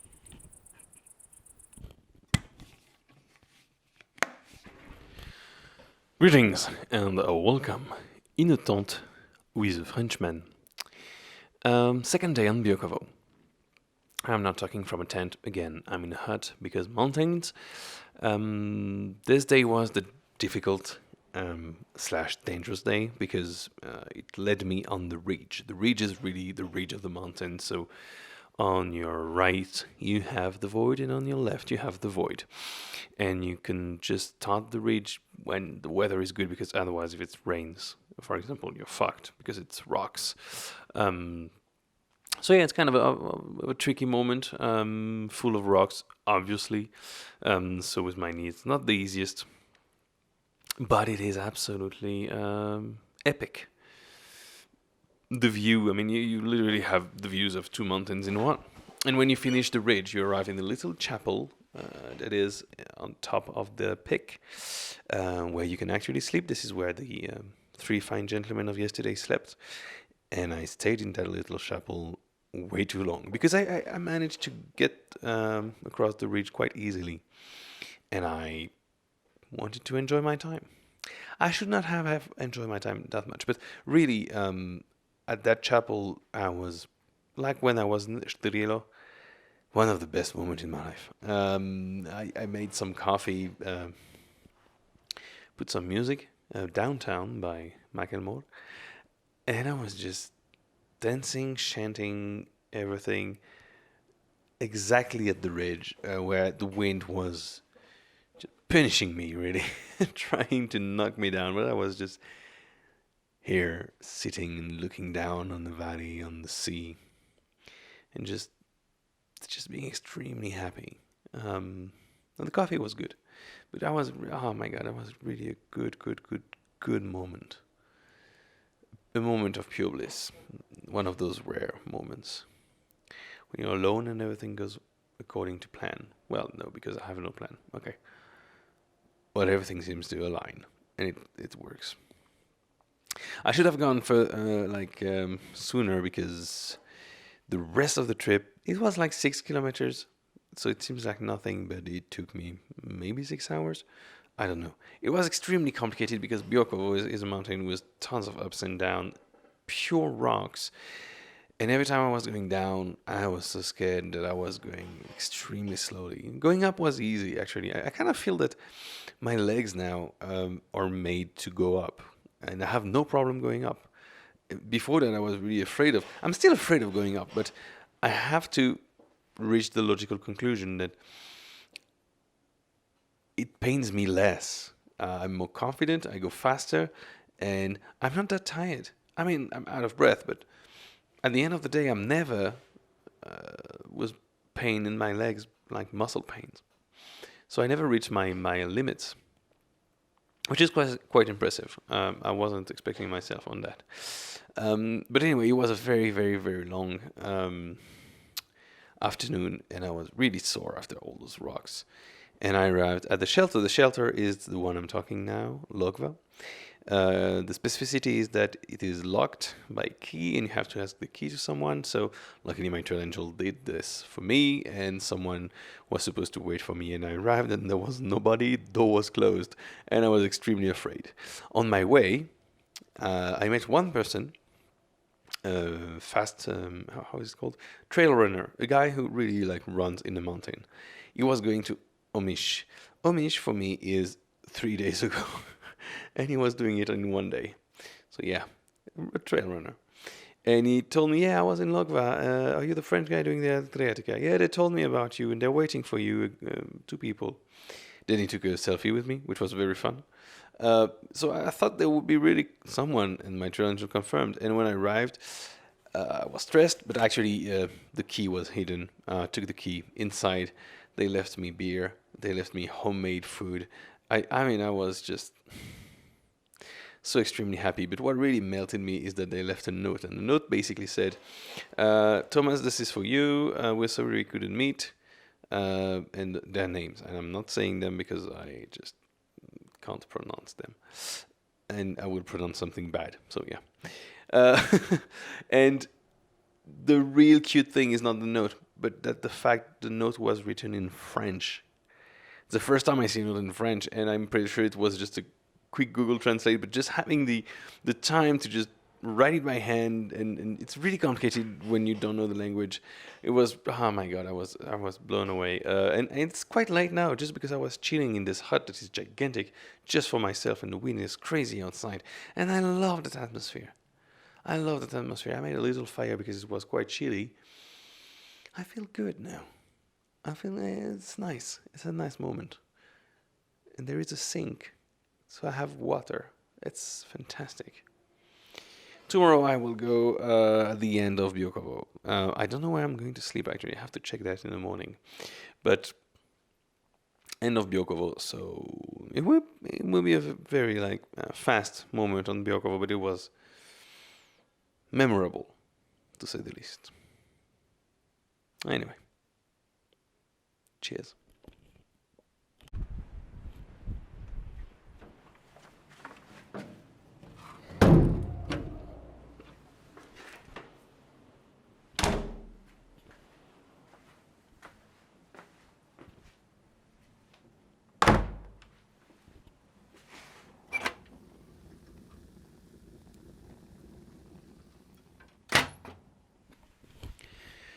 Greetings and welcome in a tent with a Frenchman. After this long audio introduction, you do understand that I am not in a tent. I am yet again in another mountain house. Every day when I leave a mountain house, I think that I will never find a better one. And every day I'm surprised. I always find a better one. Croatia has unlimited resource of amazing locations to implement mountain houses. It is my last day of pure Biokovo, in the sense that this is my last day that I'm actively hiking on path on Biokovo. Tomorrow will be mostly road, and maybe I will be picked up by a trail angel. So Biokovo is over, and today was easy in the sense that I needed to do only 2 to 3 hours to get to this place where I am right now. But there was a detour to the peak of the Biokovo. The peak is actually reachable by road directly. You just have to wait a long time to get granted access to get on top. It is quite nice. I've been there by foot, and the very, what really changed me is that for the first time since I started to walk, I didn't have my backpack. Because the way the trail was made, I was passing by the same place twice, so I could leave my backpack in the forest and go without water, without anything, because it was just 1 hour to get to the peak. I was flying. Just took my hiking sticks. I was literally flying. I actually did run for 1 meter. But something I would actually never ever do with my backpack on. And my backpack again is just 12 to 15 kilos with food and water. Just a side note here, Audrey, who has been walking the Via Adriatica before me for a long time now, finished yesterday, and I'm thinking about her now because she has a 24 backpack, 24 kilograms. It's insane. And she finished yesterday or the day before. I'm not sure exactly, but yeah, I wanted to just do a shootout. She's a proper hiker. Now Carmen is before me as well, and she's absolutely amazing. I don't know Audrey personally. We've been talking by messages, but I wish I could meet her one day and exchange on the trail. She is absolutely insane. She goes super fast as well. I don't know how she does it. I don't know how those people do it. I'm so fucking Pomalo. So fucking slow. But really, shout out to those two ladies. They're doing a hell of a hike. I'm really merely a student behind them. It's impressive. I feel like a kid. So congrats to Audrey. And she is the star. She is really, I feel, since the beginning of this trail, I kind of feel like a joke that keeps on giving. I'm not a hiker at all. It's often what I say. I just have a beard and I feel like I belong in the outdoors. But I've been living in Brussels for 10 years. I am a city boy. I'm a city boy, and I just arrived here because I thought I could. And I'm doing it because, well, apparently it's working, but I don't know why. And every day is kind of a new joke for me, and I'm like, I'm laughing at myself in the end of the day, like, you really did it, you silly person. Um, but Audrey, she's doing it for a charity, so she's giving money away, collecting money for a charity. Carmen is doing it because she wants to finish before something for her children. I mean, they all have good reasons. I'm just doing it because I have nothing else. So I feel very, very small compared to those two ladies. They're really very impressive. And I'm not talking about the other person starting the Via Adriatica now. I don't know them. I didn't follow very much. But it's just that, like, with Carmen and Audrey, we've been kind of walking at the same moment and kind of finishing at 1 or 2 weeks difference each. So that's something. But I wanted to make a side note because it's quite important to me that she finished now. And my big game here is now to try to find in every shelter or every summit where there is a notebook where you can write some stuff, what Carmen and Audrey wrote. And I love to take a picture of that because I kind of feel like I don't want to say a stalker, but a fan, kind of. I just follow them and I find it fun to see what they could write. It's usually very good compared to what I say. But Carmen, I don't know because she writes in Croatian. But I've been translated that she was talking about horses on the last one. And the fact that horses were annoying. And someone who finds horses annoying is straight up in my in my pantheon of good people. But anyways, that was a side note. So today I did this very, very short day. And that's good because I took my time on the previous shelter to drink my coffee and just enjoy the moment. And when I arrived in here, there was a problem with the key because someone had the key but apparently didn't have the key, and like everybody was expecting someone else to give me the key. In the end, it's Nina, the train angel from not Brela but Voda something. Sorry, I always forget. That said, I will come and give you the key. I finish my work at 3 and I will be there at 5:30. I was waiting for her and I thought really that she would just pull the car, give me the key, and just go away. She arrived in 2 cars. She arrived with, like, her daughter that I seen a few days ago. The guy who made me food, like, 3 days ago, a friend of her daughter, another train angel that I was talking to on Instagram, another guy that is extremely famous, another train angel, like a ton of people. And they came here just to give me the keys. All of them. Nothing was prepared, and they just accompanied me for not even 30 minutes, like 15 minutes up the mountain to this new shelter. Gave me a ton of beers, hence the joyful tone of my voice right now. And they just disappeared because the rain was coming and the storm was coming. So they stayed really 15 minutes. We took a ton of pictures, and they just disappeared. They were just here to give me, and that was the sweetest move. Really the sweetest. That was absolutely amazing. I was alone all day. All of a sudden, a ton of people were buzzing around me, and they all disappeared as fast as they arrived. And I left here in my hut, gigantic hut in probably the most beautiful location I've seen so far. I'll do a ton of pics, but my coffee in the morning will be awesome. But yeah, no, it was really, again, I kind of want to hate people. I hate people. That's me. I don't trust humans. I don't have a problem with that. But in here, it's like they really don't want me to think that. Like I try really hard to hate humans, but they are so lovely. You can't. They're really destroying all my faith in non-humanity. It's almost annoying. It's like I want to be sad, but they don't let me.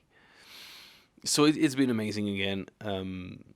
I'm really enjoying it, and yeah, I have a million of other things to say, but I want to keep this podcast short. So yeah, last day in Biokovo, and It's quite a mountain. Not dangerous at all as I feel it, but quite a mountain. Cheers.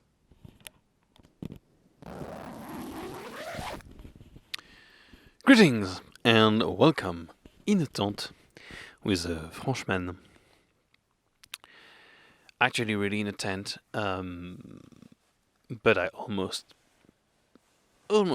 went to another trail angel tonight, but I didn't, and I'll explain why. So today was mostly road hiking and also my first real rain. I've been wet on Velebit with Carmen when it was the inside of a cloud, but it was mostly the vegetation. This time it was actual rain, and it arrived really fast. So luckily I have my rain pants and rain jacket, and it saved the day. And it was not that long, but yeah, it was inside of a cloud and rain. So that was kind of a interesting moment. I started very late because to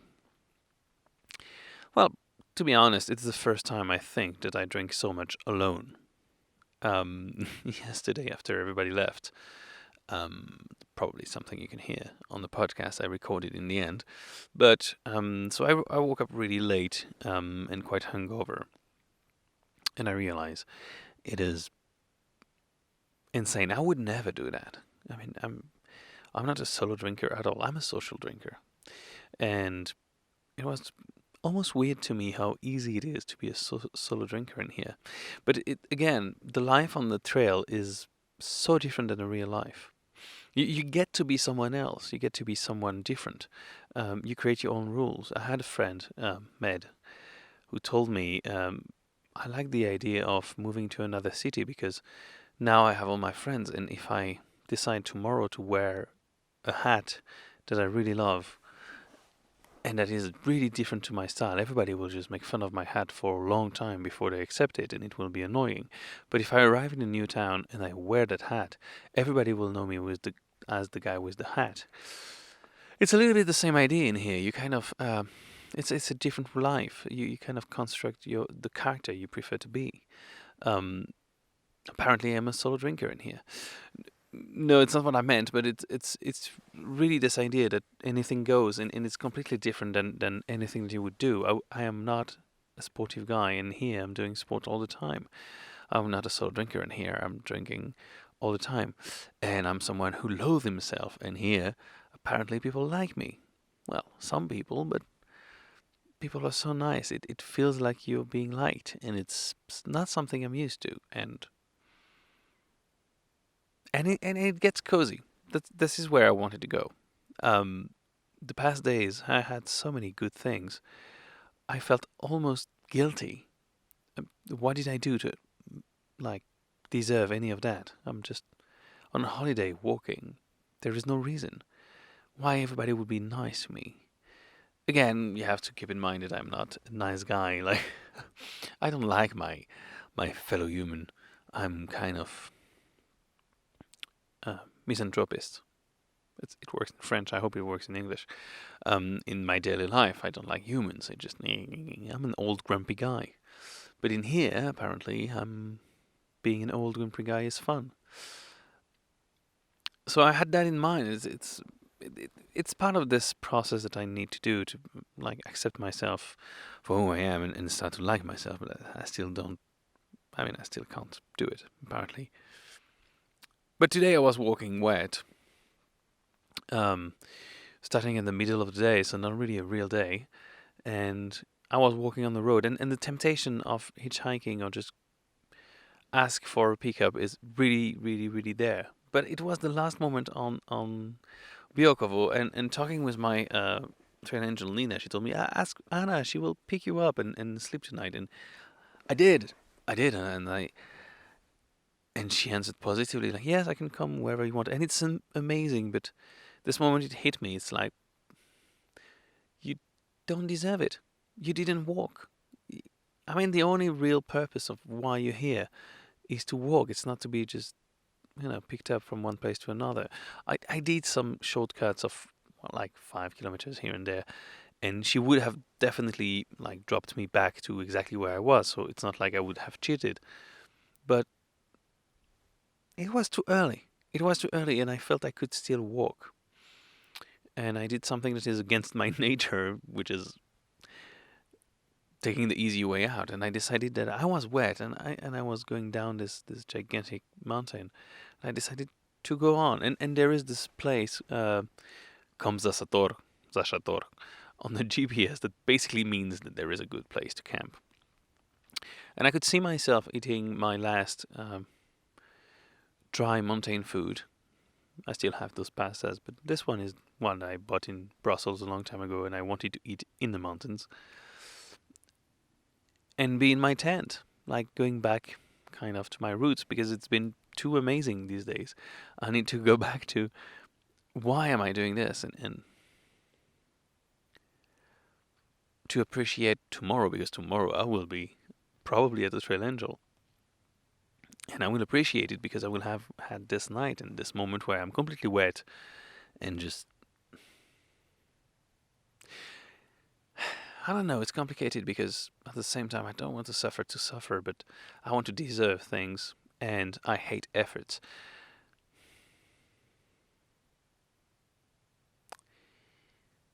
Not an easy one. I'm at camp now. There is absolutely no network, so I couldn't chat with anybody. Nobody knows where I am right now. I guess people understand that I'm in Biokovo and I don't have network. I have this perfect spot for my tent. I could do a perfect beach. It's beautiful. I built a small fire. I know I shouldn't. It's summer, but I made a fire pit and I took all the precautions, and I know fire, and I'm so far away from any vegetation and everything is wet. I mean, a camp with a fire. I mean, anyway. And I've been just reading tonight.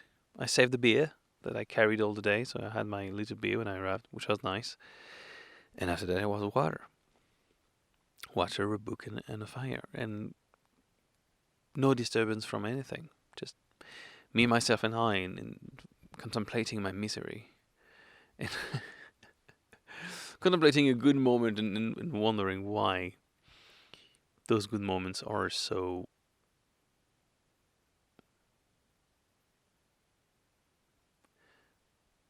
fast. I don't know. I don't have the English word. It would work in French. But I'm good. I'm good here. I'm good in my tent. And I will be extremely good tomorrow with a shower and everything. And warm food. I've been walking on Biokovo, and I really like Biokovo. Biokovo is a good place. Thank you, Biokovo. Yeah, I was a little bit far from the microphone. Okay. Cheers.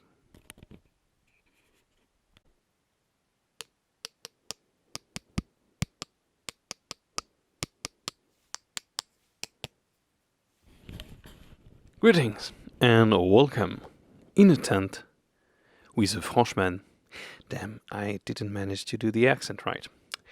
Obviously not in a tent, as this impromptu percussion intro suggested. I am in a Trail Angel's place. The place I actually almost went yesterday, but decided to go for a tent. What a decision. I think I got used people to having a ton of news of myself. Because when I finally reached the grid, I didn't have network yesterday. I had a ton of messages from people worried that I was dead. I'm so sorry for everybody to cause problem or to stress people out. It was not the point. I'm not dead. I'm good. I was just off the grid. Then I started to go down Biokovo, a very annoying road, really. Just rocks on top of rocks, going up and down, and very down. And it was really hopping on small rocks to small rocks, but it was exactly the size. Smaller would have been smoother because it would have acted like sand. Bigger would have been like steps. It was exactly the kind of rocks that were big enough so it hurts your feet, but small enough so you can roll. That was a pretty annoying road. Apparently tomorrow will be better. I arrived quite early at the Trail Angels place, and again, amazing time here. Had dinner, I could shower, wash everything, have great conversation. Really a great time. That feels always good, and this time felt deserved. And I am sitting on the bed. That's probably one of the best bed ever. Just sitting on it makes me want to sleep. Just sitting. Um, it will be really great to wake up to that. Um, so all in all, it's been an interesting day of easy walk and rest. Easy in the sense that it didn't require me a lot of physical effort. It was just very painful for the feet, but not that difficult, technically speaking. Still with gorgeous views. And tomorrow will be more about panoramic views. Not that much elevation, but panoramic views, and I'm lucky enough so that they will bring me up to the trail, because I had to go quite off trail now to get to the Trail Angels place, and tomorrow I will be brought there.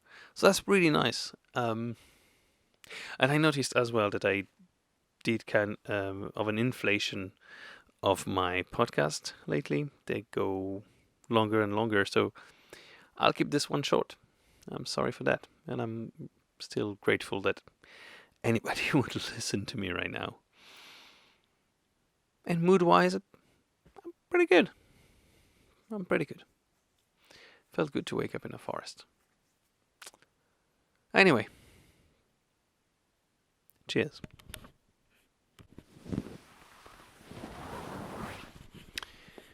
Greetings and welcome in a tent with a Frenchman.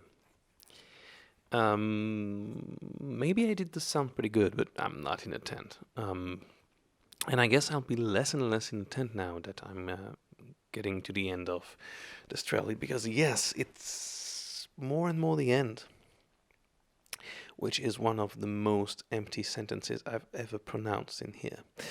I'm saying that because I can feel the end. Tomorrow I should arrive in Plase, and Plase is where I take the boat.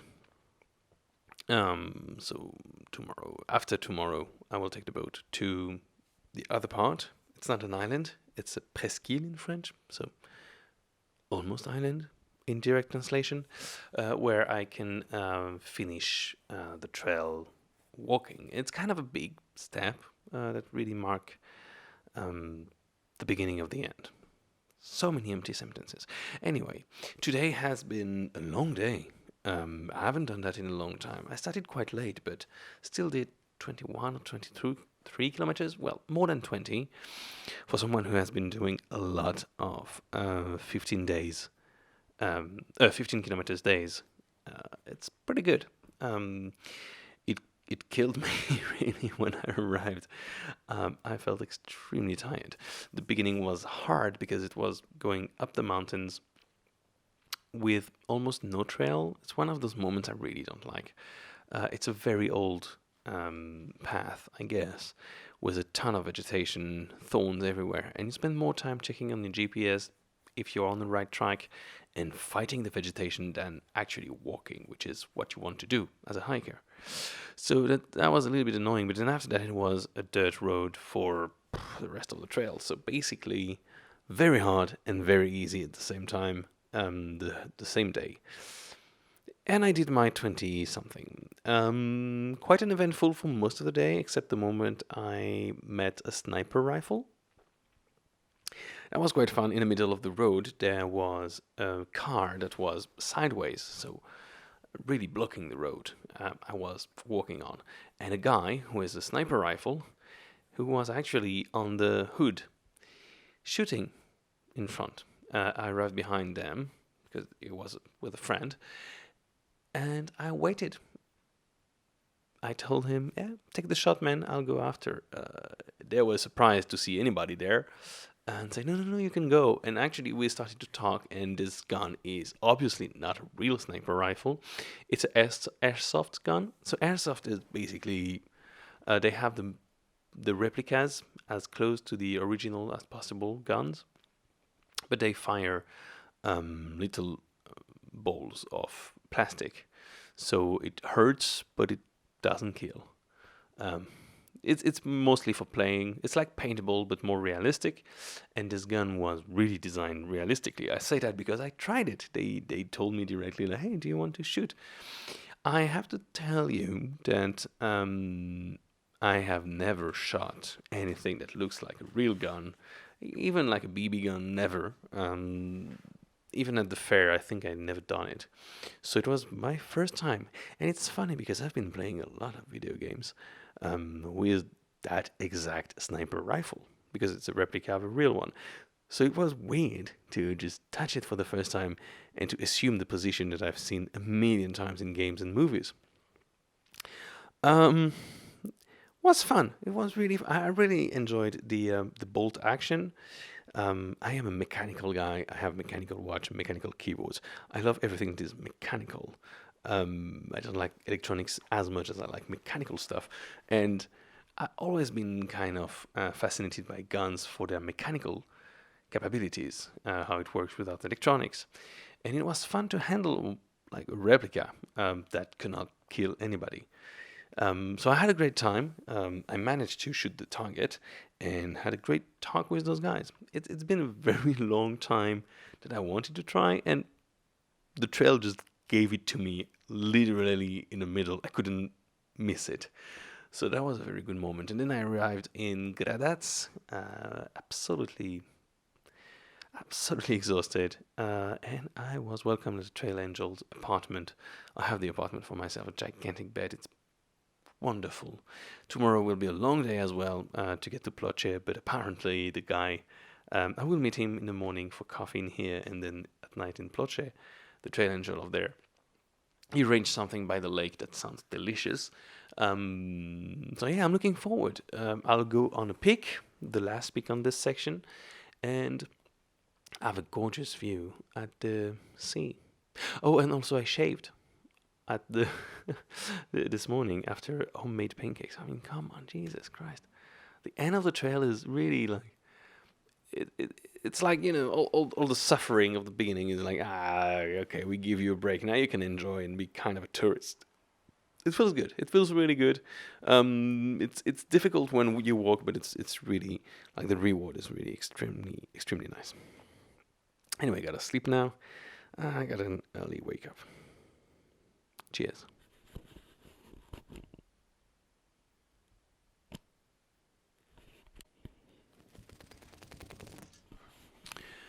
Greetings and welcome.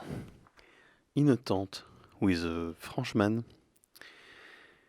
A Frenchman actually talking from a balcony in Plase.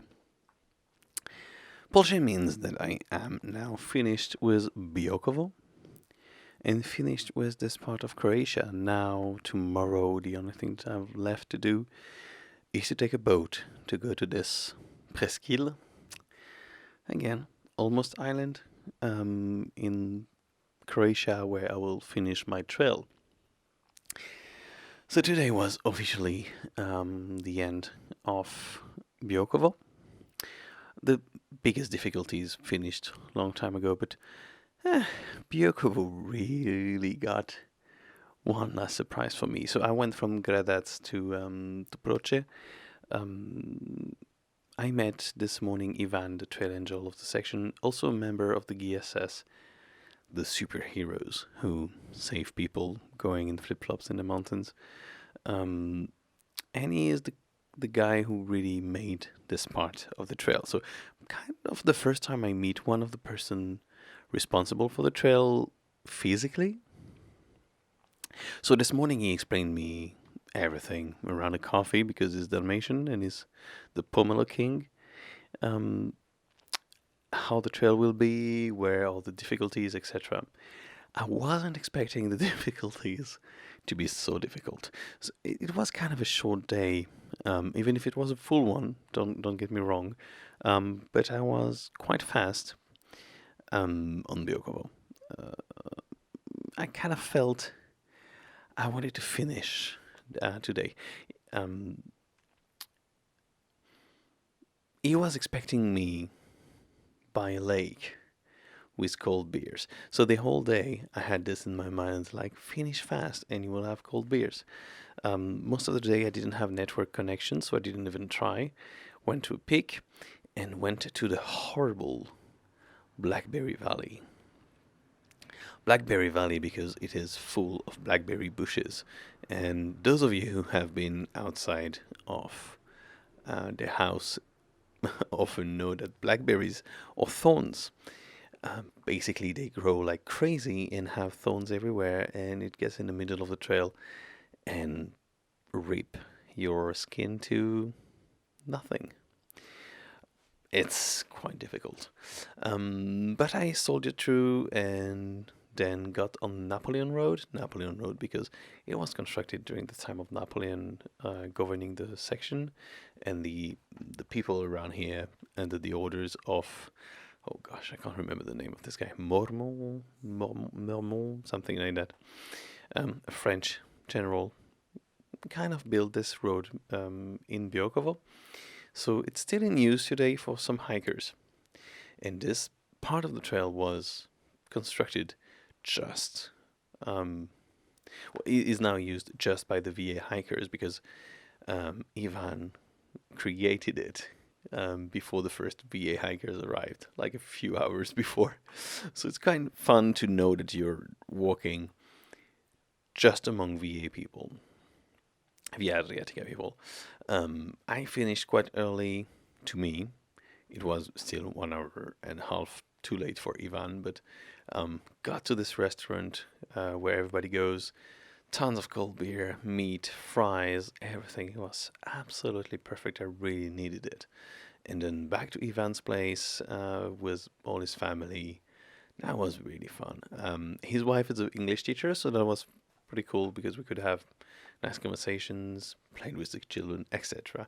It was an amazing day. Tomorrow I will take the boat and spend time maybe going to the beach or something.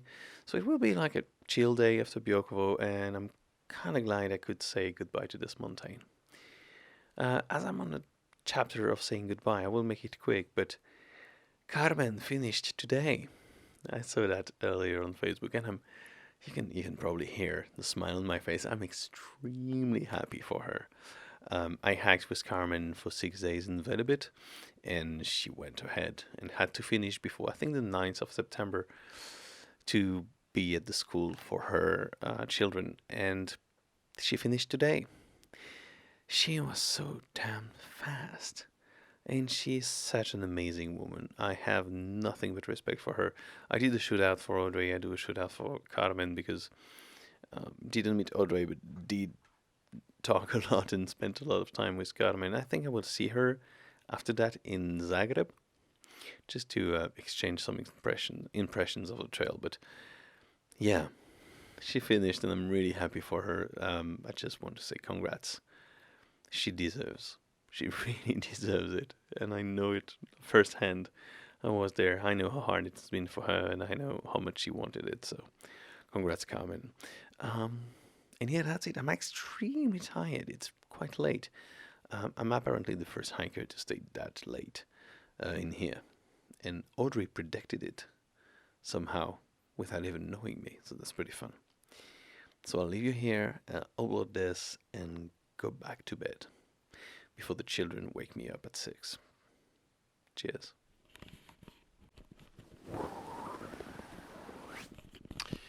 Greetings and welcome in a tent with a Frenchman.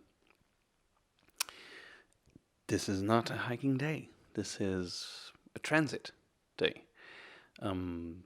Today I actually went from Plase to, I think it's Plase. I'm not sure.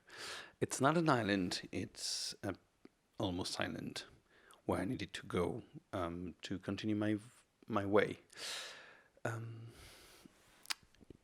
Because it takes quite a while.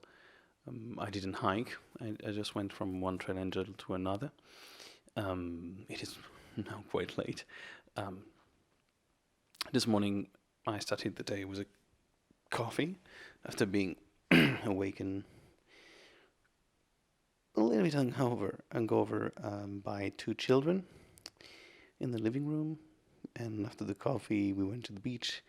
I took an amazing picture of my trail angel Ivan, and we went for pizza and more coffee because that's what we do in Dalmatia. We drink coffee whenever we can. Took the ferry. Pretty nice to take a ferry in here. Really easy, really cheap,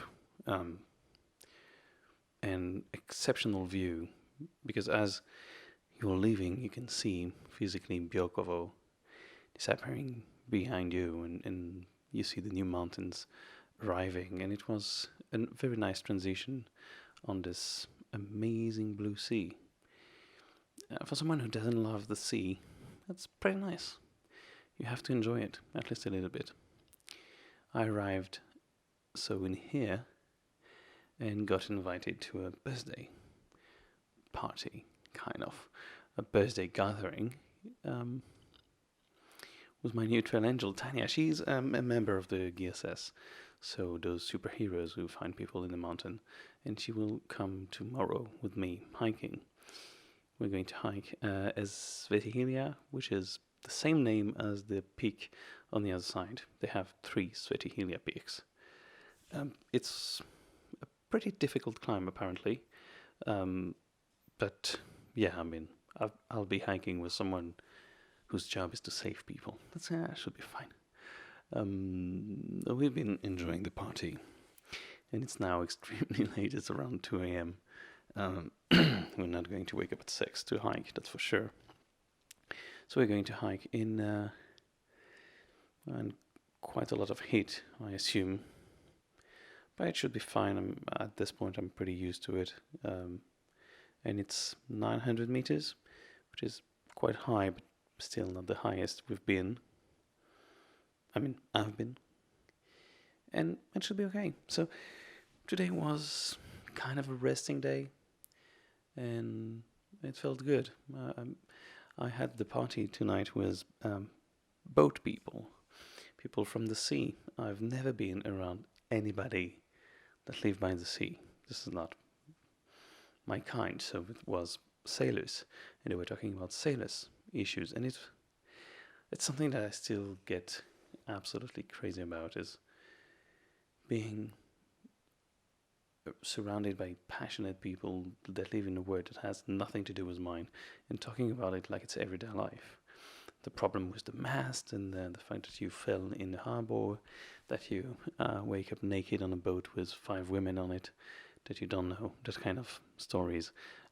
Very fun in English most of the time, so that was fun to follow. It's this kind of moment where you're a little bit completely outside of your reality and your moment that you really enjoy. You really enjoy to be where you are and to feel like a tourist. Feeling like a tourist is really the moment I don't expect. Because as a hiker, you don't feel like a tourist ever. You have a job. You wake up in the morning, you have to walk to deserve your right to be there and to find your next place to sleep. Otherwise, you're just losing time and you're not enjoying. So those moments where you have to just stay put, I feel like a tourist, but I feel like I earned it. It's like the beer at the end of the day when you've been walking all day. It's deserved. You enjoy it more, and it's pretty much the day like this. You just enjoy because, yeah, you earned it. So yeah, that was my evening with boat people, and tomorrow will be a long, difficult hiking day, but I'm getting used to it by now. So yeah, this is the final stretch. It's happening. Cheers.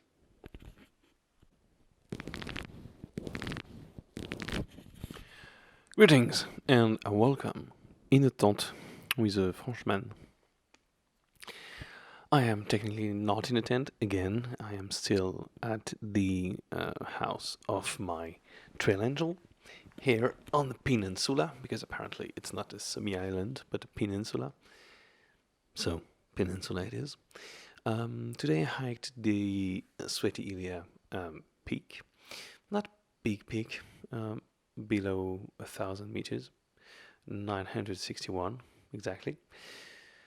Um, and I hiked in company of my trail angel, which was really fun because it's the first time I hike with a member of GSS. GSS being those superheroes that find people in the mountains when they're lost.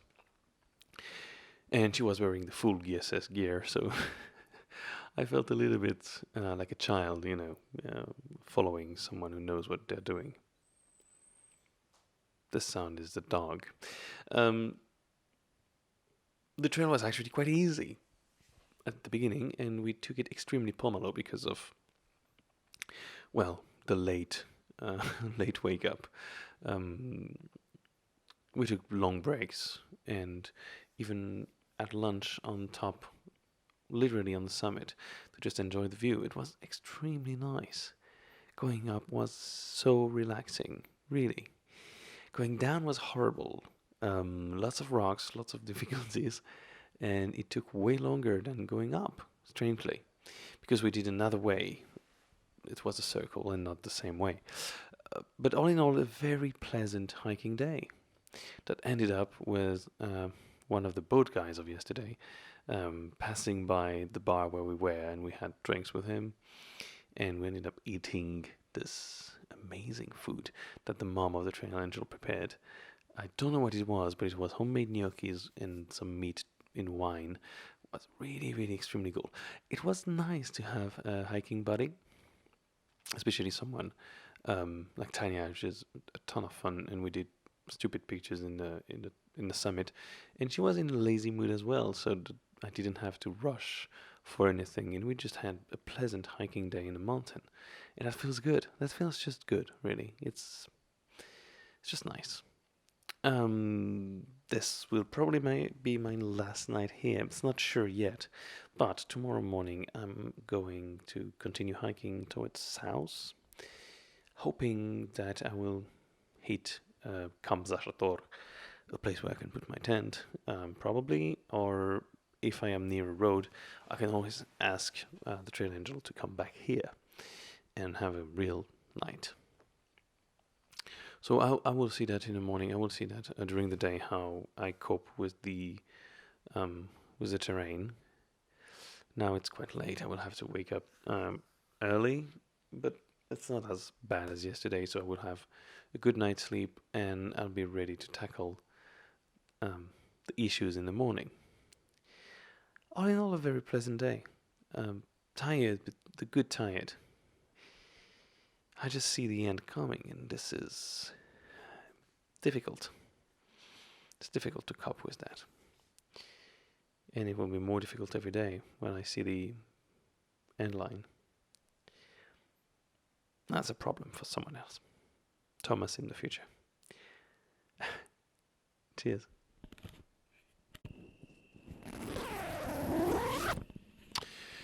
Greetings and welcome in a tent with a Frenchman. What you don't realize when I record my podcast directly in my tent is that my tent is pretty high, but I still hang my socks of the day and my underwear of the day at the top. So when I record this podcast, my head is directly under my socks and underwear. Just to give you an idea of the difficult position I am in.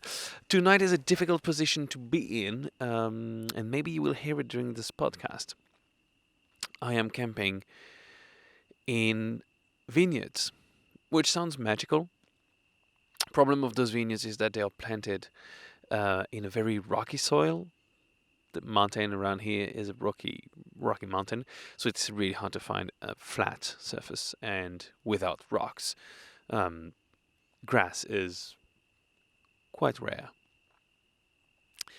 Problem number two is that a family of boars probably have the habit of going where I am, because the soil is completely upside down, which means that boars have been digging there, and you can see like boar shit a little bit everywhere. So I'm afraid of being like annoyed during the night by some boars. And finally, what you should hear, maybe, probably, if you're lucky or unlucky, I don't know the term, is an explosion. Every several minutes, I don't know how many, the people growing grapes, because vineyards, the people growing grapes here make an explosion to scare the birds. So you have a massive that echoes through the valley, like occasionally. It was a lot when I was walking today, but now it seems to be a little bit less frequent. But still, it continues exploding despite the fact that it's quite late.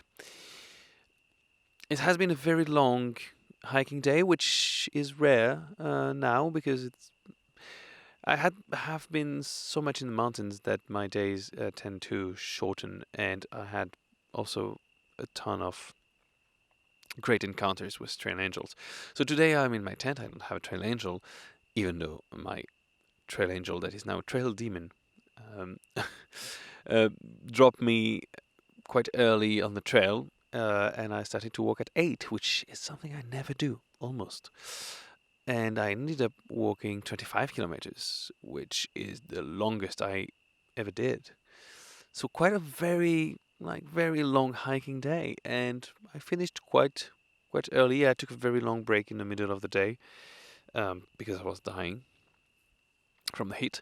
But all in all, a very chill day. And again, this is very Via Adriatica. Every day the scenery tends to change, and now I was not seeing the sea at all during most of the day, but I was in between two. I was in a valley in between two peaks, long peaks. I don't know, ridges, filled with vineyards. So it was another kind of magic sight. And I can see that my moral is also getting better because I have less gloomy thoughts. I still have some, but it's less and less. I sing more. I tend to be more relaxed, all in all, which is nice. Uh, I still don't. It's so gradual that I don't really realize it, and I was talking about that, but I think I will realize it the moment it's over and I digest it. It's still too early to tell for the moment um, if it's efficient or not. That was the explosion. I don't know if the microphone could capture it. It was quite a distant one. Um, and at the same time, I don't want it to stop now. Because I really don't know what I'm going to do after.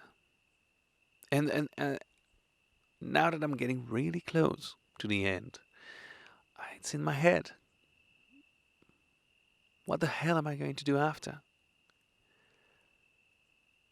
I wanted to leave that problem for the Thomas that finishes, but it starts to be this annoying worm in my head that starts to settle. And maybe it's good because I need to think about it. But at the same time, I want to be left alone and just hike my hike. I have to figure this out, I guess, and be an adult, which is something I'm terrible at. But anyway, I received again a very nice comment about this podcast, and as always, I'm still amazed that people would listen to my rambling thoughts every night. So thank you to people who are listening. And yeah, no, it feels good. It feels good. It feels nice, really, to know that some people care without being too overly dramatic. It's not my style. Says he, overly dramatic. Okay, I have to stop now. Cheers.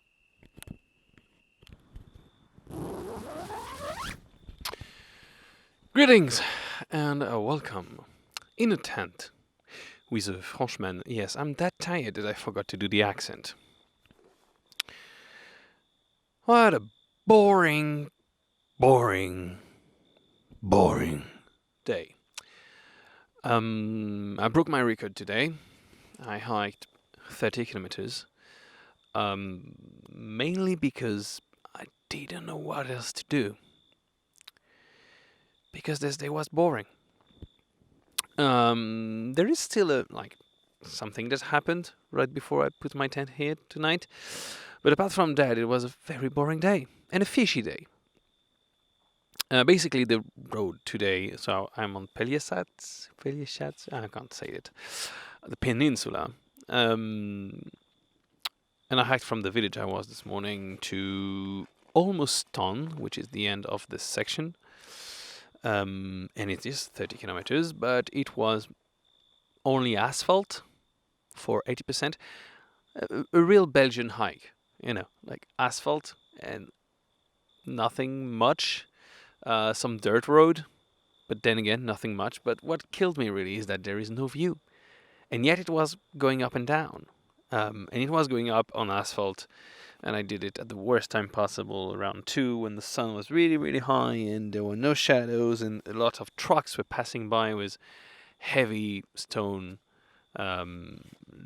loading. So they were slow and a lot of them, and it was like a real big road, not enjoyable at all. The road was really, really not enjoyable today. I saw nothing, basically. A little bit of sea at some point, but that's about it. It was really desert. And no villages, neither. I did get out of trail to get to a village to eat. Everything was closed, obviously.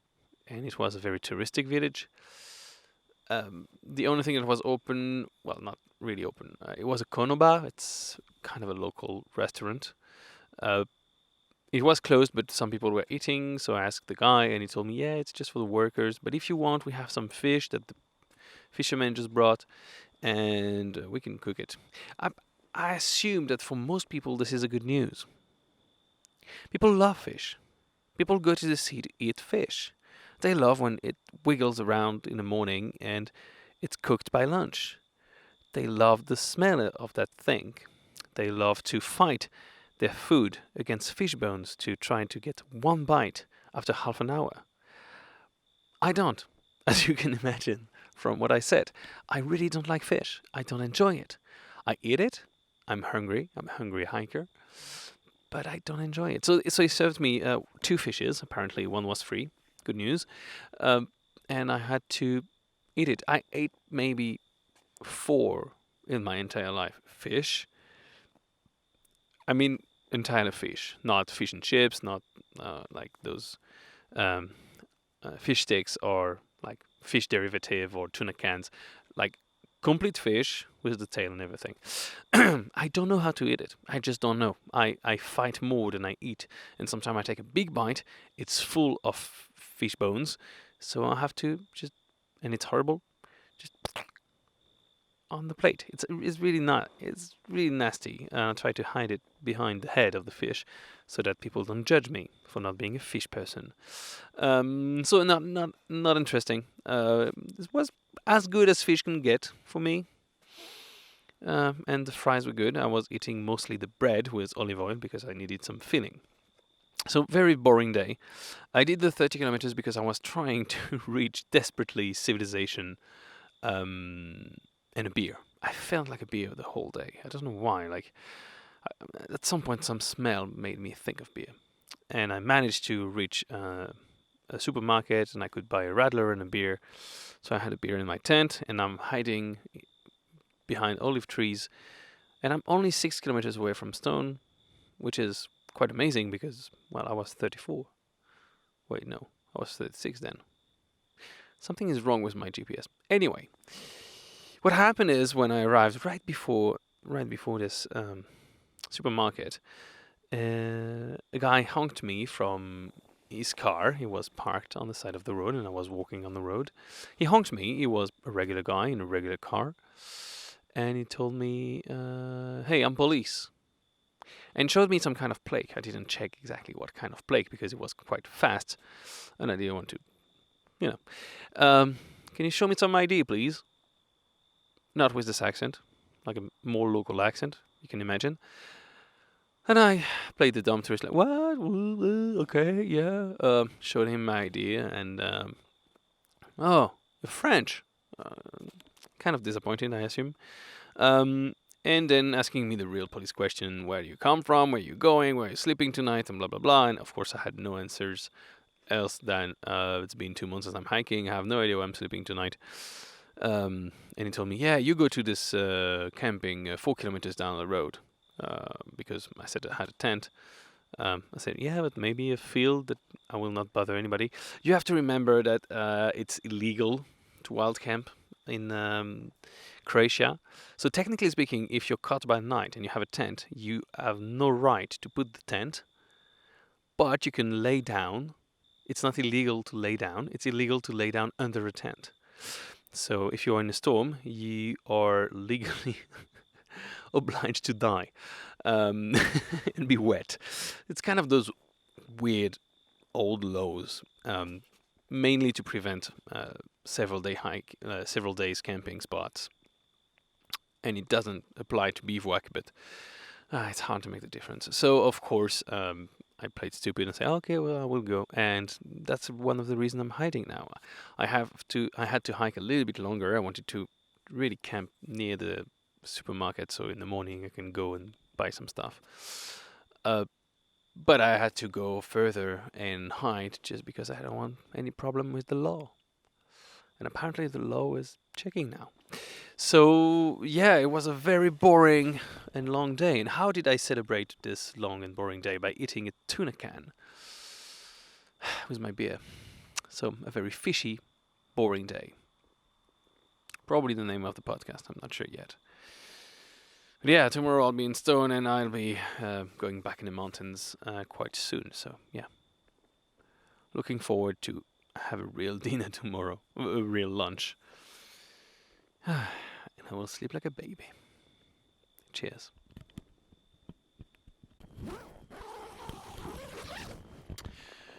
Greetings and welcome in a tent with a Frenchman. There was a little bit of a mix-up because my dead cat, it's what we call the stuff on top of the microphone to block the wind, the fur that you can hear, just got caught in the zip. So it was a little bit of a complication. Pomalo Day. Pomalo Day. Pomalo, for those who don't know yet, is a Croatian word meaning pretty much chill out, relax, slowly, or could be translated in French as cool raoul. If you are French speaking, this is fun. If you're not, just know that the French people are giggling like cool raoul. Yeah, I woke up in this olive garden. Didn't want to stay there because it's someone's property and I don't like to linger around when I'm not supposed to be there. So I did a swift takedown of the camp and hiking on. I hate it. I really hate it. Not taking my time is the worst. I really don't feel like I'm waking up and I don't enjoy it. But I had only 6 kilometers to go on Napoleon Road. Called like that because it was made during the time of Napoleon's taking over Croatia. And they made a ton of roads, especially in Biokovo and here, to move the troops really faster. And the roads are still in use today because they're a pretty good road. And I knew I had only 6 kilometers to Ston, which is not a big city, but it's big enough, very touristic. And I wanted just to chill out. It's been 2 days I haven't seen a human, and then I felt a little bit like needing a break. So I arrived quite early, had a coffee, could recharge all my electronics, and it's the first time that I dried out my power bank. I chilled out for 6 hours in this city.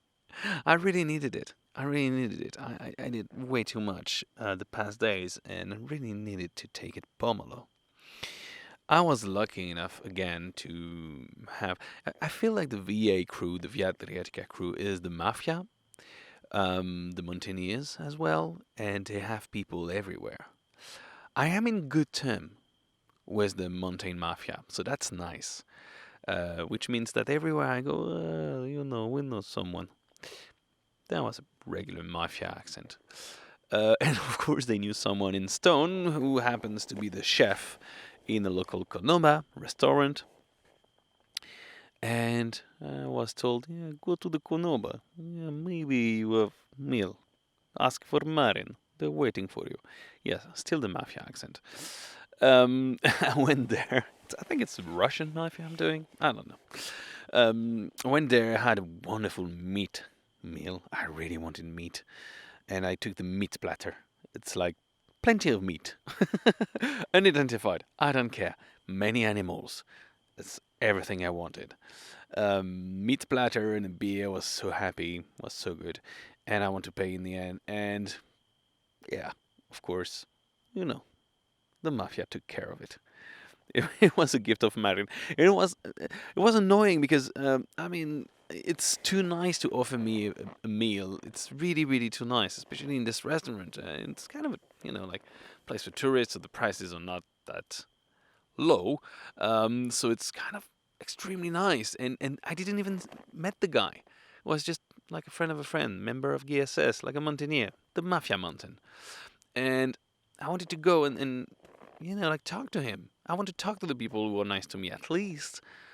And so I insisted to see him, but he's the chef, so he was working like crazy. So I just popped into the kitchen and just like shook his hand and said, "Man, you're really amazing." We did a selfie, and hop I was on my way.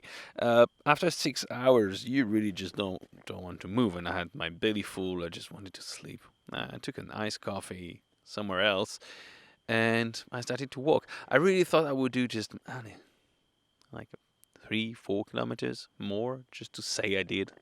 I ended up doing 11. I wasn't ready for that much, and that's pretty fast pace. The challenge was to find a place to put the tent because it's a very rocky place. No forest, nothing, and steep and rocky. So really, there is very little places. I found a perfect spot completely randomly again. A side road of the main road because I'm walking on asphalt. And I'm really like, there is nothing. I left Stone 11 kilometers ago. There is no village whatsoever. No, not even like a remote house. The back country road I took is actually used by beekeepers, I assume, because they are like bee houses. How's it called in English? Bee nests, bee honey factory. They're there, and in the end of this little road, perfect, flat, not grassy, but earthy place to put a tent. Absolutely perfect. I will sleep like a baby here. And hiking on tomorrow. So all in all, it was a pretty good Pomalo day, and it feels good. My moral got better. My moral was quite bad the past 2 days. It get better. I guess I need some interactions, really. I guess I need a little bit of a smile and something. Yeah, I kind of feel alive when I'm making someone smile. Otherwise, it's just weird. It's just me and my dark thoughts. So I prefer to have humans' faces, but it's interesting as well. Anyway, less than 200 kilometers to go, apparently. Jeez. Cheers. Greetings and welcome in a tent with a Frenchman. I have been wearing as a badge of honor the nickname Pomalo, even transformed it into Tomalo. I think I am losing it. I am losing it because yet again I did an excruciating long day. 28 kilometers. Actually, I think more because I'm now off the track and it was quite a long way to go. But anyway, around a little bit more than 28. I even had the option to stop in a city to eat, but because it was like 2 kilometers down the trail, I didn't feel like going, so I ended up walking more even. Um, I am now in my tent still, but I was so tired when I arrived in the city. The reason I was walking so much is, again, because I tried to reach a city. This part of Croatia has a long stretch of nothing before point of interest. And point of interest for a hiker is a place to eat and drink, especially fresh water, fresh beer, fresh Cividita, fresh anything. I would drink literally anything that is fresh. I don't care what's the content. Just get it out of the fridge for me, and that's it. I will drink the shit out of it.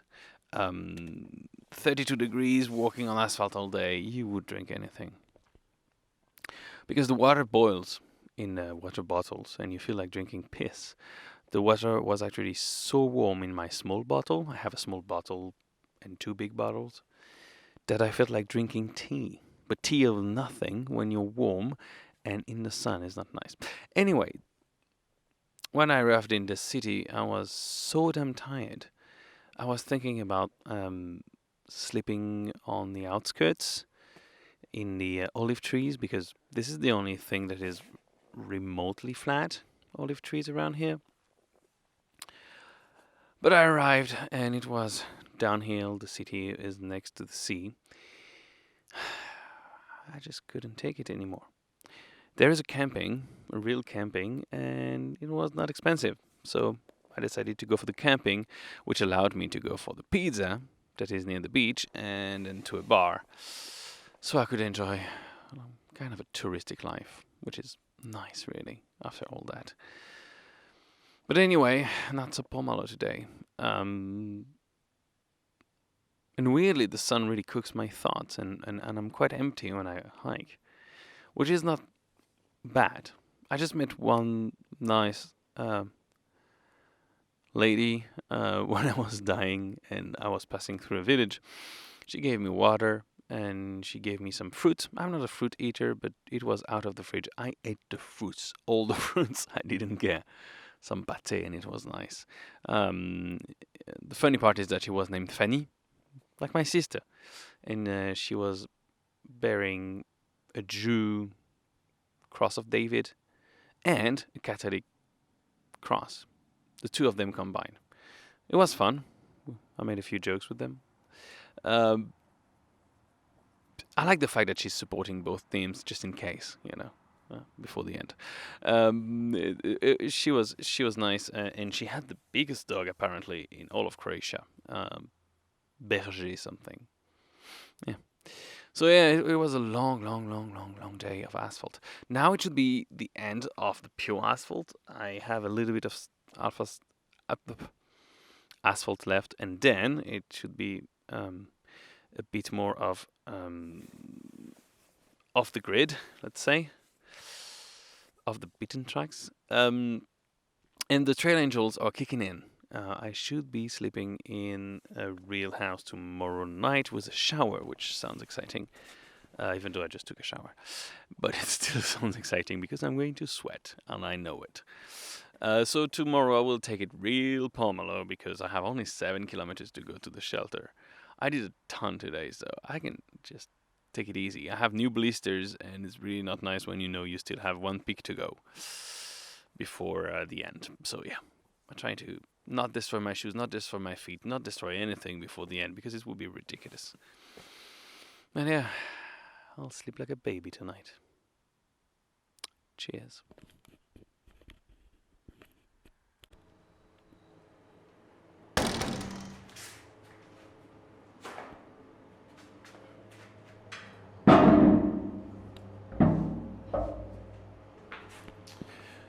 Greetings and welcome in a tent with a Frenchman. Tonight, the Frenchman is in his bunker, as you could hear from the majestic sound of the gigantic door closing. I am in an actual bunker.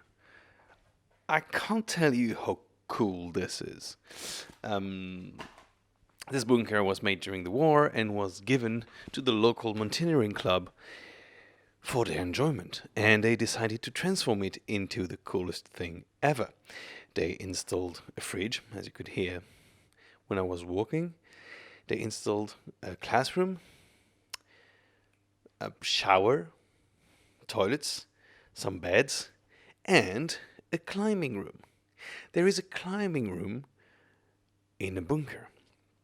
They still have all the old good bunkery thingies, those boxes that are on the walls, and you don't really know what they're for. Some kind of minefield and stuff like that. It seems to be important for the bunker. But now we have electricity and we have like water and everything in the bunker, so we don't really need all this survival stuff, but it's there. And it's nice. It gives some charm to the place.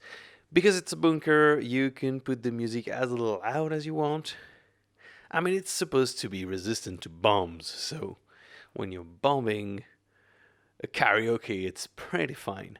I'm alone in this bunker and I'm enjoying my life, putting the music extremely loud and having a beer after a pizza was really cool. It was a very slow day. 17 kilometers. It's funny how at the beginning 17 kilometers was a long day or a normal day, and now it was just a few hours, still in this incredible heat. I arrived here and just saw one trail angel for a few minutes, so it's still quite weird that they open stuff like that for me without seeing me. I still feel a little bit off about it, but I'm so grateful. I will probably sleep here tonight again, so I'm going to walk and somebody is going to pick me up, bring me back here, and in the morning go with me. And maybe I will have some people to hike with me from this local mountaineering club. What shocked me today is not the fact that I'm in the coolest bunker in the world. It is the fact that I am less than a week from the end.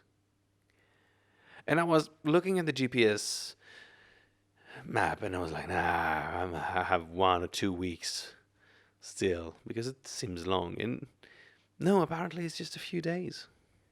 I have a hard time realizing that really. It's I still have a peak of 1,200 meters, which is not a big peak, but still one. And then after that, apparently, this is it. This is the end of Croatia. It's difficult to digest this news now. I don't think I will take 3 days to do it.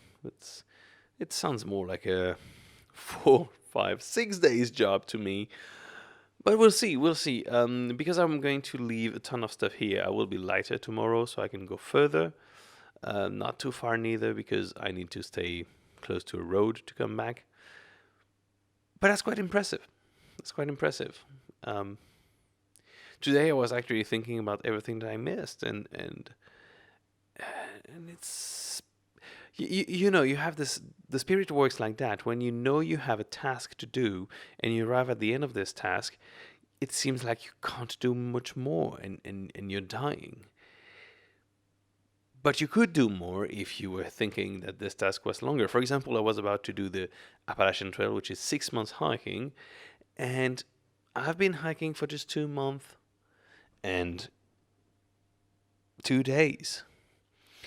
And I feel like I can't hike anymore. My feet are dying. I'm craving for comfort and tap water. But I kind of imagine that I could do more if I set my mind to 6 months and not 2 or 3. It's really... It's interesting because you know it and yet it works like that. Like, I can't take it anymore. And I don't want it to finish. But the bunker is the coolest. And because the bunker is the coolest, I did a ton of silly pictures I mean, if you follow my Instagram, you've probably seen it. If you are on the Facebook page of the Via Adriatica as well, and it felt good. I think I'm losing my mind. I really think like I had some dignity at the beginning, and I didn't want to do selfies. And now I take myself doing silly poses. At least it worked for that. At least it worked for this trail, this trip worked to boost a little bit this confidence in my looks, because I look terrifying now. My shirt is white from all the sweat, and I have only one shirt. My hair is the hair of a kiki de tous les kiki for the French people, and my beard is the one of a homeless. But I don't care. I stopped caring. I was drinking my beer in my underwear outside of the bunker, so basically in the city, on the bench. That's how little I cared. And it's liberating. It's liberating. I need to remember that I will go back to civilization, though. Those wood person manners will not fly long in civilization, but so far so good. Anyway, let's enjoy some more bunker. Cheers.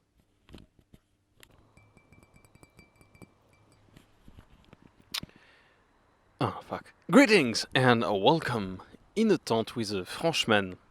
Saying oh fuck because the dead cat, this kind of anti-wind bonnet for the microphone, got into my glass of water. So now I am talking into I'm trying to wipe it, a wet dead cat. That was not ideal. What a burning day. I did hike today without my backpack, which was nice, and covered 20-something kilometers, maybe 23. Not entirely sure. But I started the last part of the Via Adriatica. There are some days where I have nothing to say, and I don't know how I managed to do 4 minutes.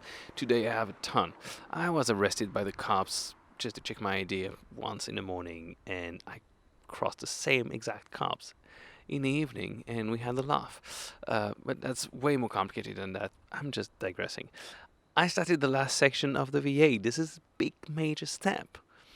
I'm on Dubrovnik, like above Dubrovnik. I haven't visited the city.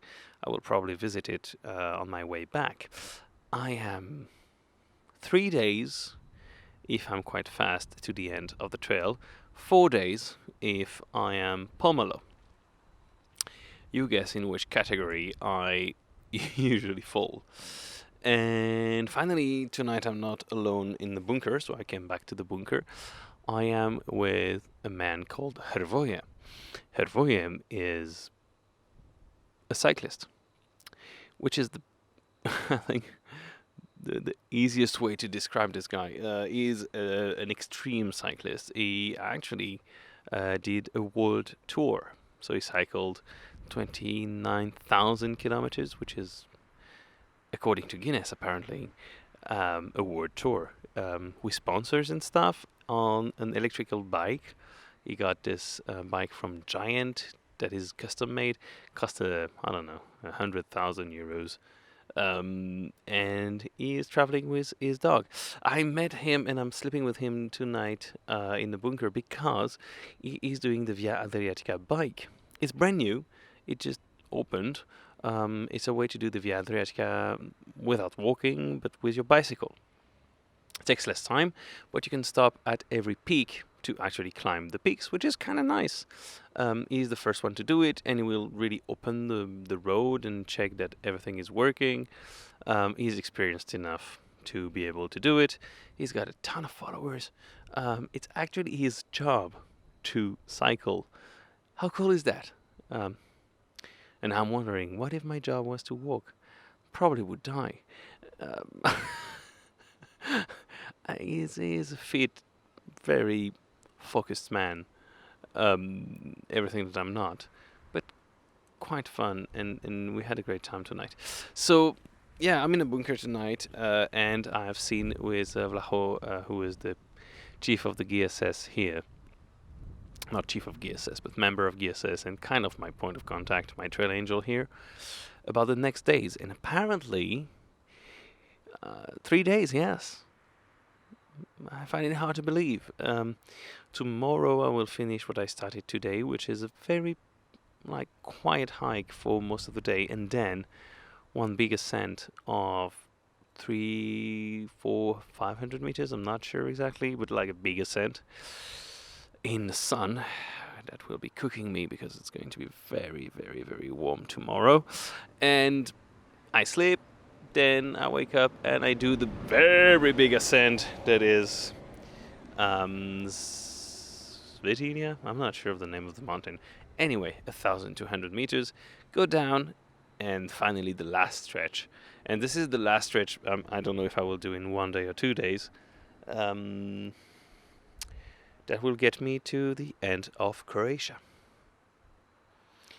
It gets extremely real now. I don't know if I'm excited or terrified, but I will go. I will do it. I mean, I'm there.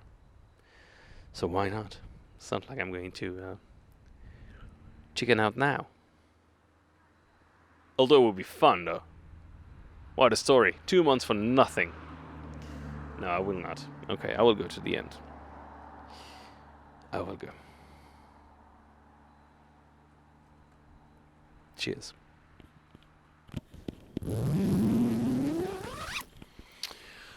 Greetings and welcome in a tent with a Frenchman.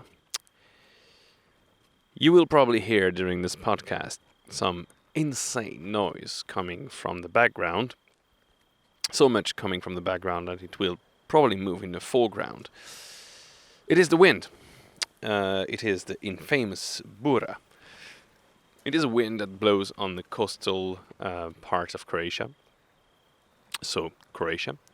That is extremely strong. And when there is a storm of Burra, usually you lock up everything because it's going to wipe off anything that is not nailed to the ground. I am nailed to the ground because I am in my tent. And I am technically nailed to the ground. Problem is my tent is still an ultralight tent, so it's not made to stay forever in one place, and it's of lighter materials. It's still Dyneema, it's still very strong, and it should withstand without any problem. You start to hear it. It should withstand without a problem the kind of crazy wind that is applied on it. Problem is it's moving a lot, so it will be difficult for me to sleep because of that. I didn't know it was a Burra place. When I arrived, actually it was completely calm, and I could set up the tent, and my trail angels surprised me and arrived with beers just to have a drink with me. It was amazing. We talked a lot about Hajduk Split, the local football club that is apparently a religion here. That was a really fun discussion with a rational man admitting that there is no reason to love it that much. And it was a nice evening for a long day, 23 kilometers, reaching the end, day after day. I managed to go at the beginning of the hike for the peak, my last peak, that will be 1,200 meters.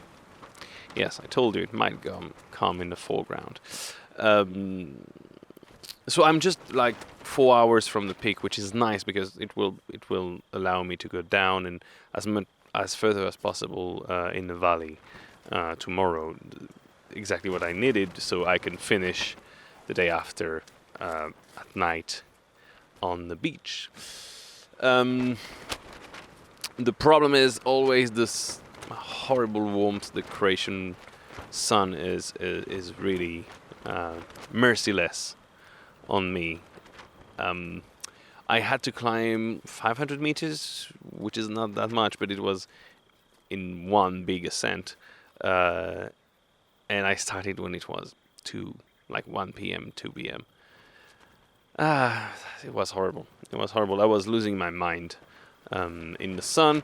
Luckily, I always have full water bottles, so I know I don't risk anything except, well, losing my mind. It's not that much. I also started the day talking. It was a big day. Talking with the cyclist that I was mentioning yesterday, Hervoje Jurit. Really nice guy. He filmed me. That was fun. He filmed me making my coffee and everything. He was making some kind of documentary. So that was a nice moment. Talking and being filmed in the morning, and then hiking like crazy, and finishing with beers, and having a shit night with the Burra. The end is near. I will say that every day. But the end is fucking near.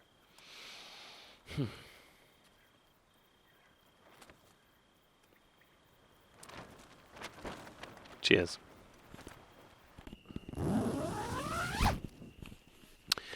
Greetings and welcome in a tente with a Frenchman. Don't get fooled by my tone. I am not that excited. This is the last night. Wow, it feels weird to say it. This is the last night. But we'll get back to that. Today was a very warm day, like yesterday, but a little bit more challenging, to say the least, because I had to climb up a peak and going down the valley. It was 800 meters of positive elevation and 1,200 of negative. Is that a thing? Yeah, probably. And it was 32 degrees, so very, very warm, very, very difficult, and 22 kilometers. And I was planning to do a little bit less, but I really, really wanted to reach a place with pizza and beer. At first, I wanted to reach a Konoba, which is a local restaurant, but the Konoba was closed, so I had to push even further. So a lot of road walking. And I hide right now in a field. Not ideal, really. I'm close to a city, which is nice because it means that in the morning I can go take a coffee in Burek to tackle the 20 last kilometers. But it's not comfortable because, well, it's a field. It's not used at the moment, so I'm not disturbing anything. But I'm next to some kind of dirt road, and for now I'm completely invisible because of the camouflage of my tent. But in the morning, if someone like go walking the dogs or something, they might see me and they might be, scared. And if they are scared, the police is next to it. I don't want to have any issues. So I will probably have to pack up quite early and not take much my time, but I will take my time in the city, so that's fine. Last peak was today. 1,200 meters. Sveti Ilija. Again, like they named 20 peaks Sveti Ilija in Croatia. They have no imagination. They should really hire a communication agency to just rename all their peaks. They even have a Sarajevo. Come on. And a friend asked me when I was up there, how do you feel about your last peak? And I feel the same that I'm feeling now for my last night. I just don't get it. I mean, I don't realize it. This podcast might be a bit long, but I just don't realize it. I was up there and ready for the rush of feelings. Like, aha, it's my last peak. Like, bring it on. Hormones and feelings and stuff. And I was, a little bit blank.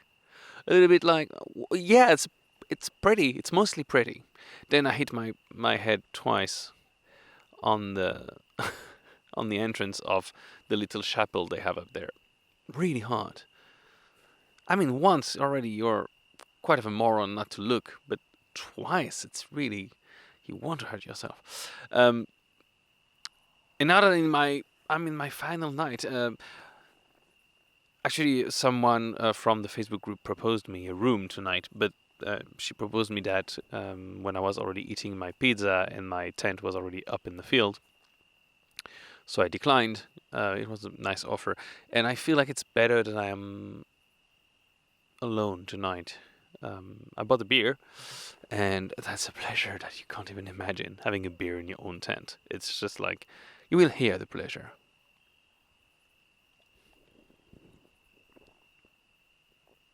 God, it's amazing. Um, I feel like I needed to be alone for really embracing this.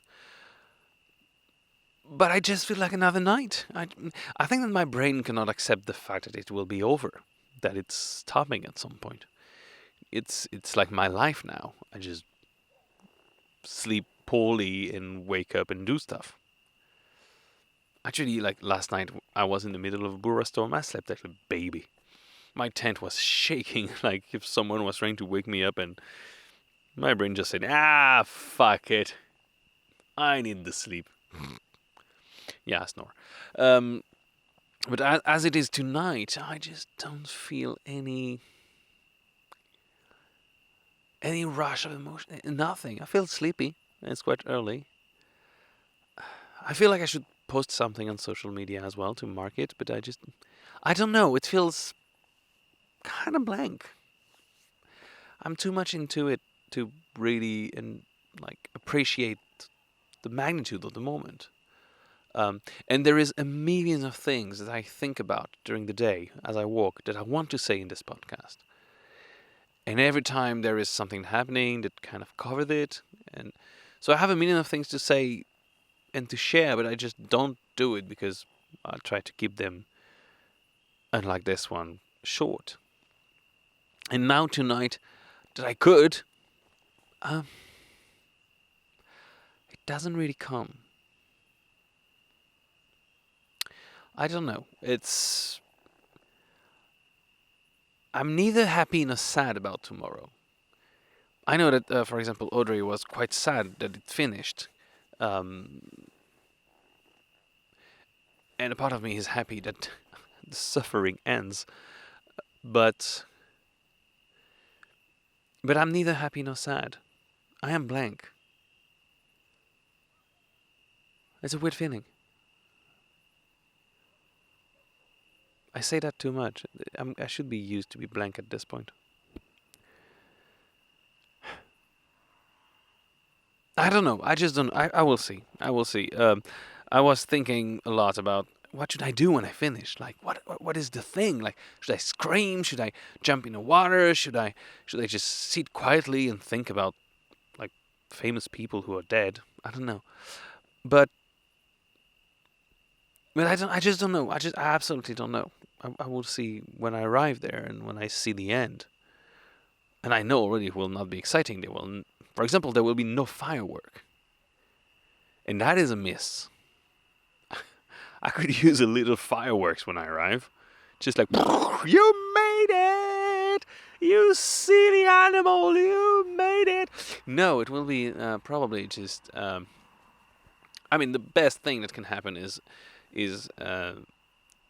Trail Angel arriving with his camera and filming my arrival. That's it. And it will be actually amazing. I will be really happy because I have never seen myself walking. I don't know what I look like. I don't know if I look like a yeti, if I look like a toddler almost falling at every step, if I look like a joke that keeps on giving. This is my own definition of myself. I don't know. I just don't know. So it will be nice to see. But yeah, a lot of minutes just to say that I don't know. Sorry about that. And I should probably do another one tomorrow night, because it's a day of trek, but what should I say? Too many questions. I'll say that in the morning. I'll say that tomorrow. If I finish this trek. You'll see that a fucking postcock is going to, appear from nowhere and just bite me in the neck. Just like, haha, bitch, you'll never finish it. I don't know. Anyway, let's finish that beer. Cheers.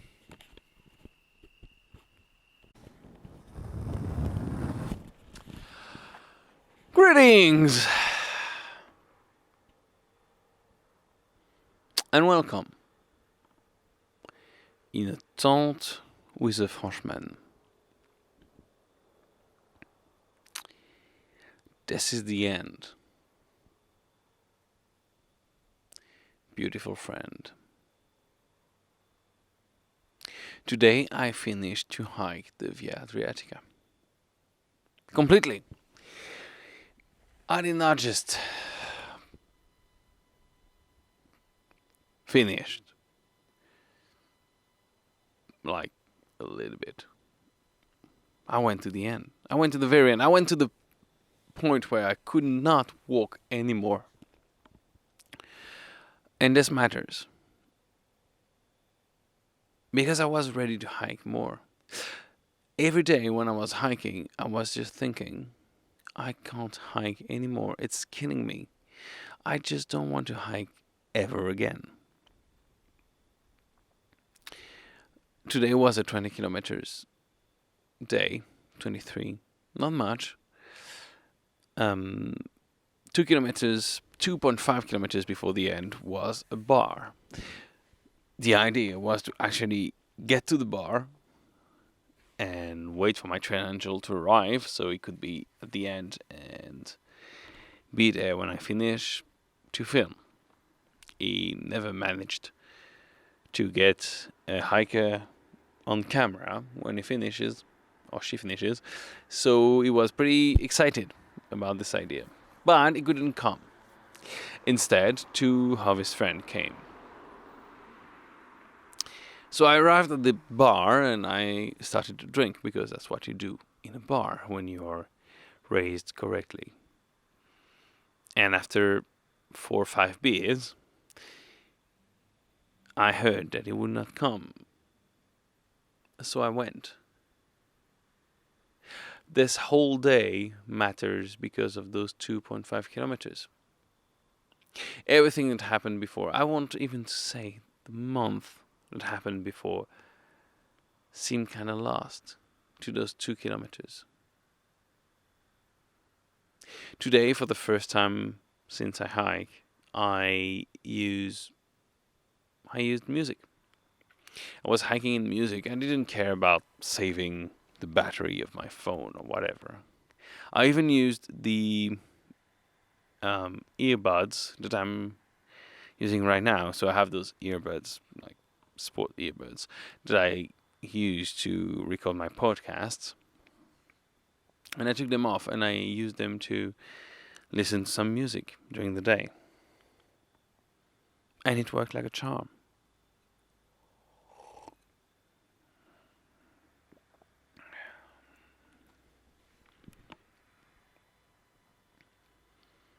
I was physically dancing the last 2 kilometers. 2 cars passed me in the other direction and I was dancing and I stopped when they arrived and just did this silly bit where I just glue myself to the side of the road so that the cars can pass and I could see them smiling. It gave me so much energy. People I don't know. And then I arrived and my trail angels were here waiting for me and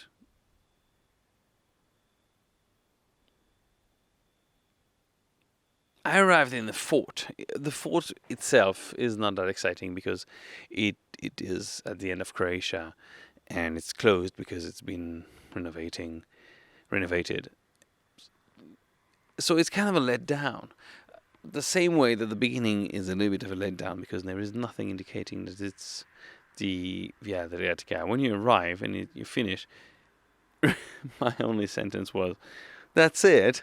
Is that it? That's it? Really? That's the end? Okay. Is that it?" So, thanks to my new trail angel, I could actually go across and around the fort and face the very, very, very, very, very end of Croatia, which is just water, as you can imagine. And I could smoke my cigar and drink the last drops of my rakija alone, because he was driving and didn't want to drink, which is extremely nice in Balkan.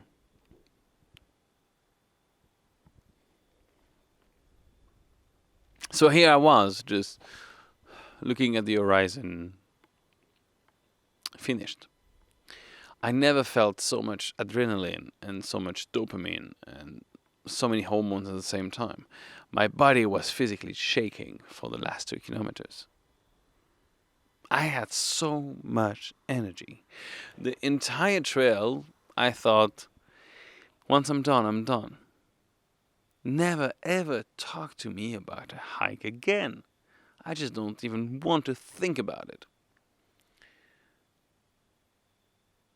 But the moment I walked into that fort, or in front of that fort,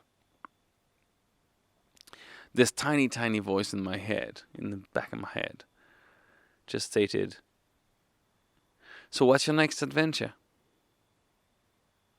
And it was not a crazy voice. It was not the kind of voice who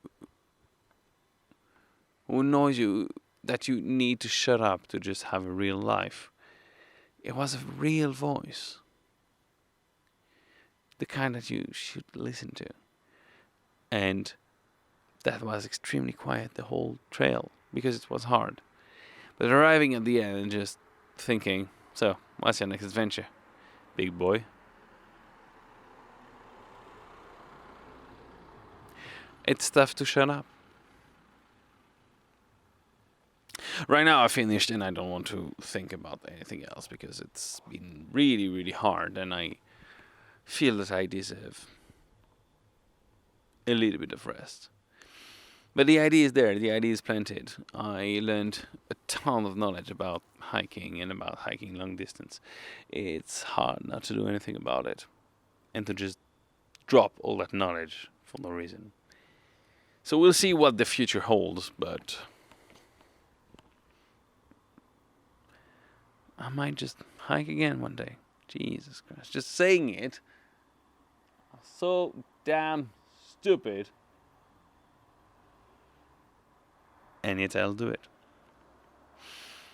Anyway, it's I have a hard time saying this is the last podcast. I have a farewell tour to do now, so say goodbye to all the trail angels. And I'll go to Zagreb to enjoy a Via Adriatica party. And I'll probably have to record 1 or 2 podcasts more, kind of as a perspective on the trail. I will also do a video, probably, showing my gear, what worked, what didn't work, for the future Via Adriatica hikers, and maybe also a video about some advices and what I think about the Via Adriatica so far. Many things to say, so we'll see. Anyway, in the meantime, for tonight, I guess it will be the end. I talked way too much and I used silences way too much. So I wish you a very good night. I hope it wasn't too bothersome to listen to my podcast. And it was a tiny bit more interesting than an audio message. And I really hope that whoever you are, wherever you are, you're listening to this. I really hope it's fine. I really bloody hope it's fine. So now have a good night. Or a good day, depending on when you're listening to this. Cheers.